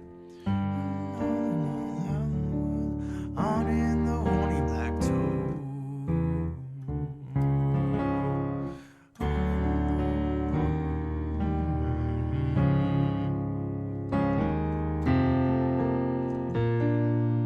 Or no, was it this? On in the horny black toad. It's that. That's why.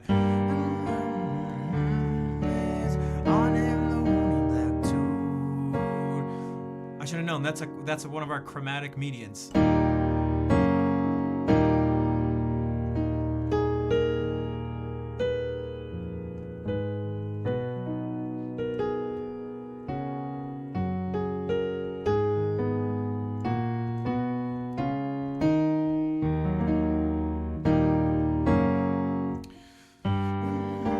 Ready? Listen. Hunting the horny black toad.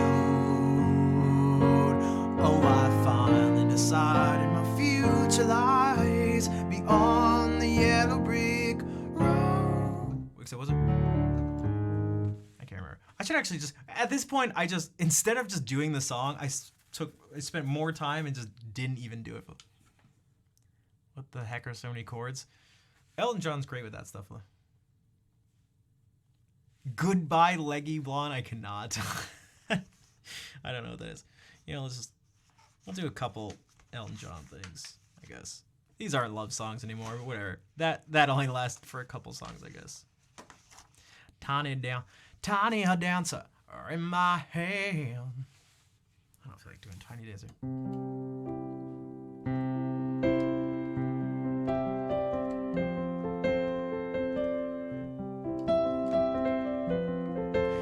That's a big one. That's a big one that's like, oh my god. That one's just filled with Elton John-isms and stuff. I should do... Blue jean baby and LA lady, seamstress for the bang, seamstress for the bang. Pretty-eyed pirate smile. You marry a music man. The Bane. I'm the seamstress for the Bane, and you're marrying a music man.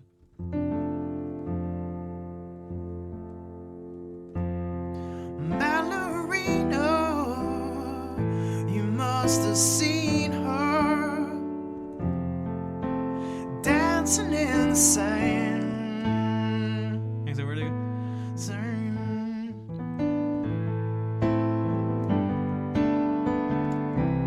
Now she's in me, oh, always with me.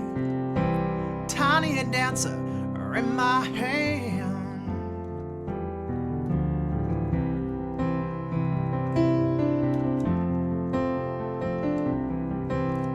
I might as well just do it at this point. I'm gonna do it ridiculous though. We're gonna do. Jesus freaks out in the street, handing tickets out for God, turning back, she just laughs. The boulevard is not that bad.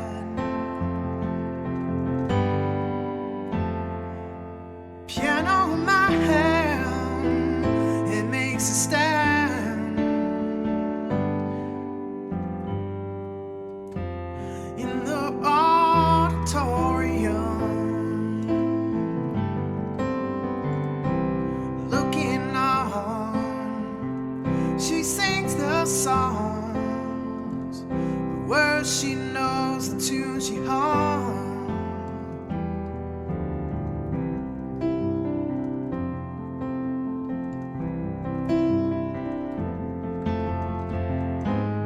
Oh, how it feels so real, lying here with no one near and only you.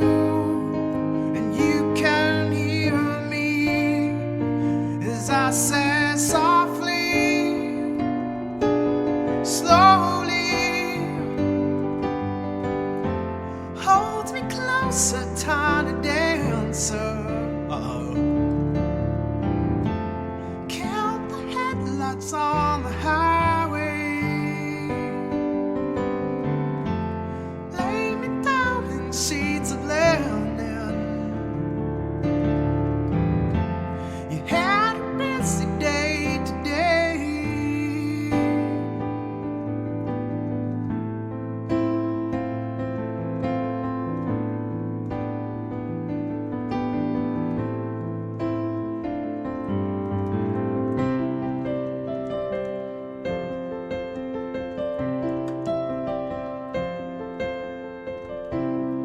Blue jean baby, LA lady,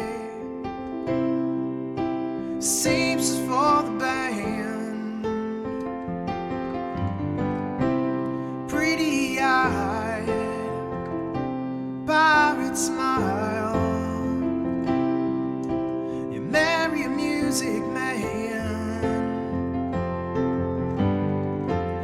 ballerina. You must have seen her dancing in the sand, and now she's in me, always with me. Tiny dancer in my hand.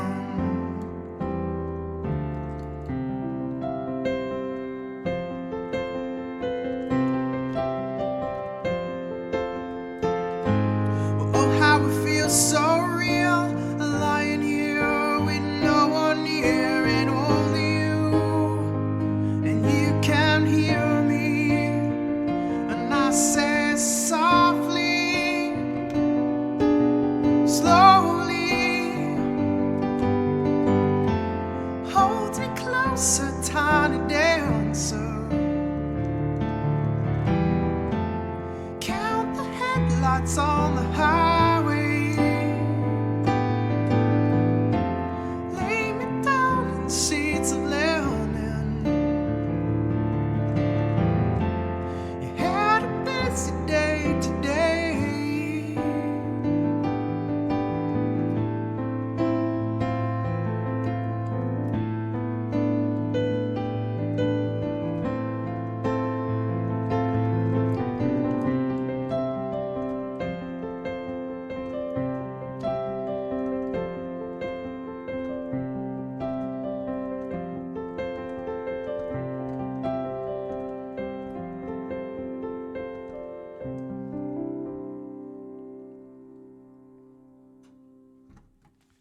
So that's why I changed it to, instead of being in C, to play it in G.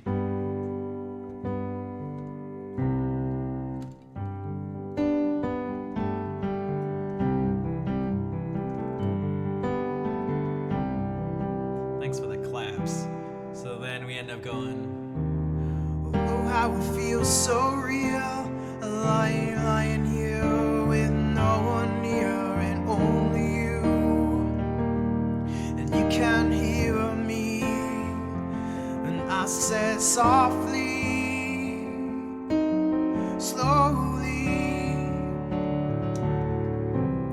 Holds me closer, tiny. What do we do?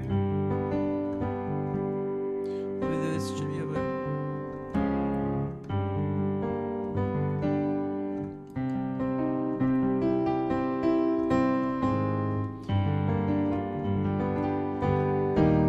Oh, how it feels so real, lying here with no one near and only. Wait, that's alright.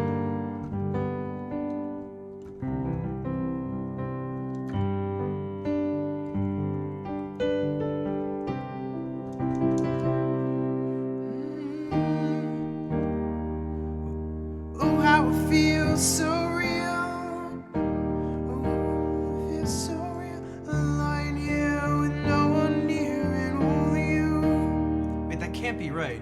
You can hear.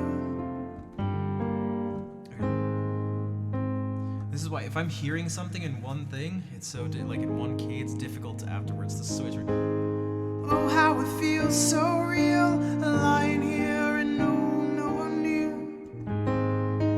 Oh, how it feels so real. So I was still singing it, so it should actually.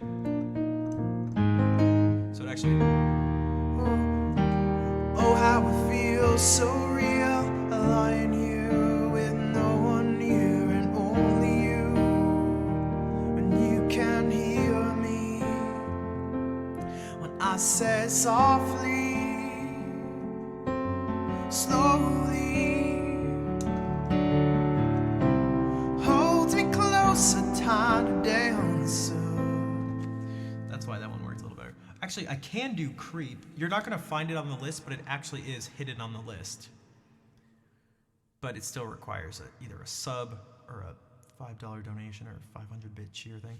All right, that was ridiculous. But here's my favorite Elton John song.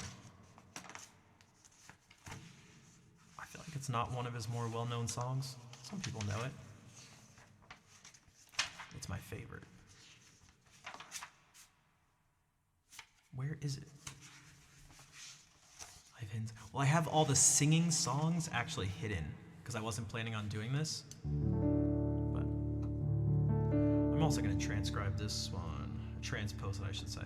Although I guess it is my own transcription. F down to D.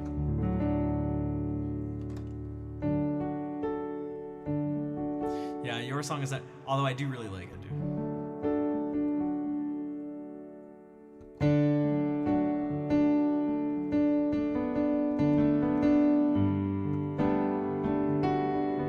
Yo, Mikey, what is up? Long time. What's up? Your time for some singing, which we haven't been doing a lot of, but you're. Geez, depending on the last time you're here, I don't know. It may not seem so strange. Levon wears his wool like a crown. Also, this is the song with Garage. He calls his child Jesus because he likes the name, and he sends him to the finest school in town. Levon likes his money. It makes a lot to say. Spends his days counting in a garage by the motorway. He was born a pauper to a pawn on a Christmas Day, when the New York Times said God is dead and the war's begun. Alvin Toasty has a son today, and he shall be Levon, and he shall be a good man, and he shall be Levon in tradition with a family plan, and he shall be Levon, and he shall be a good man. He shall be Levon.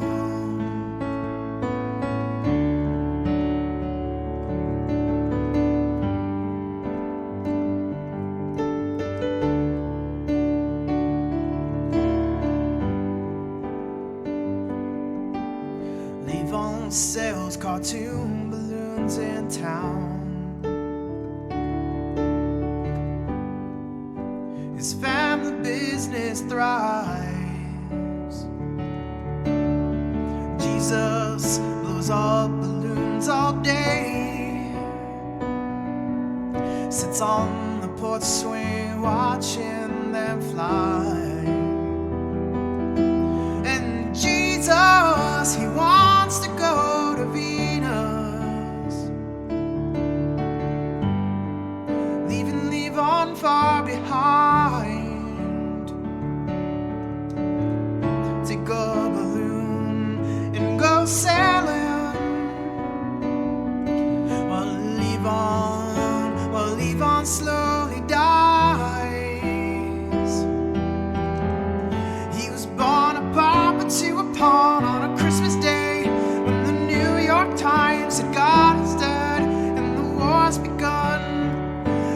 tossing has a son today, and he shall believe on, and he shall be a good man, and he shall believe on in tradition with a family plan, and he shall believe on, and he shall be a good man. He shall believe on.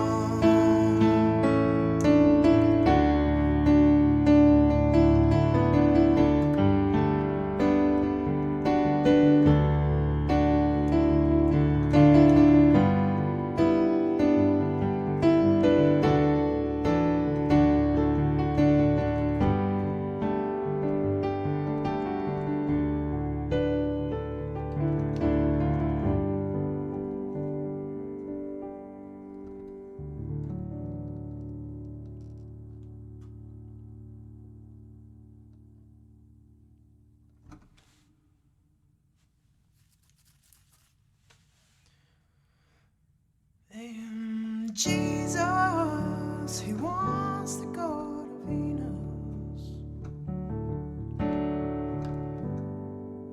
leave on far behind. I feel like that's anyone who's ever wanted to, I don't know, escape the position they're in. Or maybe they. Jesus is a little kid. He can't leave. Hey, Seta, what's up?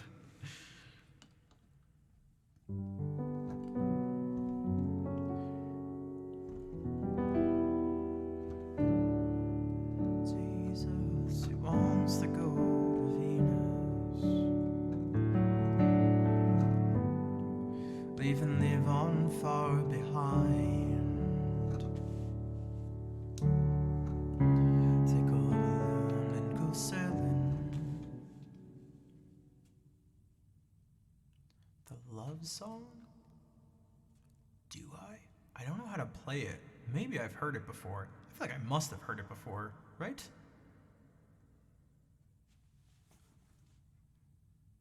Right?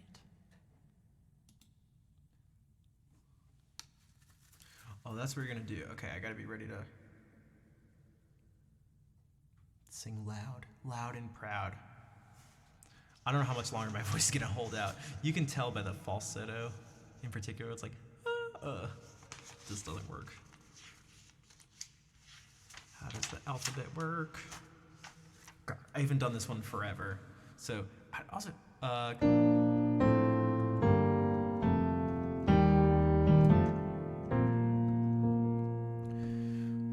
when are you gonna come down? When are you going to land? I should have stayed on the farm. I should have listened to my old man. You know you can't hold me forever. I didn't sign up with you. Not a present for your friends to open. This boy's too young to be singing the blues.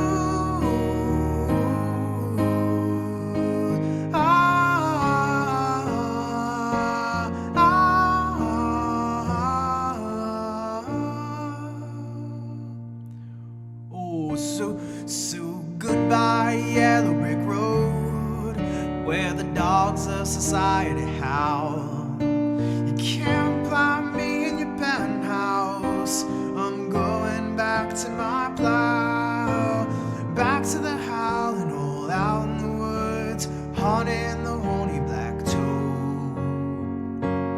Oh, I finally decided my future lies beyond the yellow brick road.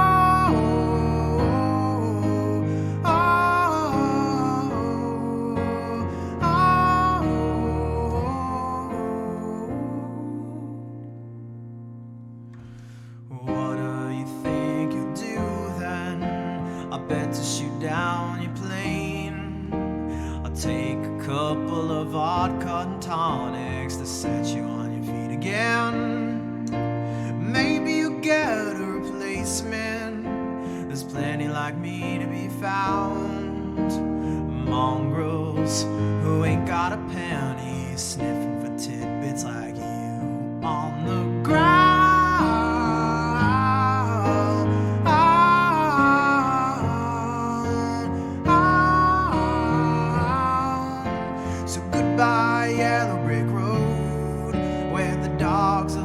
anxiety howl.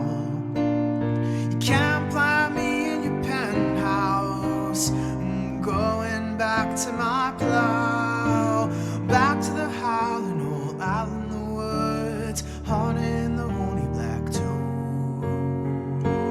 Oh, I finally decided my future lies beyond the yellow brick road.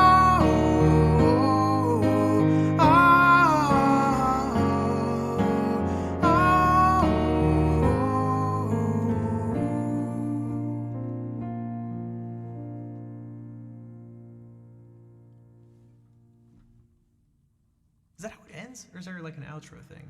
You know, except for the fact that I played around.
If anyone wants to know what a circle of fifths, like, or cycle of fifths, I mean actually fourths, but what that sounds like.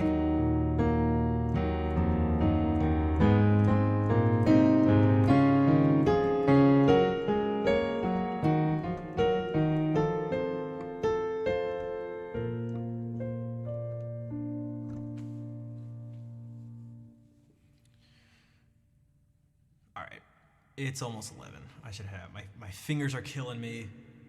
My throat is gonna explode.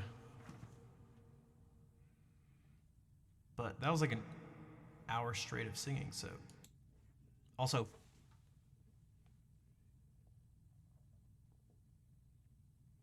I'm hungry. I can't. I was trying to let my stomach say it for me. So I'll play the ending song. This is the ending song. It may be quite simple, but now that it hasn't even started,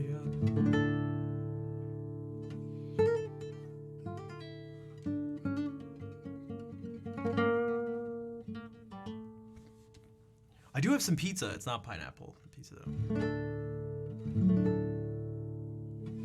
So thank you again, everyone, for being here.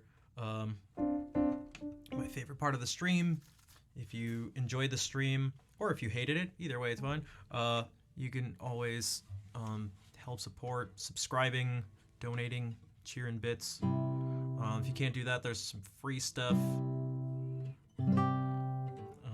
Just watching helps. Being a good person. If you want to spam some hearts to show some love, not just to me, but just to everyone who's around to see it. That's something doesn't really cost a thing. Your economics professor may say there's no such thing as a free lunch, but This ain't economics class. Mikey, thanks for the 100 bits. Is it a real pizza if there's no pineapple on it? Question of the day for next time. Whoops.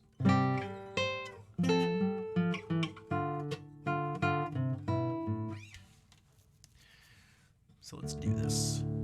Who Girl Blue's already in. Oh, they're already going. I didn't even start playing. Look at this.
I missed the string, but because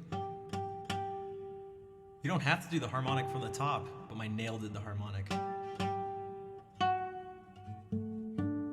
Or no, was it this one?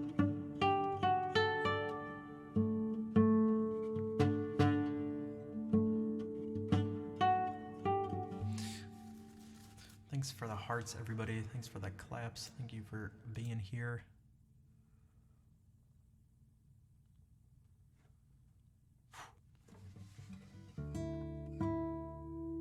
I should leave it like this because I should. Oh man, there's a bunch of stuff I need to do. I should actually change the strings so that that's not even an issue on Saturday. But if I change it too close, that they won't be worn in time. So it might be a good idea to change it tonight. I'm also hungry, and I also just got the iPad and a double quad clap. Octuple.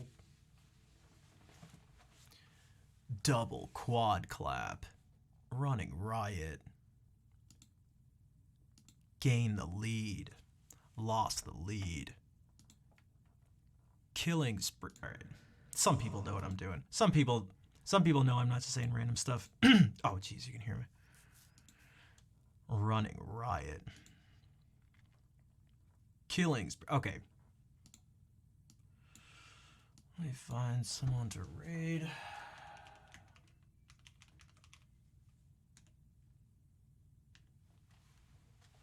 Let me just find someone to raid.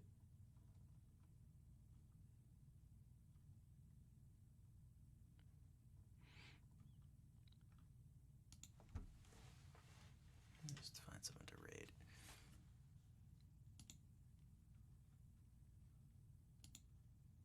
Double kill, triple kill, overkill, kill-tacular, kill-trocity, Kilimanjaro, kill, What's tap, gonna- riot, rampage, running riot, Running Riot. Okay, it's the announcer from the Halo games. That's what I was doing. I see. God, I love that voice. Running Riot.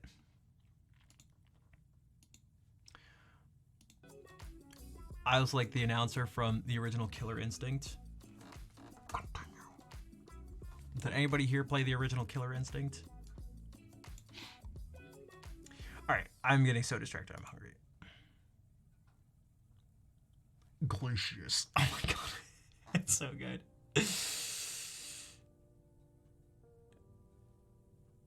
Okay, I swear really quickly, like this is one of my favorite. Oh my god. Monster combo. The combos and just the people's names. And then the classic combo breaker. Okay, timeout. This is dope. Even if you... Killer Instinct. Arcade and SNES. Well, this is going to be the SNES one. Dude, it's so good. That's not what that is. Get this intro out of here. Stop with this chaotic intro. Jago. Shadow Jago. What? Wait. Saber Wolf. This is the Glacius. This is the N64 one. For one, it's too clear. It's too clear. Is this it? Some of you are gonna be like, Combo. yeah, there we go. That's like terrible sound quality, highly compressed quality. Triple combo. Hyper combo. Oh, hyper combo. Super combo. Also, point of reference, what these combos are, combos start at 3 hits and go up. And so that's what he's doing. So he's got to increase the intensity of them to go. Yeah, exactly. I was just going to say, he's got to increase the intensity of them. And I was going to say all the way up to ultra. Brutal combo. Ready? So it's like music. It's Triple combo. see, triple combo. Hyper combo. Super combo. Brutal combo. Master combo. Awesome combo. Oh my God. Blaster combo. I like that. Monster. Blaster combo. Monster combo. King combo. That's another one that does that. Killer combo. Ultra combo. Ultimate combo. It's so good. Deep Thunder. Listen to this guy's voice. Cinder. Sunder. Idol. It's so good. Fulgor. Guys, as a kid, these are sounds I love. Oh my god. Glacius. Peach Shade. Jago. Orchid. Pyrotech. Riptor. Wait, those aren't from the original one.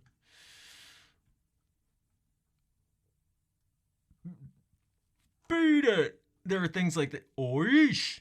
Beat it.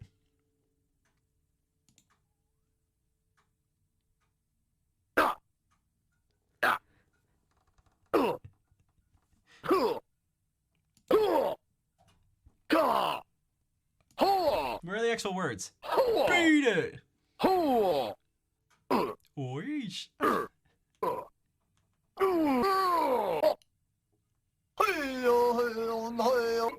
Hey. Phoenix. Oh, wait, was that what he's been saying the whole time? He was saying Phoenix the whole time?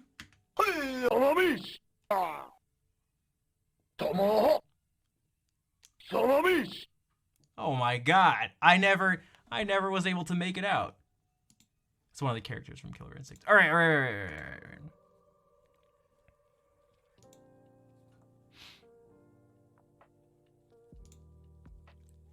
Ultra. Check the soundtrack. I remember it being, I haven't listened to it in a while, but I remember it being, some of the songs were like, they're like cool, like 90s, I don't know. It had that like grimy 90s industrial sound to it. The game was so good.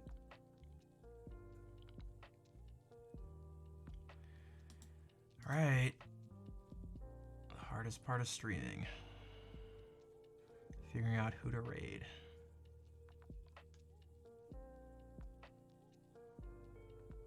Orange. Phoenix. I swear he said beat it, but maybe we can raid. Yep, there's a raid message. Thank you, Fair. Claire was the one who actually made that raid message a long time ago. I was like, Guys, I don't know what to do for raid messages when there started to be more people in the stream, and she literally just typed that out. Oh, did you hear my stomach? Roar.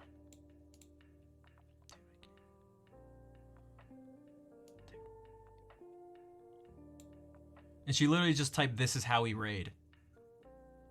And I was like, okay. There's some lore for you if you... Now you know. Orange. Orchard.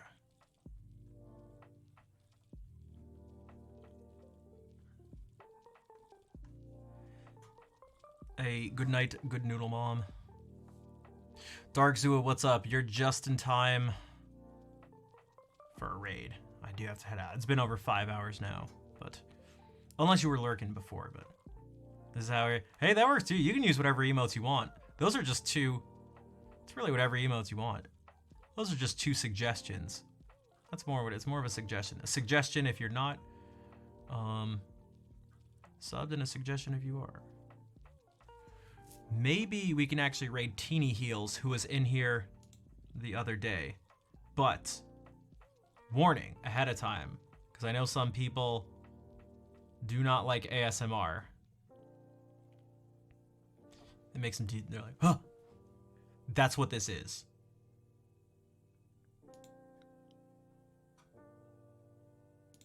Unless there are people who like really like, gotta do some music thing.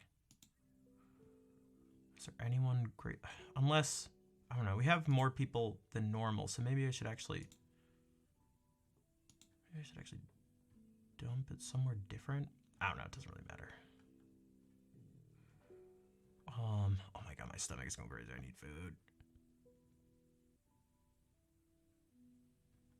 I realized I didn't change my title now that I'm seeing everyone with their Valentine's titles.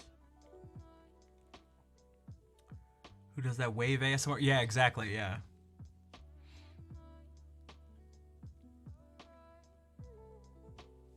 God, there are so many people I never know. Oh my god, I overthink everything in life. I overthink everything in life. Is this real life? Whatever, we'll just do it. I need to eat food. Here, we'll transition into it. Transition into it. What are those? Are those are those combs?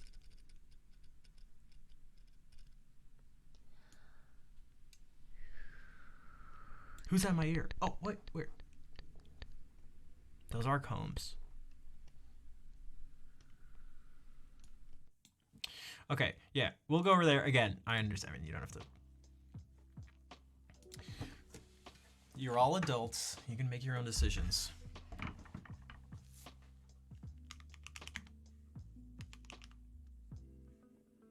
Yeah, I've never asked where Teeny Heels comes from, but maybe Teeny's a nickname.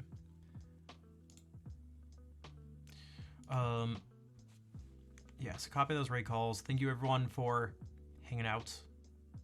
Happy lunch. Hey, Hartman. What's up? I'm about to eat some late dinner, you could say.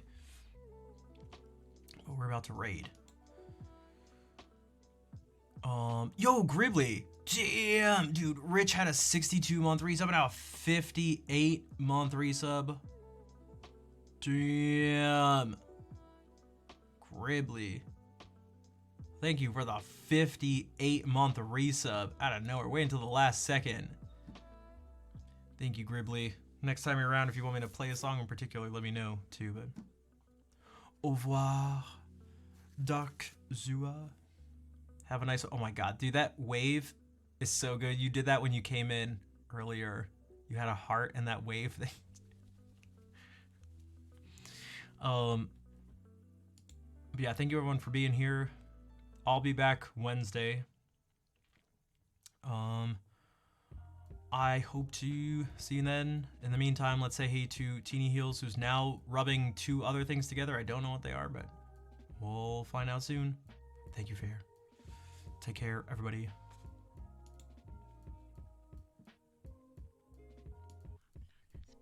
What are those?